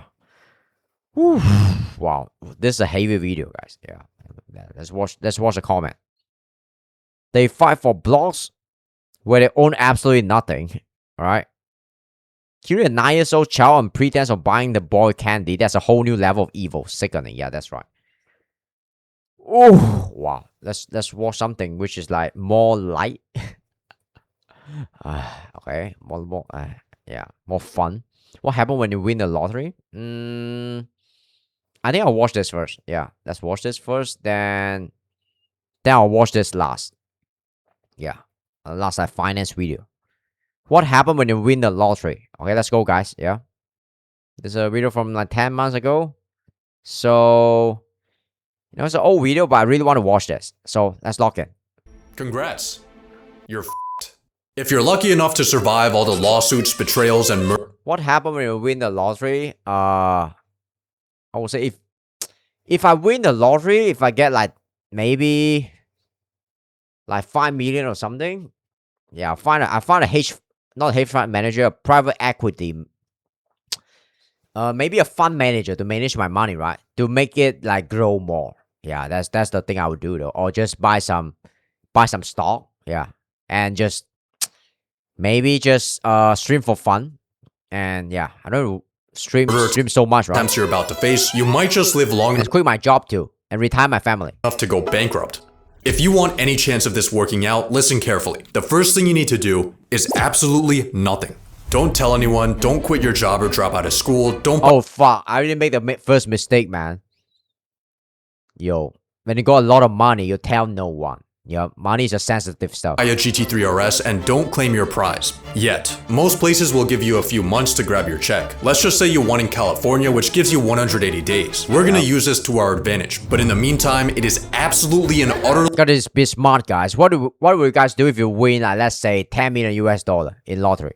What will you do? Imperative that you do not lose your ticket. This actually— Yep, obviously, drug and cocaine.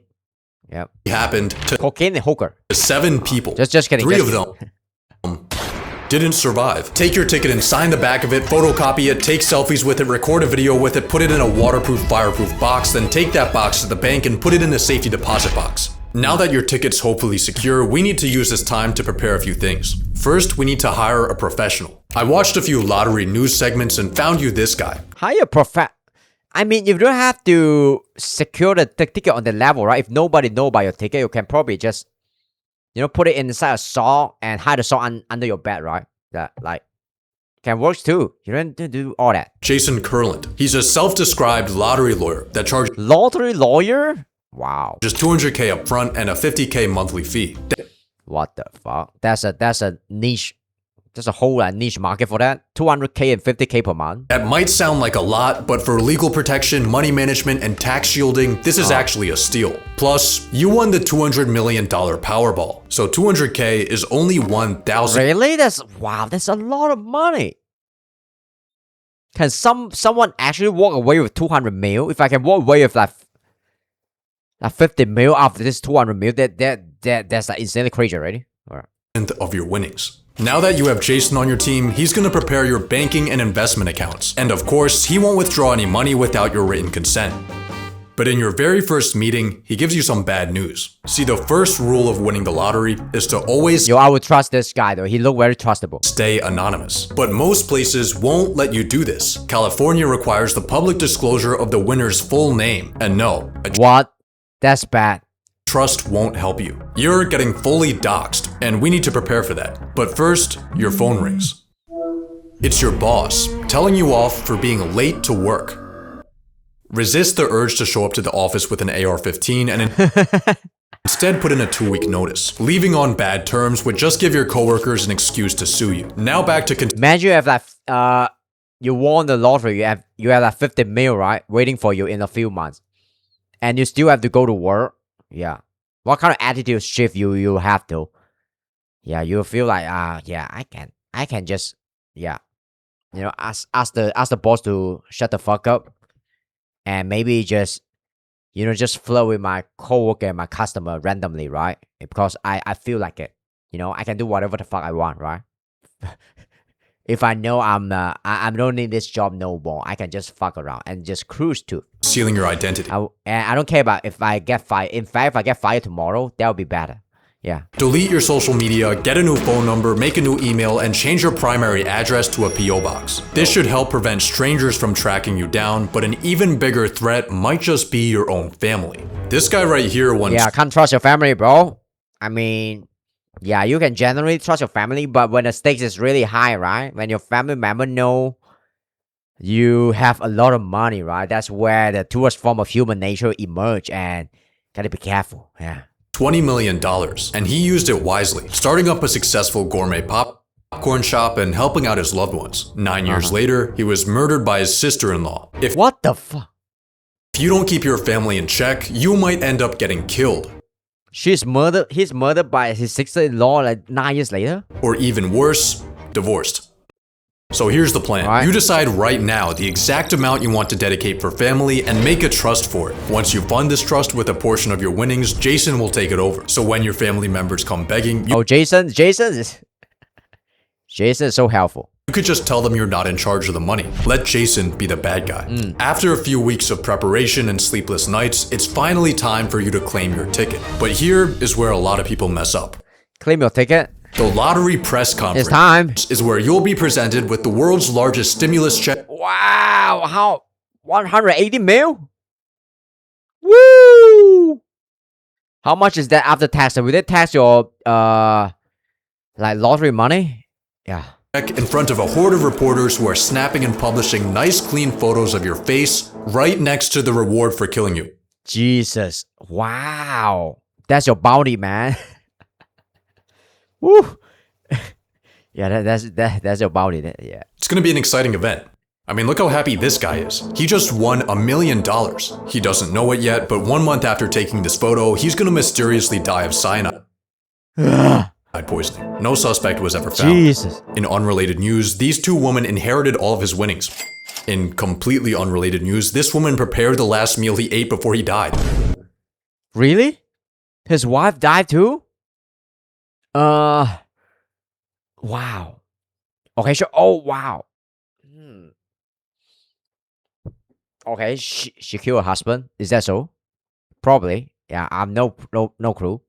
Oh, she's from Chicago? Okay. Anyway, what I'm trying to say is that the press conference might not be optimal for you. Luckily, there are some genius tactics you can use to reduce its potential harm. Renting a car will stop. Can't we just skip the press conference here if you won the lottery? People from tracking your license plate. Wearing a disguise will lower your profile as long as it's not ridiculous enough to go viral. But the smartest way to handle your press conference is by not going. You're not required to show up for your media appearance. The massive check with your name on it will still get put on the news, you just won't be in the shot. 2 billion? Who the fuck get 2 billion from lottery? That's gotta be a joke. 2 billion? Edwin Castro?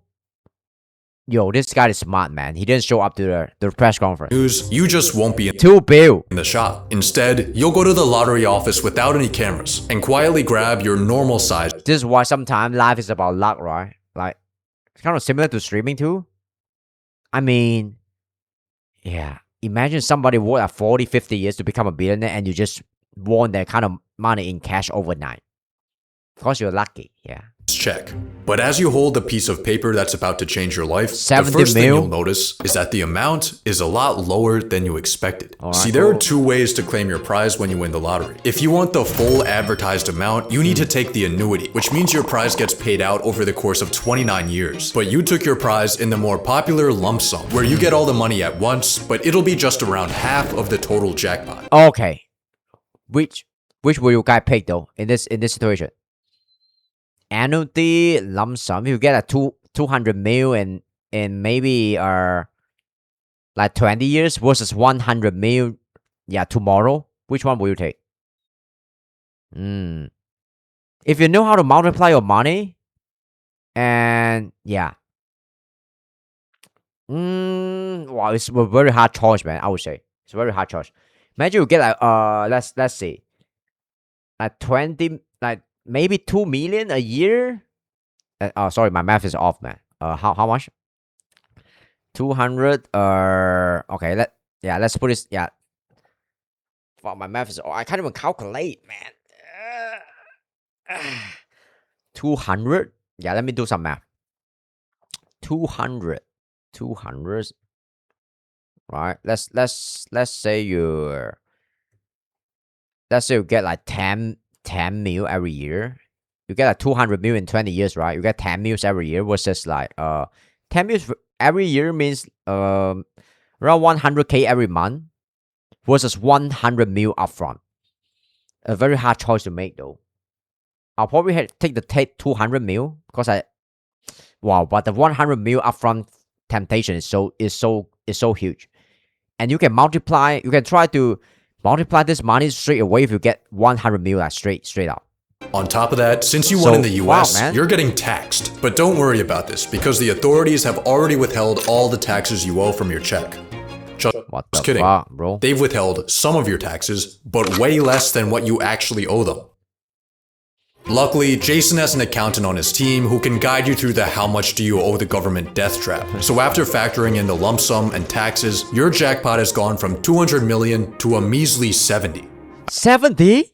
I guess it'll have to do. But before you even cash your It's still a lot of money, but god damn check, it. your phone starts blowing up. All of the friends and family that have your phone number are asking if you're the mysterious winner. Remember, the public Can you pay my rent? only has your name, but not your face. Imagine your ex-hot girlfriend call you back after she know you win the lottery, you know, and she cheated on you. Would you take her back? Yeah, I mean, fuck no. I would just find another hot girlfriend. Yeah. You can tell some people I'm rich, right? People you really trust, but be careful. Maybe even use an NDA. Now it's finally time to make your deposit. After your check settles, you'll see more money in your bank account than you even thought was possible. 70 mil. Hopefully you're using a larger bank and not a credit union where your checking account would probably be worth more than all of their assets combined. But even with a massive institution holding your money, you still have a Right, it's getting complicated. I'm trying to problem. Only $250,000 of your dollars are insured. But how risky actually is this? Well, ever since 2008, uninsured depositors only lost money in 6% of US bank failures, and large banks like Chase or Wells Fargo are designated as systemically important financial institutions, aka they have the US government as their sugar daddy, so it would take a lot for them to go under. Chances are you'll be fine, but still, you should move this money somewhere else. It's time to hit up Jason to fund your trusts and investments. Jason would know like which bank to pick, right? Come on, Jason. Yeah. Let's give him $40 million to manage for you. And with a conservative 6% return, this will be making you $200K a month. That's considered conservative, right? 6% return annually? You could put $10 million into your family trust, and now you have $20 million in pure spending power. So let's get down to business. Live the rich life. First, you need a new house. Wow, there's so many steps though. I say go with this $10 million LA mansion. It's got a master bedroom. Finally, is the fun part. Bedroom where you'll wake up to beautiful ocean views, a 500 bottle wine cellar, an infinity pool, and a movie theater. But one thing's missing. That's better. Any toy you ever wanted is now yours. Your dream watch, your dream fit, your dream grocery haul. Being a lottery winner is awesome. I'll probably just buy a supercar and a giant mansion, and hire some dietitian and personal trainer and chef, right? Yeah, that'd be cool. Also starting to realize why rich people live longer than poor people. Not only can you now afford any medical oh yeah, I'm gonna go balls deep in longevity and reverse aging procedures you want, but you even have a private doctor. You pay them $20K a year to be on private doctor call for whatever you need. You also get a celebrity fitness trainer for $300 a session, and of course a private $300 a session. That's cheap though. Yeah, if I'm worth like 40 mil, right? Come on. Chef to keep private chef 80K per year. Keep your diet perfect. But even more important than this is your total lack of stress. Not having to worry about bills, work, or housing, and having the free time to hang out with that's the best, man. Friends or take a midday nap has vastly improved your overall. I think I'll play a Valorant for for 1 year. Then I'll switch game though. Yeah, just if I'm living the life, right? Maybe not even Valorant. Valorant could be boring at the time. Well-being. I want to travel the world. But then you get a call from Jason that changes everything. See, he helped you buy your house using a trust to keep you anonymous. But internet detectives have somehow managed to trace the ownership back to you. On top of that, news reporters have been silently— I will fire Jason immediately. What the fuck you doing, man? You took my money and now I'm not anonymous? Taking stalker shots of you on your daily routine. And all of a sudden, your face and your address are front— Mysterious 200 mil Powerball winner exposed. Page news. Your phone immediately starts blowing up. Oh fuck. Except this time, it's not just your friends and family, it's strangers. You start getting hundreds of letters in the mail. People are telling you their life stories. How all they need is 10 grand, 5 grand. Someone even shows— Shut the fuck up, I don't know you, man. Yeah. Oh, you're my mom? I don't care. Yeah, just kidding. Yeah, take care of your mom, guys. Yeah. Up to your house. I think it's time for you to hire some bodyguards before things— hire a hitman. Start getting worse. And by worse, I mean you might get killed. It's kind of a rite of passage. Sam Altman took my job. I'm sorry. Alright, cool. For lottery winners. This guy won 30 mil, then got buried in his business. What the fuck? Abraham Lee Shakespeare? Wow, what a name, man. Wow. I'm sure the name kind of, make him win the money. Abraham Shakespeare. Killed 2 years later. Well, that's sad. His partner's backyard. He won the Brazilian lottery, then got kidnapped while on 9 mil. Wow. On a walk. His house got broken into and he was shot to death in front of it. Oh wow. Killed 2 months later, 400k, just 400k. His kids. But you have one advantage over all these unlucky winners, your location. Most of these tragic fates happened in not so great neighborhoods. You, on the other hand, are in a $10 million LA mansion, surrounded by people who are familiar with money. Hopefully this will protect you from any real danger and allow you to peacefully live the high life. But what your mansion can't hide you from are your relationships.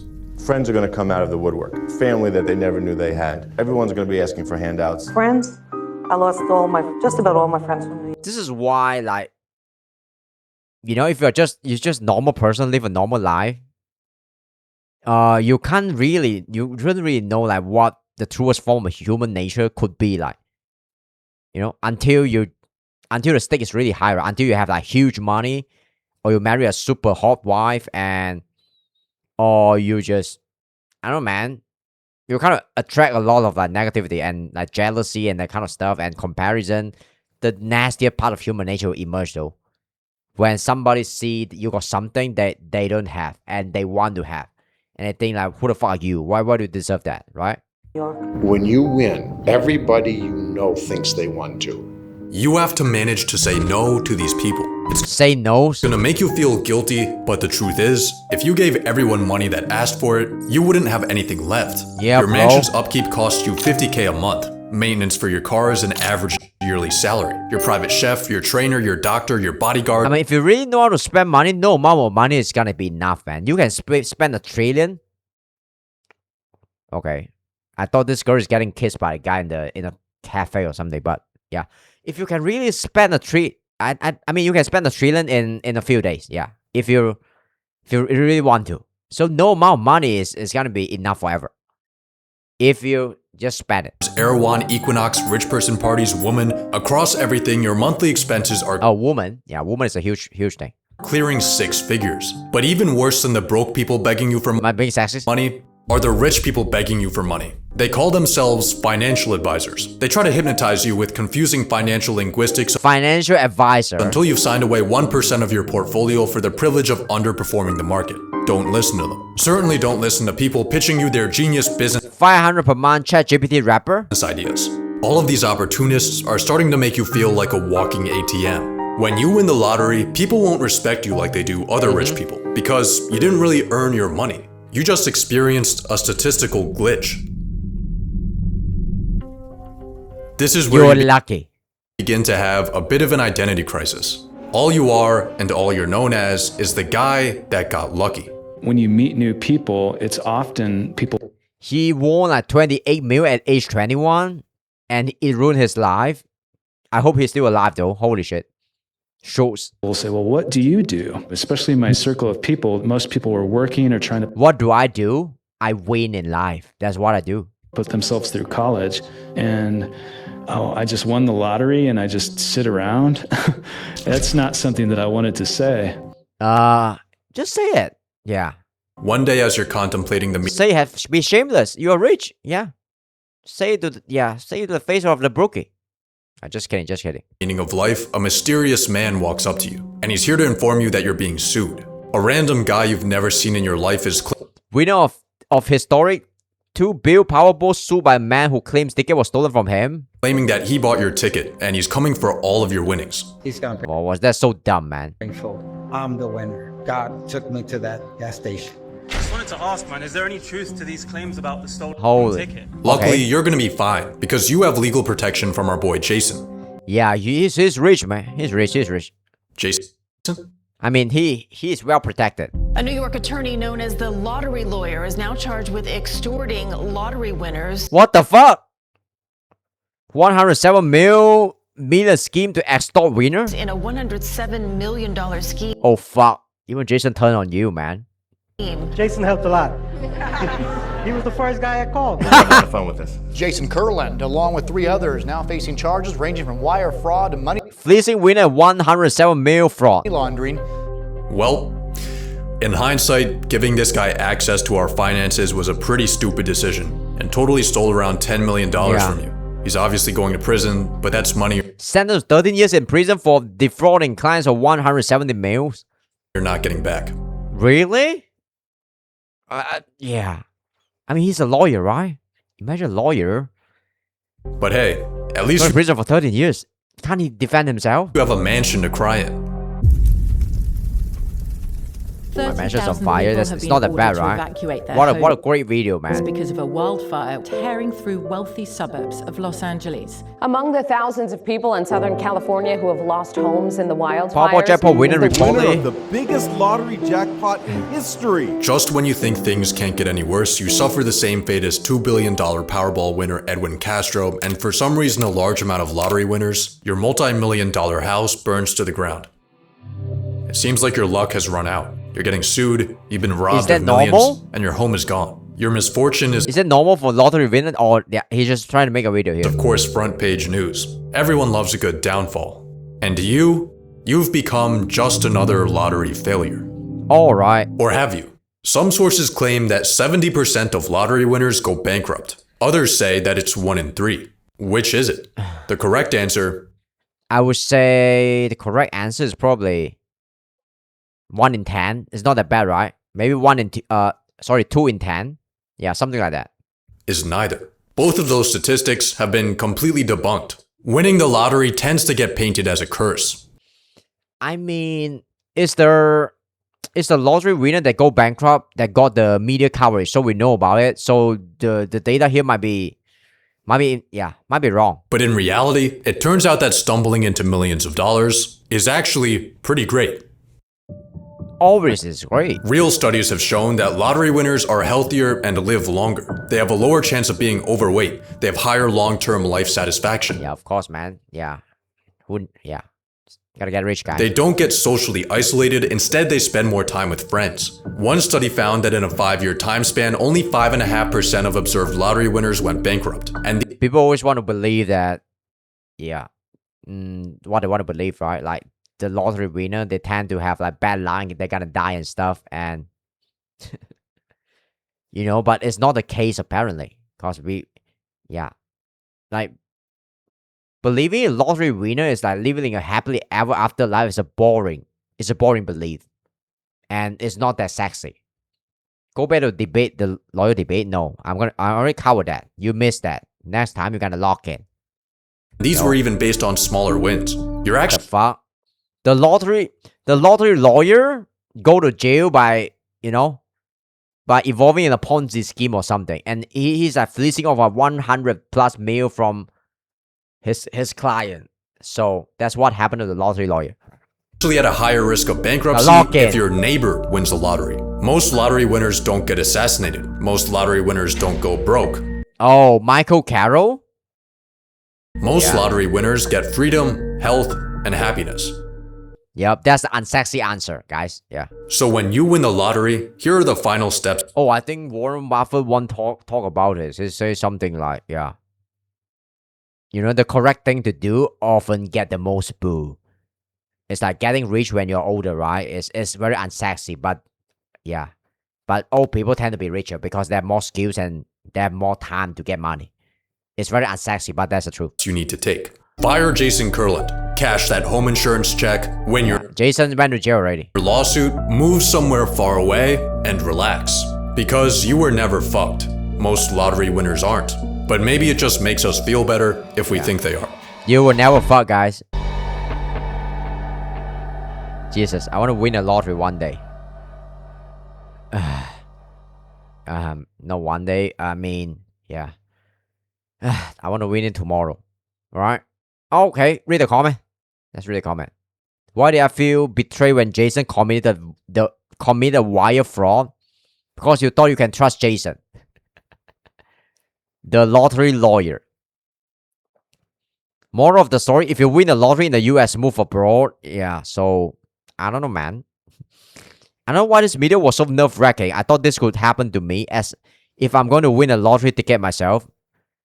Yeah, this is a very well-made video. Very well-made. The storytelling is just very, very nice. Yeah. So, let's watch the last one, guys. Yep. We got 2 more videos to watch, actually. We can watch 2 more. How a teen destroyed her life with one Snapchat, and also I quit my 250k tech job. Now I'm making a 33k selling matcha. So that's the last 2 videos. Actually, I can watch one more trailer too about Kaisernet though. So, but after I watch this video, guys, I gotta watch the. Yeah, Kaisernet is coming back. I gotta watch the video, right? Kaisernet is coming back. Kaisernet. I think he just uploaded a new video just now. So, this one. I haven't watched this yet. Yep. I thought the streamer universe already ended, but okay, let's talk about Kaisernet later. Yeah, I gotta watch this guy. Watch this first. So wow, Kaisernet is coming back, guys. I already, I think I already predicted that though. I don't think he'll quake, man. Yeah, imagine building you build. Yeah, he's one of the. Come on, man. It's Kaisernet. Imagine you become an NBA star and you. I mean, that's not a very good example, but if you build something for so long and you finally achieve success, right? Will you quake? Not really. Yeah. Not really, unless there's some massive thing that's happened to you in life. Yeah, let's watch this. How a teen destroyed her life with one Snapchat. Alright, cool. Alright. I hope this is good. This video just came out like yesterday. Yeah, yeah. Student here by the name of. I don't know what to expect from this. I don't know what she did, but apparently one Snapchat kind of like fuck her over. Addison Gas, GASS. Okay. Is she here now? I'll have to double check. She's posted on Snapchat. Addison Gas. She probably know that's her coworker, but she's just still trying to protect her or something. Yeah, I have to check. That's an answer you give, right, when you don't know what's happening and you want to protect your people. That was intercepted by the FBI. She posted a Snapchat that was intercepted by the FBI. Right? What the fuck? The FBI is looking at your Snapchat now. Yeah, we're gonna be careful when I'm streaming though. But I'm in Malaysia, so yeah. FBI don't care about some broke Malaysian, right? And she's about to shit up this place. What the fuck? Okay, I know that person. She's my crazy coworker. She's about to blow up this place. Jesus, wow. Okay, wow. What's this behind him? Oh, some head of some mannequin. Holy shit! No, is this a saloon? This place look kind of corny.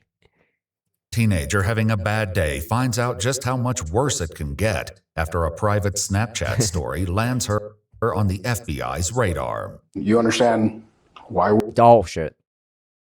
I don't really think she looked like a teenager from this like side shot just now. Let's go back. All right. Maybe not this shot, but she kind of looked like a auntie. Yep. But you know, just now. You understand? Maybe I'm wrong. Why we're here and the gravity, of how serious we take these types of threats. Oh shit. Yo, I want to blow up this entire shopping mall because, I'm not having a good day. You just can't make posts like that. Oh shit. The following is based on official police records released to date, and the footage has never been seen before until... What the fuck? I thought Snapchat support like freedom of speech. Okay, just kidding. Now. On the 5th of January 2026, the Pinellas County Sheriff's Office was notified of a written threat to commit a mass shooting. Mass shooting? Oh, that's bad though. At the Aveda Institute in Clearwater, Florida. Hello, you the manager? I'm not the manager, but I can get our director, Nikki, for you. All right, sure. Can you do it very discreetly? Do it very discreetly? Why? For what? Everything's okay here right now, right? Well, I'm not telling you, I'm asking you. Wow. When your officer asks you to, get your manager or director very discreetly, Yeah, it'll just be... I'll kind of, get scared a little bit though. One moment. Okay. There's a little bit of sense of urgency here.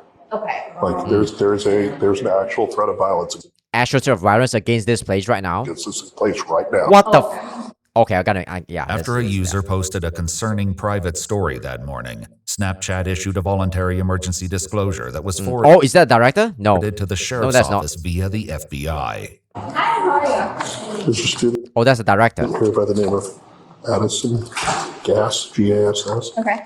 Is she here now? I'll have to double check. Do you need her? Do we need to step away for a second? She's posting on Snapchat that Woo!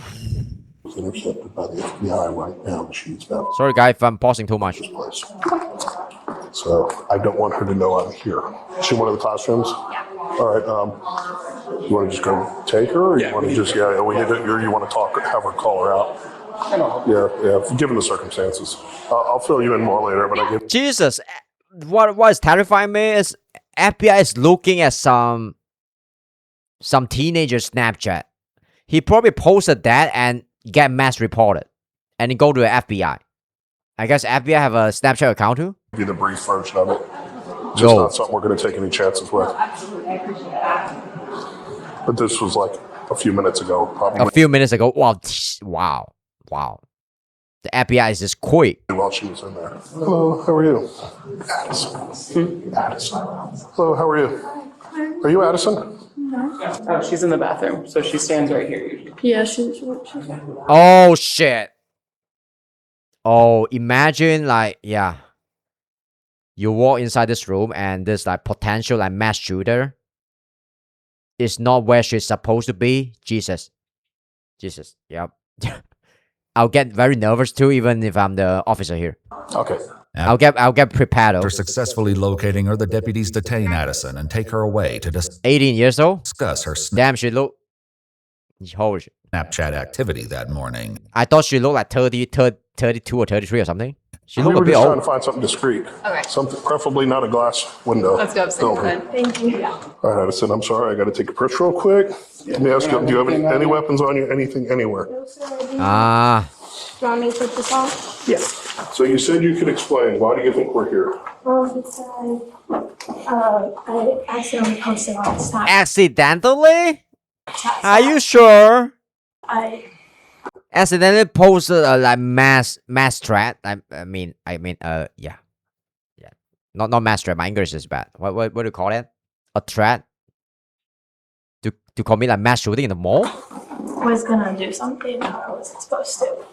Not really thinking that it would go anywhere. And what did you post? I said that I was gonna this place up, but Fuck this place up. I didn't mean it literally. I didn't mean it in like in a threatening way. I don't think I was. I'm just trying to get some attention. Thinking. But Yeah. legally it is criminal. You understand why we're here and the gravity, of how serious we take these fuck up types of threats, whether it's meant in jest or seriously, you can't. Are you pranking? You just can't Yeah. make posts like that.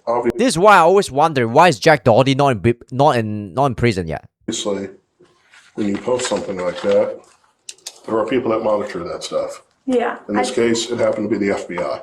Oh, okay. So. They were pretty concerned about it. Shit. Snapchat is so shit. I gotta uninstall that shit.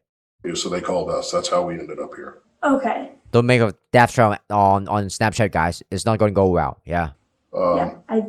I honestly did not think that it would get this far. Yeah, my boyfriend cheated on me, and my period didn't came through. I thought I'm pregnant with this like motherfucker, like cheaters, I thought I'm pregnant with his kid, so I have a really bad day, so I posted this stuff. This day and age, when you make comments like that, yeah, there's algorithms to catch that. Algorithm to catch that. So that we can prevent, because we don't know if someone's being serious. I mean, like, this is why social media don't feel as fun as like 10, 15 years ago, because after something get like overly monitor and it turns into a business, right? It become less fun. I think it happens to streaming too. When everything feels like more inauthentic, I'm doing the same shit too. So when when the old people, they kind of want to interfere with the platform too much, right? Yeah, if you know what I'm talking about. Or in this case, just frustrated. Sometimes I stream just because I want to make some good YouTube content out of it. I mean, Yeah, you guys get my point. Addison insists that what she said online was not meant to be serious. Not meant to be serious. But the deputies still appear apprehensive. The concern was that you had actually posted a picture of yourself, and it said something to the effect of, "I'm going to this place." And so I'm about to fuck up this school. They done piss me. They done piss me the fuck off. Wow. Wow. Right. Why does his face look like this? Really? So they pissed me off now. Is that pretty accurate? Yeah, I did say that. I said they pissed me off. I posted it and it was like a couple people, 3 people. That's right. And we're talking about this school, obviously. Oh. So this is where you're at. What prompted you to post? We should go to jail? I was just super upset. I didn't sleep, so I was almost late today. And then someone called me out because I was wearing leggings and I completely forgot about the dress code. And so. No. Yeah. Yeah. Someone call you out because you're wearing a legging and, you know, and you have bad mood and stuff. Yeah. But I just felt very like. Then you make a threat. Yeah. To fuck up this place. Targeted because she was like, there's other people around me wearing the same exact thing. And so I asked her if I could just. Nobody care. Stay for today, and she said it was fine. But I think I. So it was a staff member? Yeah. According to police reports, a cell phone search of Addison's phone would later reveal that following the story, she posted a video at the school with her middle finger up. Minutes later, she texted her mother stating, "They keep making me hate this school more and more by all this stupid stuff they are doing," adding that this was the worst day of her life. Well, what happened today? Why are you having a bad day? I just. This girl is acting tough until a real tough man standing in front of him. It's just been like I'm going through a lot right now. I'm just not in a like good situation. Why do you wear the legging to the classroom? That's not the dress code. Yeah. What's her name? Edison. Yeah, Edison. Like. Do not wear the legging to the classroom again. How I am, and so I think I just was fed up. But that's not the point. But with like. Not like anything. I'm not here to like threaten anyone. No. When you say you're not doing well yourself, you mean mentally, physically? I mean, tell us a little more about what's going on with you. I'm stressed with like work and like. Everybody's stressful about work. What the fuck? Having trouble like just everything. Like, you're 18 years old. You know.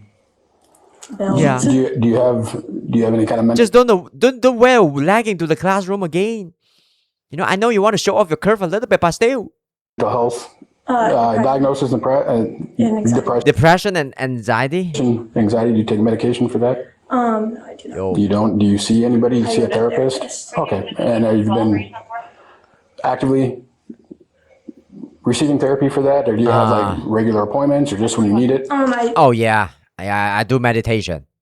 Yeah, I give myself therapy. Yeah, I did, but I usually just because she's back in Colorado. Oh, I'm not surprised. She actually have a therapist. About an hour after Addison's posts, Snapchat generated. She's a bit unstable. The emergency disclosure forwarded to the FBI. Around the same time, she lost access to her account and the memories stored on it, prompting her to text her mother, "I'm actually going to lose my mind." Did you already tell him where you're living and all that good stuff? Yeah. Okay. Mm-hmm. Were you asking the same questions then? Huh? I said I won't bother asking you the same questions then. Do you want to do hair specifically? Yeah, I want to do hair. I did a school back in Colorado through high school, and then I came down here, but I don't know what I'm gonna do now. Addison moved to Clearwater to continue pursuing her cosmetology license at the Aveda Institute. Unfortunately, the posts she made this morning are about to jeopardize those plans. All right, oh, shit. She's getting fired. You are the director here? I am. Obviously, you know what's going on. You were here for the whole thing. She's going to go to jail. She's going to go to jail. To be arrested for essentially written threats. What happened was when that was posted. Wow. Imagine going to jail because of one Snapchat post. On Snapchat, it was flagged. I'm not saying like posting threat is good. But, I mean, yeah. I mean, now you know like you're being watched when you post something on Snapchat. I think on YouTube too. This is why social media and like all this platform doesn't feel as fun anymore because it's like overly regulated and Everything is driven by money and business, and it kind of like ruined the whole thing, right? YouTube feels like very different like 10 or 15 years ago versus now. The FBI, they called us. Okay. And we knew she was here. Obviously, she's probably not going to be a student here anymore. Correct. Okay, and that was my next thing is if you want to. There need to be a balance between like legislation and like freedom of speech, but posting threats is always bad. Trespass or anything else, so that she can't return to the property. Oh, this director is actually pretty nice. That's something. Yeah, we'll do that as well. All right. So with all things considered, we do have to terminate your enrollment. And with that termination, 4-hour stream. You are no, that's not rare. You are just not here sometime. Oh, how's your day, bro? You still playing NTE? Bro, I don't have time to play more NTE, bro, but the game is pretty fun. Yeah. There's just so many games that, bro, oh, take care, bro. Take care. I don't have to say sorry, you know. Take care if you're sick, yeah. Don't have to watch my stream, obviously. Yeah, pretty. The weather is like, it's not raining a lot like recently. So, take care, bro. Take care. Yeah. If you're sick, just, yeah. What can I tell you? Yeah. Maybe you need a girlfriend to tell you to drink more hot water and stuff. Well, I'm almost done here. I'm always streaming for 4 hours plus now. 4 to 5 hours. So yeah.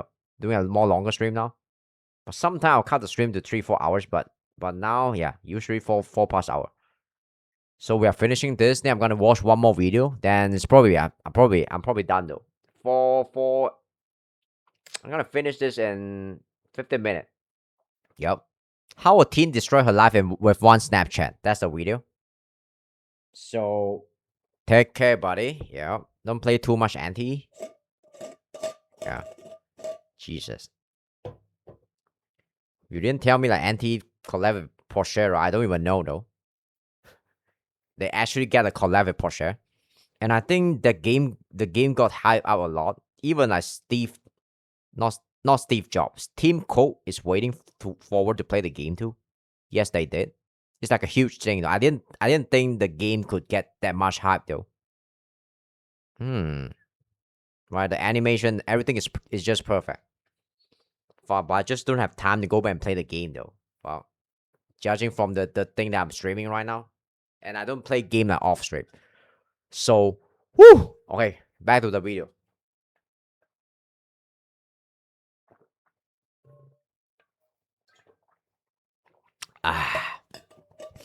So what happened here is this girl, she's having a bad day and she posted a thread on Snapchat. She says she's going to commit a mass shooting in this school because she's having a bad day. And the Snapchat story get caught by FBI and now she's in trouble. So her director is gonna cancel her enrollment in the course. not allowed back on premise. Obviously, She's gonna lose her internship or something. I'm not going to have you collect your things today. We can have it done at a later date. But at that time, because you do have a trespass on you for this property, law enforcement would have to come with you to collect your bill. Yo, I'm addicted to this kind of body cam video though. Holy shit. They are so real. The police are making a lot of like good YouTube content nowadays. What's a monkey? Okay, so Yeah, bro. so no, I can't be here. Yeah, she's shocked. Be here and you're not any longer enrolled. We'll process your paperwork today. You'll get information on what that looks like after the fact. Obviously, there's a lot of things going on today, so I can tell you what it looks like, but you're going to forget most of it. It's going to come in an email. So You're not from 63rd? Yo, right? You mean like the gangster video that I'm watching just now? What's up, Mark? we submit your drop paperwork with your termination. I just want to keep your hair a little closer. Oh, the FBI is being safe though. They're gonna check everything. Make sure she got no weapon. It looks good on you. You should still pursue a cosmetology license. Like just, She's pursuing a cosmetology license. just because things didn't go well here doesn't mean you can't still get a license, right? If that school reaches out to us, we don't tell them why we terminate a student. We don't even tell them that we terminate a student. Oh, this is her director is actually being pretty nice here. She's trying to still protect her future. You can make up whatever story you wanted to. Sub, thanks for the sub. Thanks for the sub. Yep. King Von. Yep. I know King Von from the music video. Yeah. Addison is expelled. I don't know King Von personally. And issued a trespass warning for the Aveda Institute, Aveda effectively Institute. banning her from the premises indefinitely. All right, go ahead and stand up for me. Turn around. Put your hands behind your back. Right now, you're being placed under arrest. Jesus, I thought she's gonna say something. She's gonna say like she got cheated by her boyfriend or something. She says she got upset, and because she went lagging to the classroom, and and the teacher is not very happy about it, and that's the reason she got upset. So get your phone. Holy. I can hold both arrests with one hand. Hopefully, do me a favor. Turn your hands since you're cooperative. Turn your hands so your palms are together. Okay. What I want you to do is you'll be a lot more comfortable that way. Yo. Please don't try and get out of these. I know your wrists are really small. Sorry. So we are gonna, I've already talked to her. She says there's a way we can take you down a little more discreetly. We're not gonna embarrass you as discreetly as possible. I mean, the cop is doing the right thing, but still, it feels like a over escalation by the cop too. But a death threat is a death threat. So You ever been arrested before? No, sir. All right, I will explain to you this process. It's not as scary as you think it is. It's more like a hospital waiting room that you just can't leave. No, I'm black. I'm not Chinese. What are you talking about? Just kidding, I'm Chinese. People, Right. You will. You're not going to be in jail forever or nothing like that. Yeah, I'll just stand on this side now. Not everybody has to. She's gonna be in jail maybe for a few months, 1-2 months, maybe. I don't know. See everything. Doesn't matter. You're not going to see any of these people anytime soon anyway. Addison is discreetly walked through a corridor and out to a back parking lot. Obviously, you're going to go to the Pinellas County Jail. Do you have anything in your socks, anything in your shoes? No. Even if it's like a little bit of weed, it's not a big deal. We can handle that right now. It's not even going to A little bit of weed? charge you with it, but you get it to the jail, it's a felony. No, I do not have anything.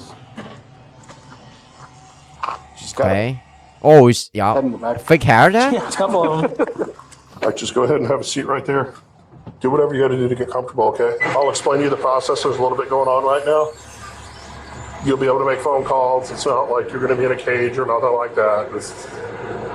You made a mistake today. Yeah. That's all. We're going to take your phone as evidence. Okay. And we're going to write a search warrant and gather your Snapchat data as well. Any questions Yo. on that? For this I mean, the officer's doing the right thing, but still, I feel like they are over escalating a little bit. Snapchat memories, like all my pictures and stuff, do you know anything about that? Yeah.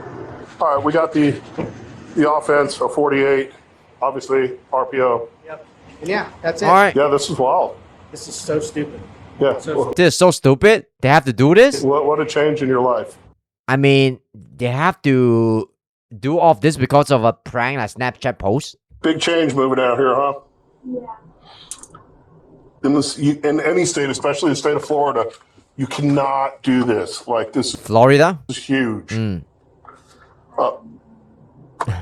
Wow. And the problem is Wow. young people use these terminology like it's a joke nowadays, and it's just not. The good news is you get the condo Okay, sure. too. For this girl, it's probably a joke, a prank, right? She's just a shit posting, but she's just trying to get some attention and stuff. The condo, you get to be by But yourself. for officers, probably not. Oh, okay, that's good. According to court documents, Addison Gass was arrested and later charged with written threats to kill or do bodily injury, Right. which is a second-degree felony. Second degree fan. Wow, that sounds like pretty She pled serious. not guilty, and her case remains ongoing. Wow. She was also placed under a risk protection order, Risk preventing protection her order. from possessing or purchasing any Not that serious, gang. firearms or ammunition. Not that serious, but yeah, this is why social media don't feel as fun as like 20 years ago. Not 20 years, like 15 years ago. While the order is in effect. Because over like legalized sometime. I mean, over monitor. Watch our not legalized. Sorry, not legalized. Like how to say that? Legislated. full videos as they were originally made, with no randomly muted words or details cut. Alright, cool. We've also dropped brand new EWU videos of it. EWU, right? Yeah, this body cam channel is pretty interesting. I'm addicted. People that commit actual murder get off easier than this girl. Right? I don't justify the crime that she did though, but wow. All right. The FBI is incredible at evading our privacy, but turns a blind eye to rich peddlers and politicians. Okay, cool. Valid command. Okay, cool. Yeah. People are kind of mad too. They're talking about the FBI is like stalking them on their Snapchat, on like the teenager Snapchat. So that's the last video I'm gonna watch here. I quit my 250K tech job. Now I make like 33K selling matcha. So yeah, that's the last video I'm gonna watch. Yeah. Okay, let's do this. $250,000 a year to now expecting around 33. Let's see. Yep. I went from making $250,000 a year to now expecting around 33,000 this year. Okay. A lot of people do this, but I don't think it's usual. I mean, if you make enough money and you decided your happiness is cost more than your previous like high paycheck, maybe you should do this. So much happier now than I was before. Happiness is a huge thing. Yeah. Damn, this is good. People just want to be happy. How you take care of the matcha matters, the ratios of the matcha. Is there any girl on this? Yeah. Is there any girl on this planet that don't like matcha? I mean, yeah. Yeah. My one of my pickup line is asking girl like, you want to hang out and get some matcha? That's one of my pickup line. Powder to water matters. How you. Edward Snowden show us that they are listening us everywhere. Yeah, this is why Facebook, nobody use Facebook anymore. Besides the old people, right? Yeah, that's the reason. But maybe probably know they're spying us anywhere. Because the authority, they want power, right? They'll invade your privacy if they think you are breaking a law and stuff. They always use like protection as a shield to kind of like invade your privacy. Matcha sucks, really? No, you suck. With Shut up. the matcha matters. I knew that every little thing would Matcha sucks, really? That's why you can't get laid. matter for the success of Matcha House. There was like very little room for error.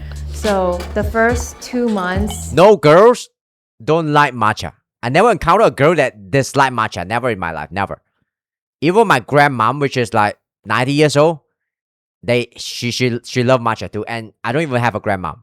I only trusted myself to whisk every drink. My entire life is work now, and I don't Tastes like grass. regret it. Bro, that's why it's good. My name is Michelle Young. I think the taste is like pretty normal, but the smell is amazing. Shut up.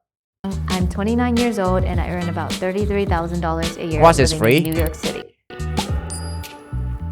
Yeah, it's the vibe, that come with matcha. It makes you feel like you kind of feel like you're a white girl that living in New York, and you're doing like yoga and meditation, and you go to Pilates class, and you're dating a bad boy that don't reply to your message, right? Yeah, you're about that vibe. If you consume matcha, it's a taste and a vibes thing. Yeah, look at it. You have to consume it like that.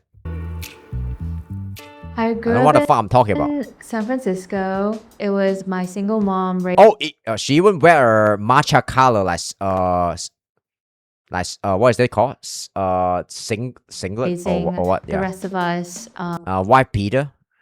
in a neighborhood right next to Chinatown. Mm. She's an immigrant.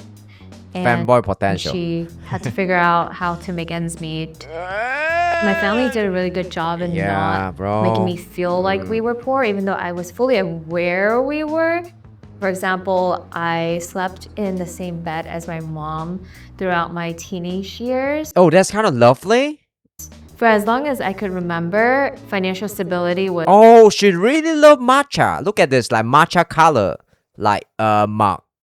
was the ultimate goal. My older brothers and I, our main goal was She's really obsessed with matcha. always like Maybe it's a branding stuff. Yeah. Matcha house. I really like white shirt though. Yesterday I bought a white shirt from Uniqlo. It's around $5, but I really feel like I've spent too much money. I'm just a cheap fuck.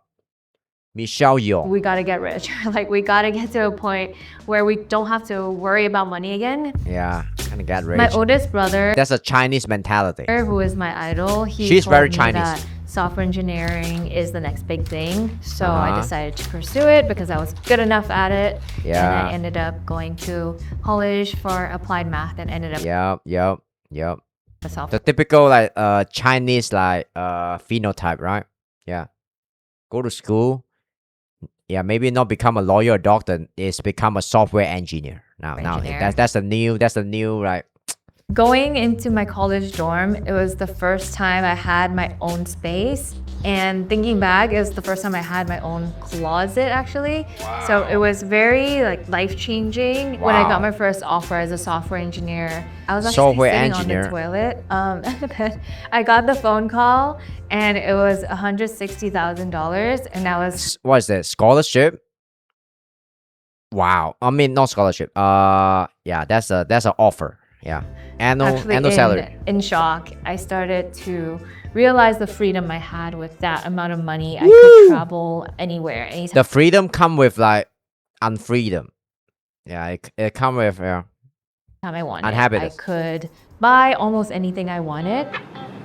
You're gonna pay though. Yeah. You're gonna pay for that. If I mean, everything is a trade-off in life. I enjoy something and I feel passionate about it, I'll go all in. And if I start to lose sight of the purpose of it, I'll just dial back and I just will be very demotivated. And that's kind of what started to happen towards the last. Wow, Jesus. Did you just say she got a 160K offer straight off like college? Few years of my career as a software engineer. Rich. I realized pretty soon that I want to become her. Is she single? Yeah. I was doing it because of the amount of I'm a handsome guy, man. I can serve you well. I can make like good matcha. money that was providing me. And the work itself just felt like it wasn't like doing anything. It feels like fake work. I mean, she's probably single, right? I'm a Chinese too. Yeah. 我说中文哄你开心. Yeah. And I we got a new follower. Yep. Thank you. Yep. Thank you for realized follow. the problem The was login. I'm watching this video called I quit my 250K tech job. And now I make 33K selling matcha. I don't do on-demand react. So if you want me to react to something, go to my Discord and submit your suggestion. And I'll feel, no, you can't send links. Sorry. So gotta log in. Yeah, I only react to the video that I find is like interesting and fun to watch. All right, cool. No command. wasn't really the workplace itself because my teams No self promotion. Yo, instant ban. Sorry. All were right. pretty decent. The culture at the company I worked at was pretty good too. All right. But No by self then, promotion. You hopefully you'll read the chat rule before your chat, right? Yeah. Log in. I had already come up with this idea to start something of my own and doing something more physical. Matcha house. Around 2022, 2023, I started to realize I needed to switch careers completely. Yeah. And I wasn't really sure what I was going into, but I was pretty sure that the money part was not what was important to me anymore. I was saving, but I mean, the money part is not that important for you, maybe because you're already got money. Before you got money, right? You're willing to trade your happiness for that. I wasn't completely sure what I was going to do next. Around 2024, my friends and I go out to get tea and we try different matcha spots and we just kind of realized that there wasn't any good matcha places in New York. Oh, that's a demand for it. Oh, now I really want to taste some matcha. Damn, that kind of sounds like kind of sexual for no reason. Sorry, guys. And I was making matcha at home for like years at that point already. I want to taste her homemade matcha. So I was like, why is my own matcha better than the store-bought ones? Yeah. Because you're smart. I decided I really wanted to open a store in New York. I felt like New York really needed This it. store kind of have the Japanese vibe though. Oh, but I guess matcha is originated from Japan. And so I don't know. started to do some calculations on my own just to think Calculation? about if it's feasible for me. I saved up $200,000. 200,000. Cash savings to open up the cafe, and I could retire with that money if I live modestly. that's what I felt like I needed. I mean, yeah.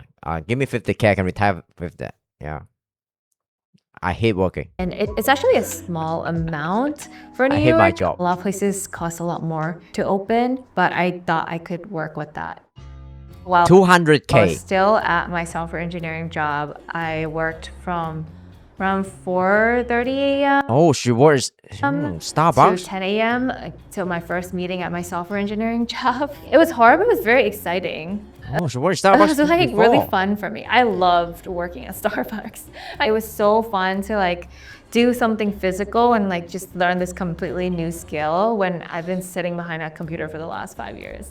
I think I was on my own little mission and I had these own little tasks I needed Research matcha. to complete before Wow, I'm able she probably made a really good matcha. to open, and She actually there's went to just this Japan? little training that I set up for myself at Starbucks. Thank you.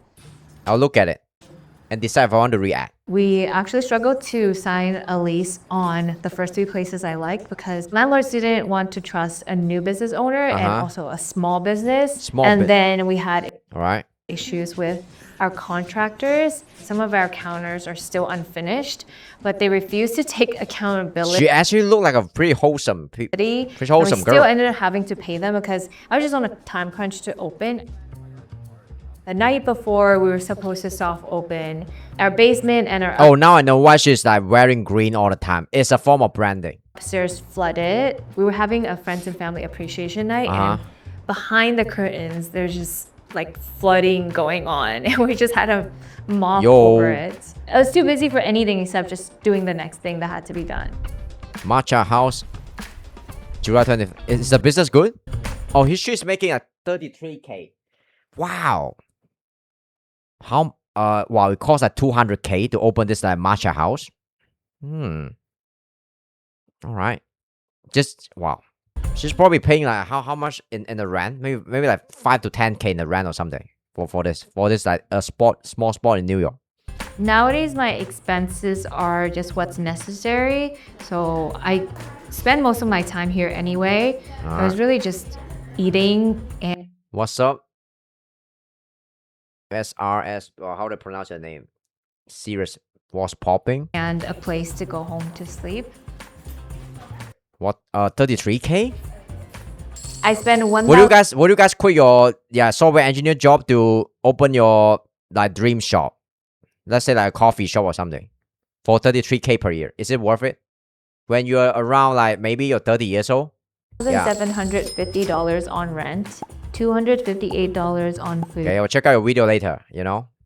100 Rhythm game player for Project Senkai. Rhythm game player. Okay, cool. That's cool.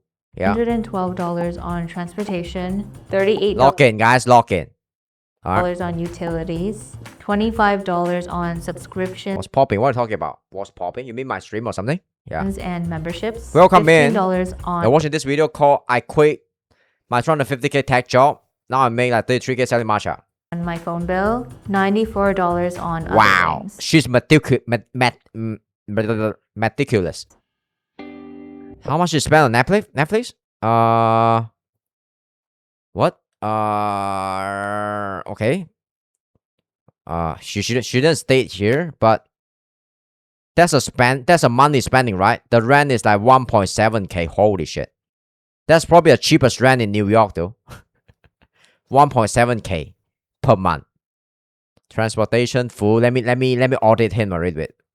Yep. Pretend I'm like Caleb Hammer here. Subscription, how much the subscription? $25. Wow. I probably spend more in subscription than him though. I subscribe to YouTube Premium. I think that's one of the best subscription you can do if you watch YouTube a lot, right? And I'm reacting to stuff, so it's technically a business move. And I also subscribe to Xbox Game Pass, and it's also a business move though, cause I play game when I'm streaming, right? So kind of justify my subscription addiction. Discretionary. What is discretionary? My English is not that good. Discretionary, what is that? Whatever. $94 on other things. All right, lock in, guys. Yeah. Had my own place, and it was a decent sized studio. 3.3K per month. Manhattan studio for the roommate. All right. Yep. All right, cool. in a very convenient location in Manhattan. Yeah, Jesus. I want to be her roommate, or maybe I could become her potential boyfriend too. She's still rich, right? But I knew I needed to give that I can speak Chinese. I love matcha. luxury up. So I took on a roommate. Sure, yeah. And now I live in a 2-bedroom with. Oh, that's 2 cat too. I'm a good like caretaker. Roommate in a location that's a little I bit love further cat. off. Yeah. I miss that studio a lot. I loved living alone. But seriously, she seems like a pretty nice girl. But it's just like one of the sacrifices I knew I needed to make. Oh. I know. My friends. Oh yeah. I would not have been able to do any of it without my friends. I started it alone. I didn't tell anyone about the idea for like the first 4 or 5 months. And by the time we started getting these issues, I was like, I need to actually ask for help. And my friends just came through, and then once it opened, Yo, I always thought it's a really bad idea to start a business with your friend. But I apparently she's pretty successful. I mean, all my friends and friends of friends came through to support and like come on, if you tell your friend you want to start a matcha house, who wouldn't want to participate in that, right? It sounds like such a fun business idea. But you know, business is about making money, and most of the business fail. Only one out of 10 business survive. Yeah, that's a global statistic, right? So, so what was my point here? My point here is might sounds like a nice business idea, but maybe you don't want to engage in that. End up like down the block. I think some of my friends waited 2 hours. Why am I overanalyzing? Like the heat of the summer. That sounds I boring. was just like in awe, like so speechless by the support of my community. I would be working on bar from like. Oh, so she said she don't have a shareholder or something, but her customer support her. 7 a.m. That's what she's saying. Like 6 p.m. or whatever. 6 p.m. Like just standing all day. I didn't take any breaks either because I had to whisk every drink. And my friends would come and bring me food. Wow.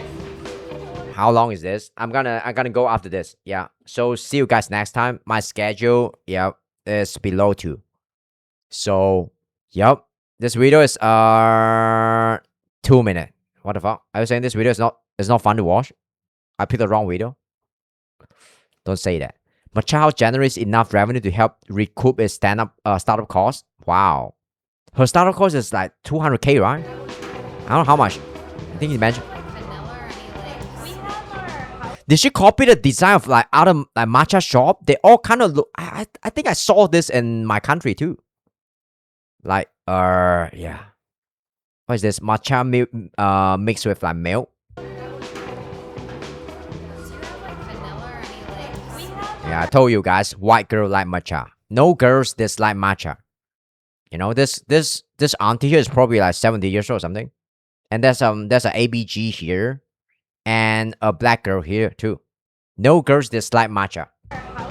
That's the secret of getting a girlfriend. Now we've gone to the point where most of my employees just have to pretend that you love matcha, and you have to make good matcha. And run the shop without. And you tell them you go to Pilate class too. Me. Yeah. My Okay, that's corny. day Sorry. is mostly admin work. I That's corny. schedule my staff to be able to manage the store most days of the week, and then I'll work on bar on a Saturday usually, and then maybe 1 to 3 other days of the week. I work like just all hours I'm awake, I guess.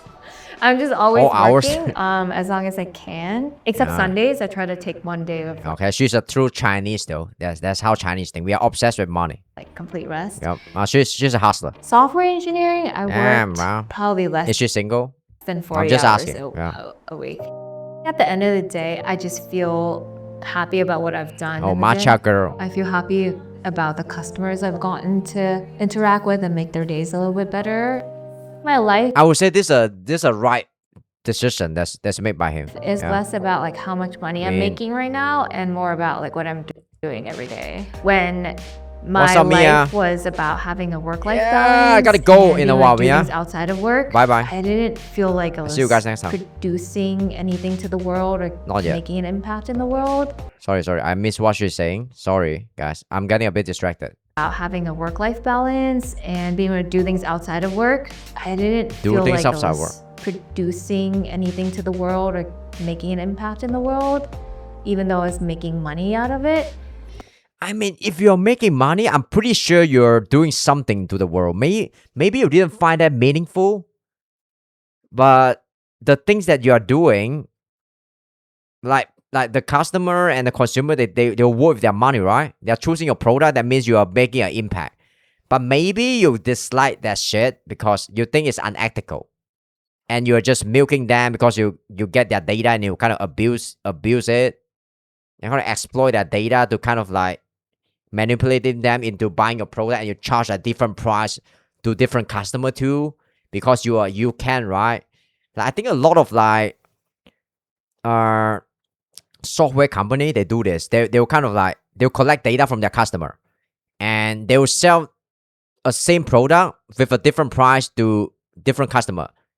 If you are rich, right, you can, I mean you are paying a taxes by, if you are rich, they will charge you more money, and you are like paying up taxes by buying the product. If you guys know what I'm talking about. And if you are just like a normal people, they'll charge you the price as like, they charge you another standard price. So I think now it's less about how much money I make from my work, but what I'm actually doing from the day-to-day with my work. So seeing the people that I'm impacting, seeing the space I've created for people to build community. Jeez, I want to drink some matcha now. Here, that gives me so much more meaning and purpose at the end of each. Is this a sponsor video? Is she collabing with like and CNBC make it here? I mean, maybe as it's all in ads. Yeah. Day. Sorry guys, I'm missing the point of this video. Oh, good video. Good video. Yeah. Her matcha shop will flourish after this video gone viral. And this video already gone viral after like 6 days. So I guess it kind of resonates with what a lot of people want to do.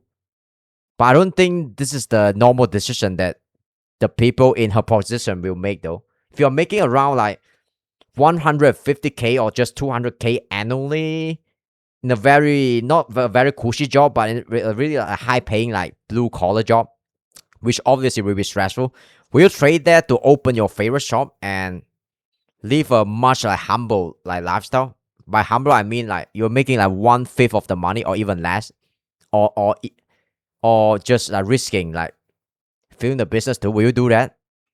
Maybe I wouldn't. I would make enough money until I can like safely retire. Then maybe I'll open a business. I wouldn't take a huge risk though. You're the freshest Asian I've ever seen. Thank you. I'll take it as a compliment. So let's read the comment.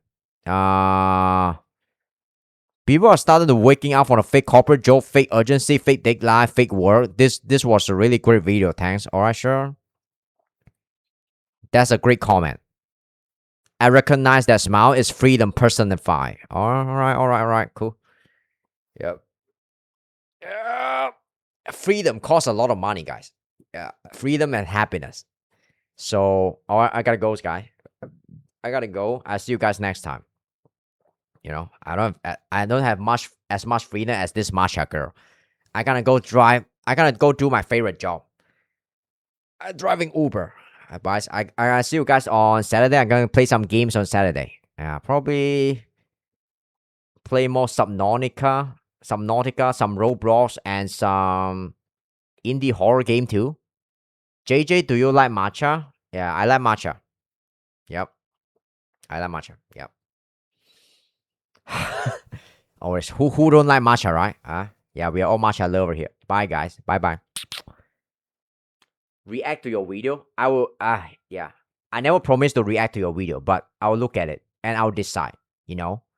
Yep. I'm a very cocky guys. Sorry. Yeah.